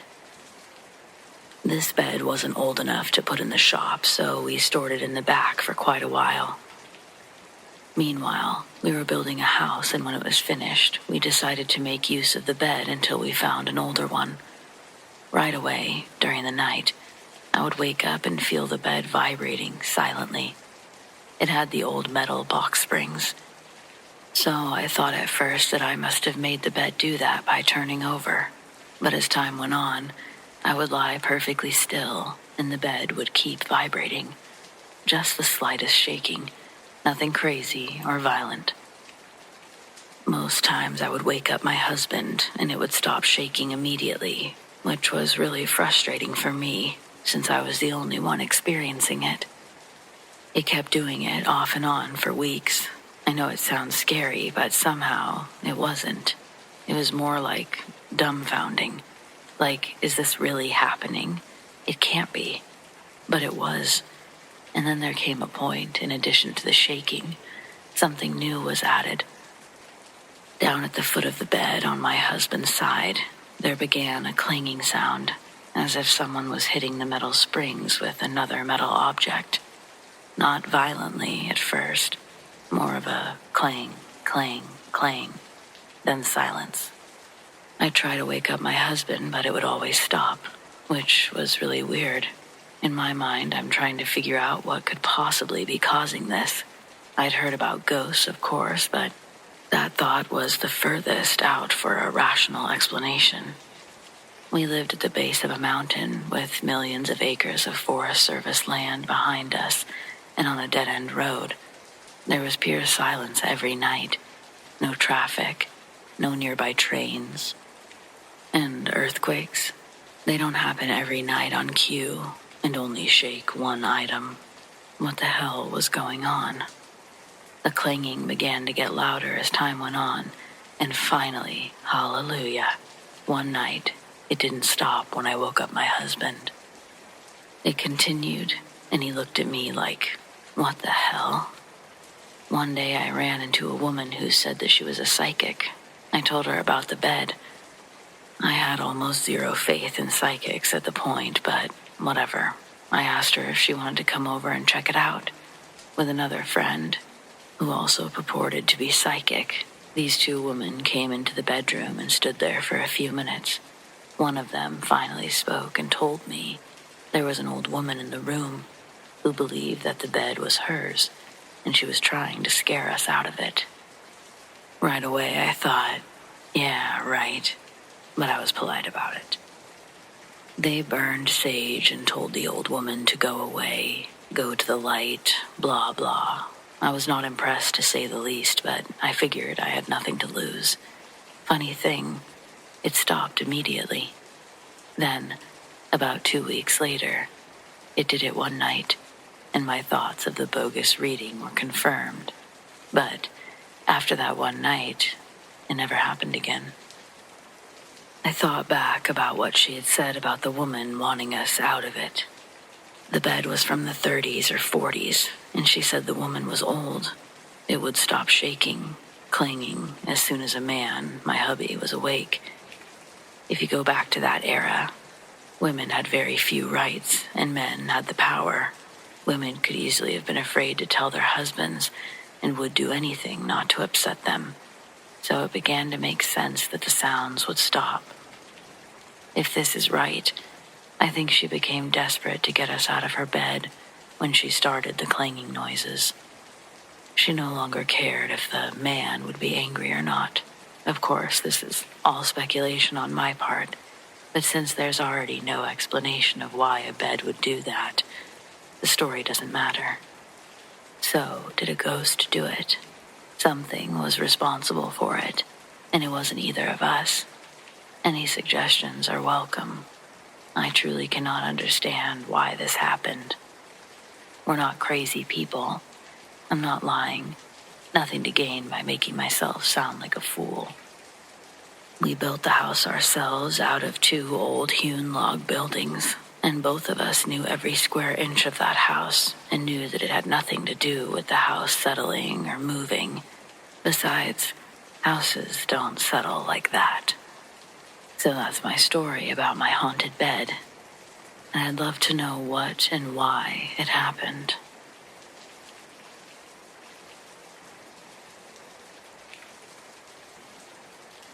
Several years ago, I rented a small farmhouse after landing a new job in the area. It was exactly what I needed at the time. Quiet, affordable, enough land around to make it feel like I could breathe. The landlord was an older woman, pleasant enough, and I didn't ask too many questions. I was ready to settle in and focus on the new chapter. It didn't take long before I noticed something was off. I'd come home after a shift and find things in different places than where I'd left them. Not drastically, but a chair nudged out from the table, a book on a different shelf or just off of one entirely, kitchen items rearranged. At first I brushed it off, told myself I was tired or distracted, but it kept happening, consistently enough that I couldn't keep explaining it away. I'm not crazy. The only conclusion I could land on was that my landlord had a key and was maybe coming inside while I was out. I confronted her about it directly. She denied it, and something in the way that she said it made me believe her. And then she got quiet, told me there was something she hadn't mentioned before I moved in. The property had a history. Civil War soldiers were buried on the land, and she believed the house was haunted. She thought that it might be one of them making themselves known. I didn't believe a word of it. I respected her enough not to say that to her face, but I walked away convinced that there was a rational explanation. and I was gonna find it. I installed cameras inside the house. A week later, I was out of town for work. When I came back and reviewed the footage, I sat there and watched objects move across surfaces with no one in the room, no one visible, anyway. I called a friend who knew someone, a paranormal investigator. I'm still not entirely sure what I expected from that conversation, but what I got was calm, matter-of-fact, and oddly reassuring. There was a presence in the house, he told me, but it was not malicious. As long as I left it alone, didn't provoke it, it would extend me the same courtesy. I decided to stay. Things got moved around occasionally, and that was the full extent of it. I made my peace with it, the way that you can make peace with a strange neighbor. Acknowledge it, don't antagonize it, go about your life. I did go about my life. I started seeing someone, a woman that I'd been getting to know for a while, and eventually she started spending time at the house. It wasn't long before she noticed things were out of place. I told her everything. The footage, the investigator, the soldiers buried on the property. Even offered to film it again since I clearly didn't have the previous footage. She laughed, not a nervous laugh and not an uncertain one. She thought it was genuinely funny. She said I was crazy, that there was no such thing as ghosts, and she kept at it, laughing, dismissing, mocking the whole thing openly. I let it go and walked into the kitchen. And then I heard it, a sharp sound, unmistakable. She came running in right behind it, her hand pressed to her face, eyes wide. She said something had just slapped her. When she moved her hand, I could see it. Her right cheek was solid red. This was the red that doesn't come from anything gentle. We left. We didn't discuss it, debate it. We walked out together and neither of us went back. I paid someone else to collect my belongings, and that's something that sticks with me. Even now, more as the years go on, I never once thought about those cameras in those moments. Getting out was the only thing that existed. The footage I had, whatever else might have been recorded after, the camera equipment itself. I left it all behind without a second thought. I didn't even consider it for a moment while it was happening, not while something had just gotten physical. It's only the distance and time that I found myself wishing that I'd held on to it. The belongings I can live without. The tape I think about all the time. I found out later that the landlord's grandson had been attacked inside the house not long after.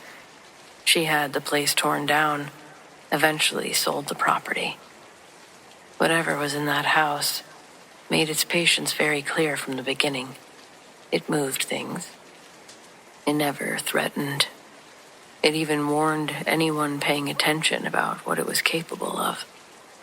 My girlfriend didn't pay attention, and it made sure that she understood exactly what she was dealing with.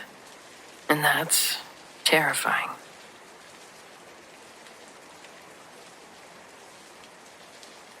I moved into an old farmhouse about 2 years ago. It's one of those places you drive past and immediately picture in sepia. Peeling white paint, a red barn leaning a little too far to one side, and a front porch big enough for 4 rocking chairs. It was built sometime in the late 1800s. The real estate listing called it rustic charm, but my friends just called it creepy. I figured, hey, I grew up in old houses, I can handle creepy. From the first week, I had the sense that someone else was moving in with me. Or more likely, they were already there. It was just the feeling of being observed when you're making coffee or walking down the hall.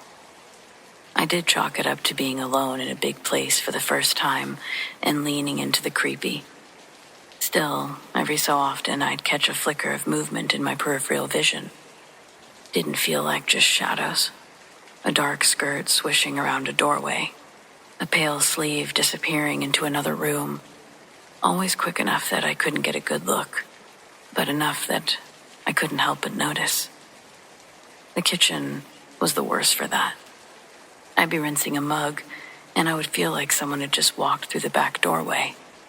The first time it happened, I even called out, thinking maybe one of my friends had stopped by. No answer. Just the smell of old wood and dish soap. The barn had its own atmosphere. Cold, even in the summer. But the house felt like it was living. I certainly didn't feel alone.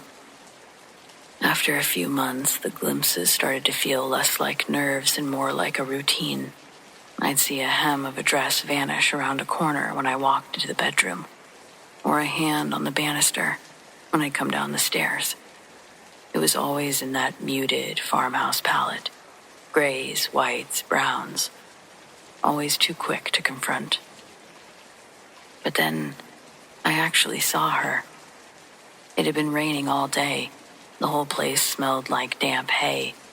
I was upstairs reading with the window cracked. The old pipes in the walls clicked as the temperature dropped, and I could hear the wind rattling the tin roof of the porch. I loved these noises. But at some point, I realized the house had gone silent. There were no creaks or pipes. I couldn't even hear the wind. The hair on my arms stood up. That was when I noticed the movement in the hallway. She stepped into view slowly, like she wasn't trying to hide anymore. Full-bodied, solid as a person. A woman, maybe in her 30s, wearing a long, dark skirt, a pale blouse with rolled-up sleeves, hair pinned up in a loose bun. Farm clothes from another time. She wasn't glowing, and she didn't float. She just stood there at the top of the stairs, looking at me with this calm, steady expression, like she was checking on me. For a second, I was just frozen in place. My first instinct was to be terrified. Every ghost story I'd ever read came flooding back. But the longer I looked at her, the less afraid I felt. Her face wasn't angry or sad. She looked tired, maybe, but kind. Like the look someone gives a kid who's fallen asleep on the couch. She didn't speak. She didn't move closer. She just met my eyes for what felt like half a minute. She turned and walked down the stairs. By the time I reached the hallway, she was gone. The weirdest part is that after that night, the whole house felt different. It was warmer. The cold corners weren't as cold. The barn didn't feel like it was glaring at me anymore. I do still catch glimpses of her sometimes. A sleeve disappearing around a corner. A skirt swaying at the edge of a doorway. No one else seems to have noticed anything. So for now, it just feels like a neighbor passing by, not something lurking. It's like she's still keeping an eye on the place, making sure I'm okay or that the house is. I've told friends and gotten the usual reactions. You were probably tired when you saw that. Old houses creak. You creep yourself out. Shadows play tricks. I've lived in old houses before, as I said. This wasn't a shadow or a trick. This was a person who didn't exactly exist. Not now, but they did long enough to look at me. I don't know her story. Anything I dug up historically doesn't really seem to fit. Whoever she was, she definitely lived here before me, but who knows when. But I'm okay with her still walking the halls. The house doesn't feel so empty, but it doesn't feel haunted in the sense of scary either. It feels tended to. I'm grateful there's no slamming doors or opening windows. For an old farmhouse, I think that's about as close to a blessing as you're gonna get.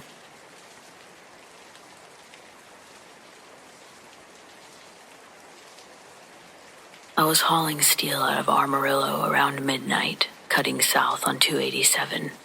It's long, flat, and empty out there. Just highway and dark sky. I'd made that drive 100 times, but that night, it was different. After about 30 minutes in, I noticed a light in the sky behind me. I figured it was a plane at first, but it was low and getting lower. Before I could pull over, the truck started to slow, the engine still running, but the RPMs dropping like I'd taken my foot off the gas. Then, my dash lit up with every warning it had, like it was rebooting. I looked out my side mirror, and the light was hovering maybe 30 feet up, pacing me perfectly. Then, it vanished. The gauges flicked back to normal, and the truck picked up speed like nothing happened. When I finally stopped at a rest area, I checked the dash cam.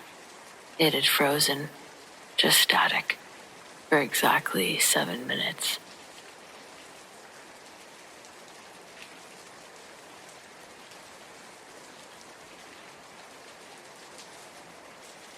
I went to nursing school as a married adult with children.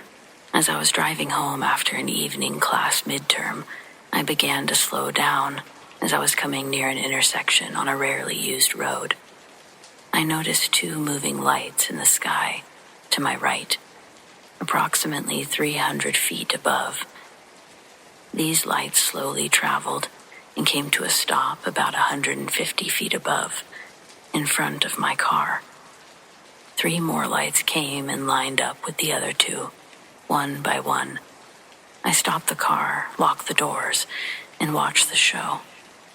I couldn't tell if they were blinking lights or if they were rotating, as on a round object spinning.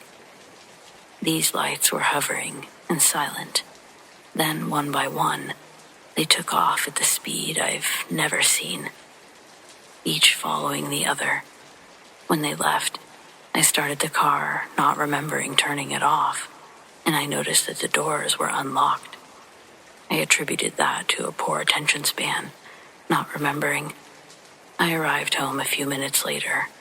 I thought my husband would be happy to see that I was home, as I left the college quite early, but he was quite troubled and wondered why I was almost 3 hours late. I have absolutely no memory of the missing time.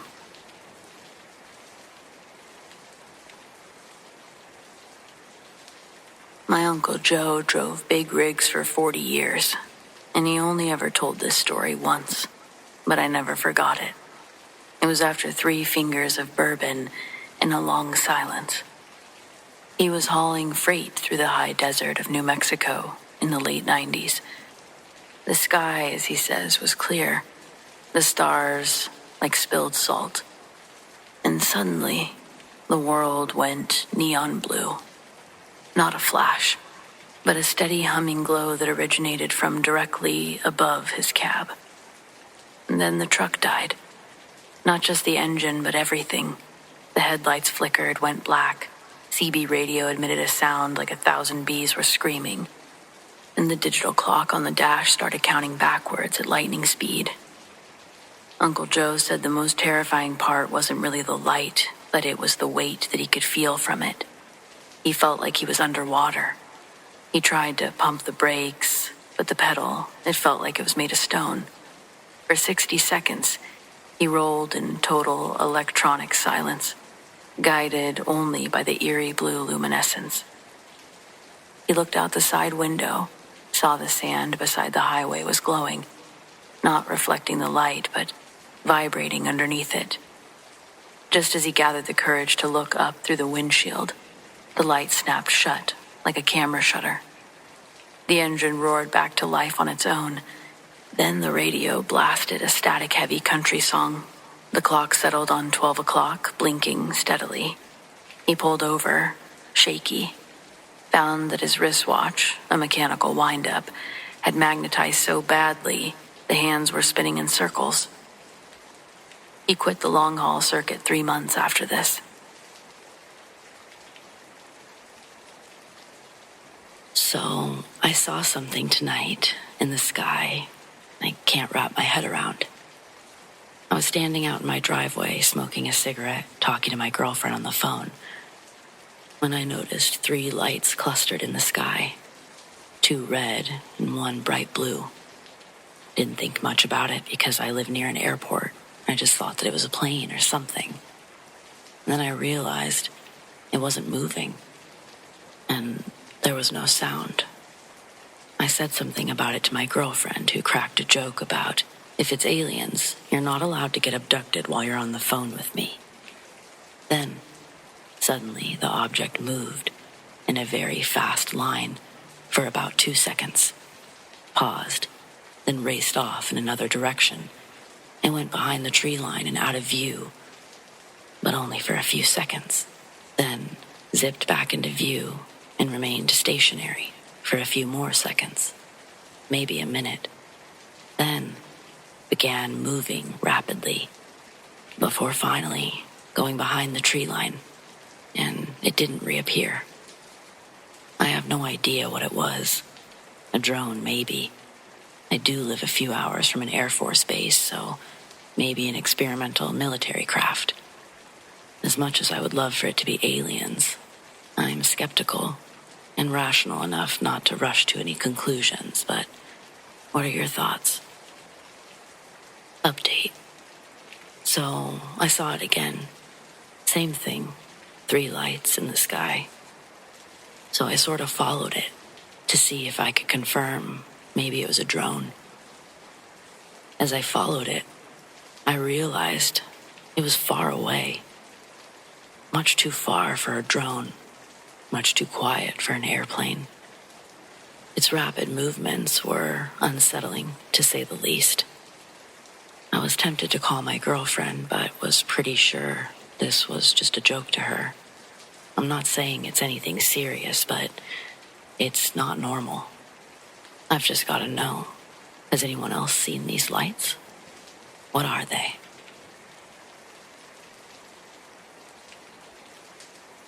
When I was growing up, my mom would take me and my sister sailing on most weekends. The tradition started a few months after my dad died. I guess it was her way of trying to take our mind off of things, and the habit just kind of stuck. Sometimes we would spend a night out at sea. We all loved to watch the sunset and rise over the open water. For really nice nights, we would make our beds on the deck and watch the shooting stars while we fell asleep.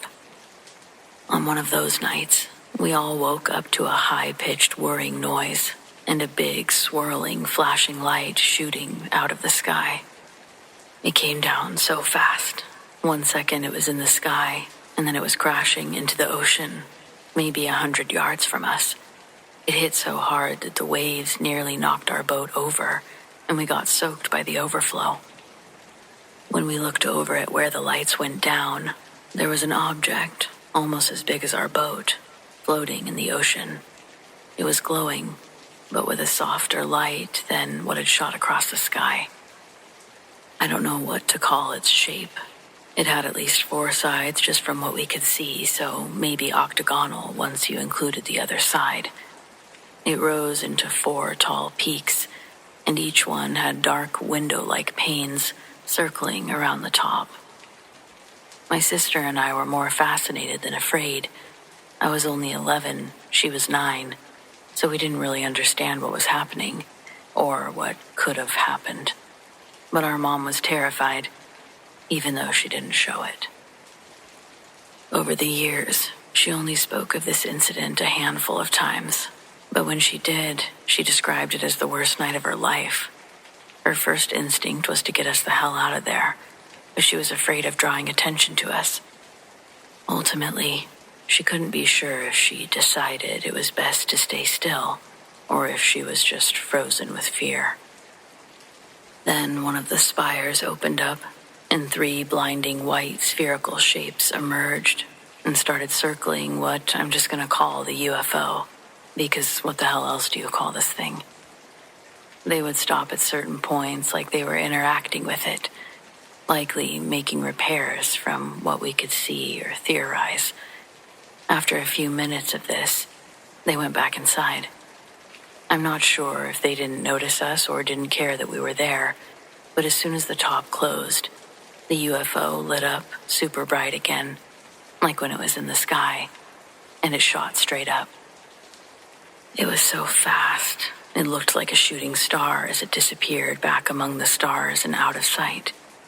My sister and I thought that we saw a magic show. We were so excited, we didn't understand why our mom stayed up the rest of the night, or why she made us leave at the crack of dawn. We do now, obviously. We still went sailing a lot after that, but we never went out quite that far again.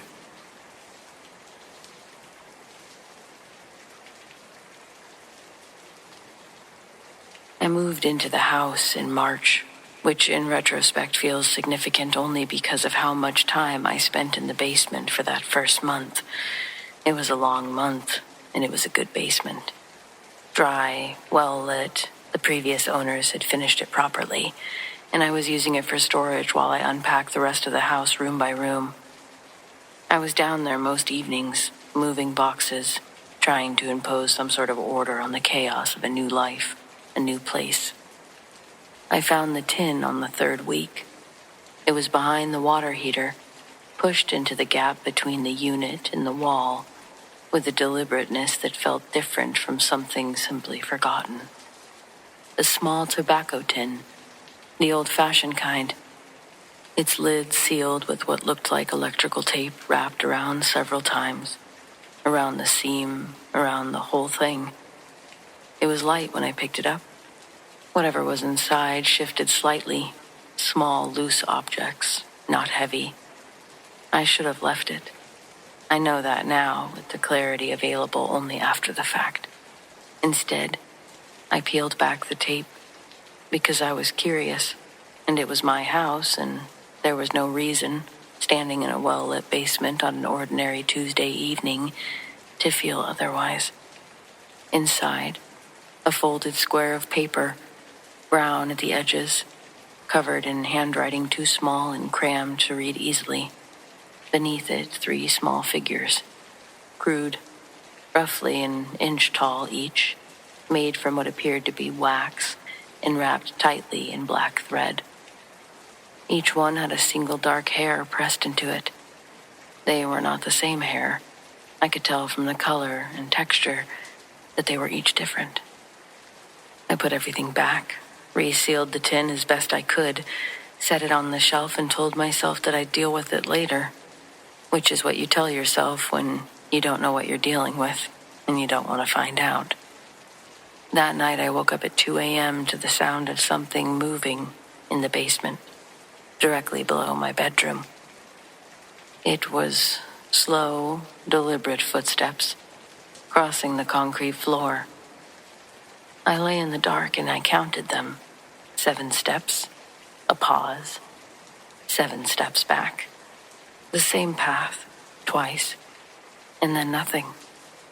I told myself the house was settling, old pipes, temperature changes, the general unreliability of a new building.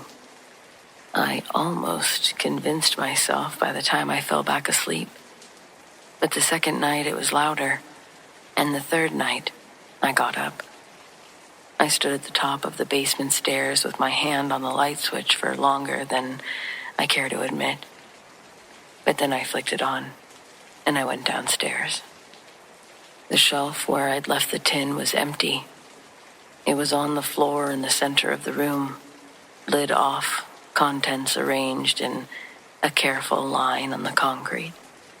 The 3 figures standing upright, the folded paper open and flat beside them, smoothed out as though someone had taken the time to actually read it. I had not done this. I hadn't been down there since the evening I found it. There was no one else in the house. I stood there and looked at it for a long time. Then I picked up the figures, the paper, and the tin. I drove them to a dumpster 3 streets over, and I threw them in. I drove home, and I went back to bed. I haven't heard the footsteps since. What I have noticed, and I'm aware of how this sounds, is that the basement feels different now. Not wrong exactly, more like a room that has been recently vacated. It's much better this way. I wasn't really looking forward to sharing my house with the living or the dead. And most nights, I believe that that's the end of it. But we'll see.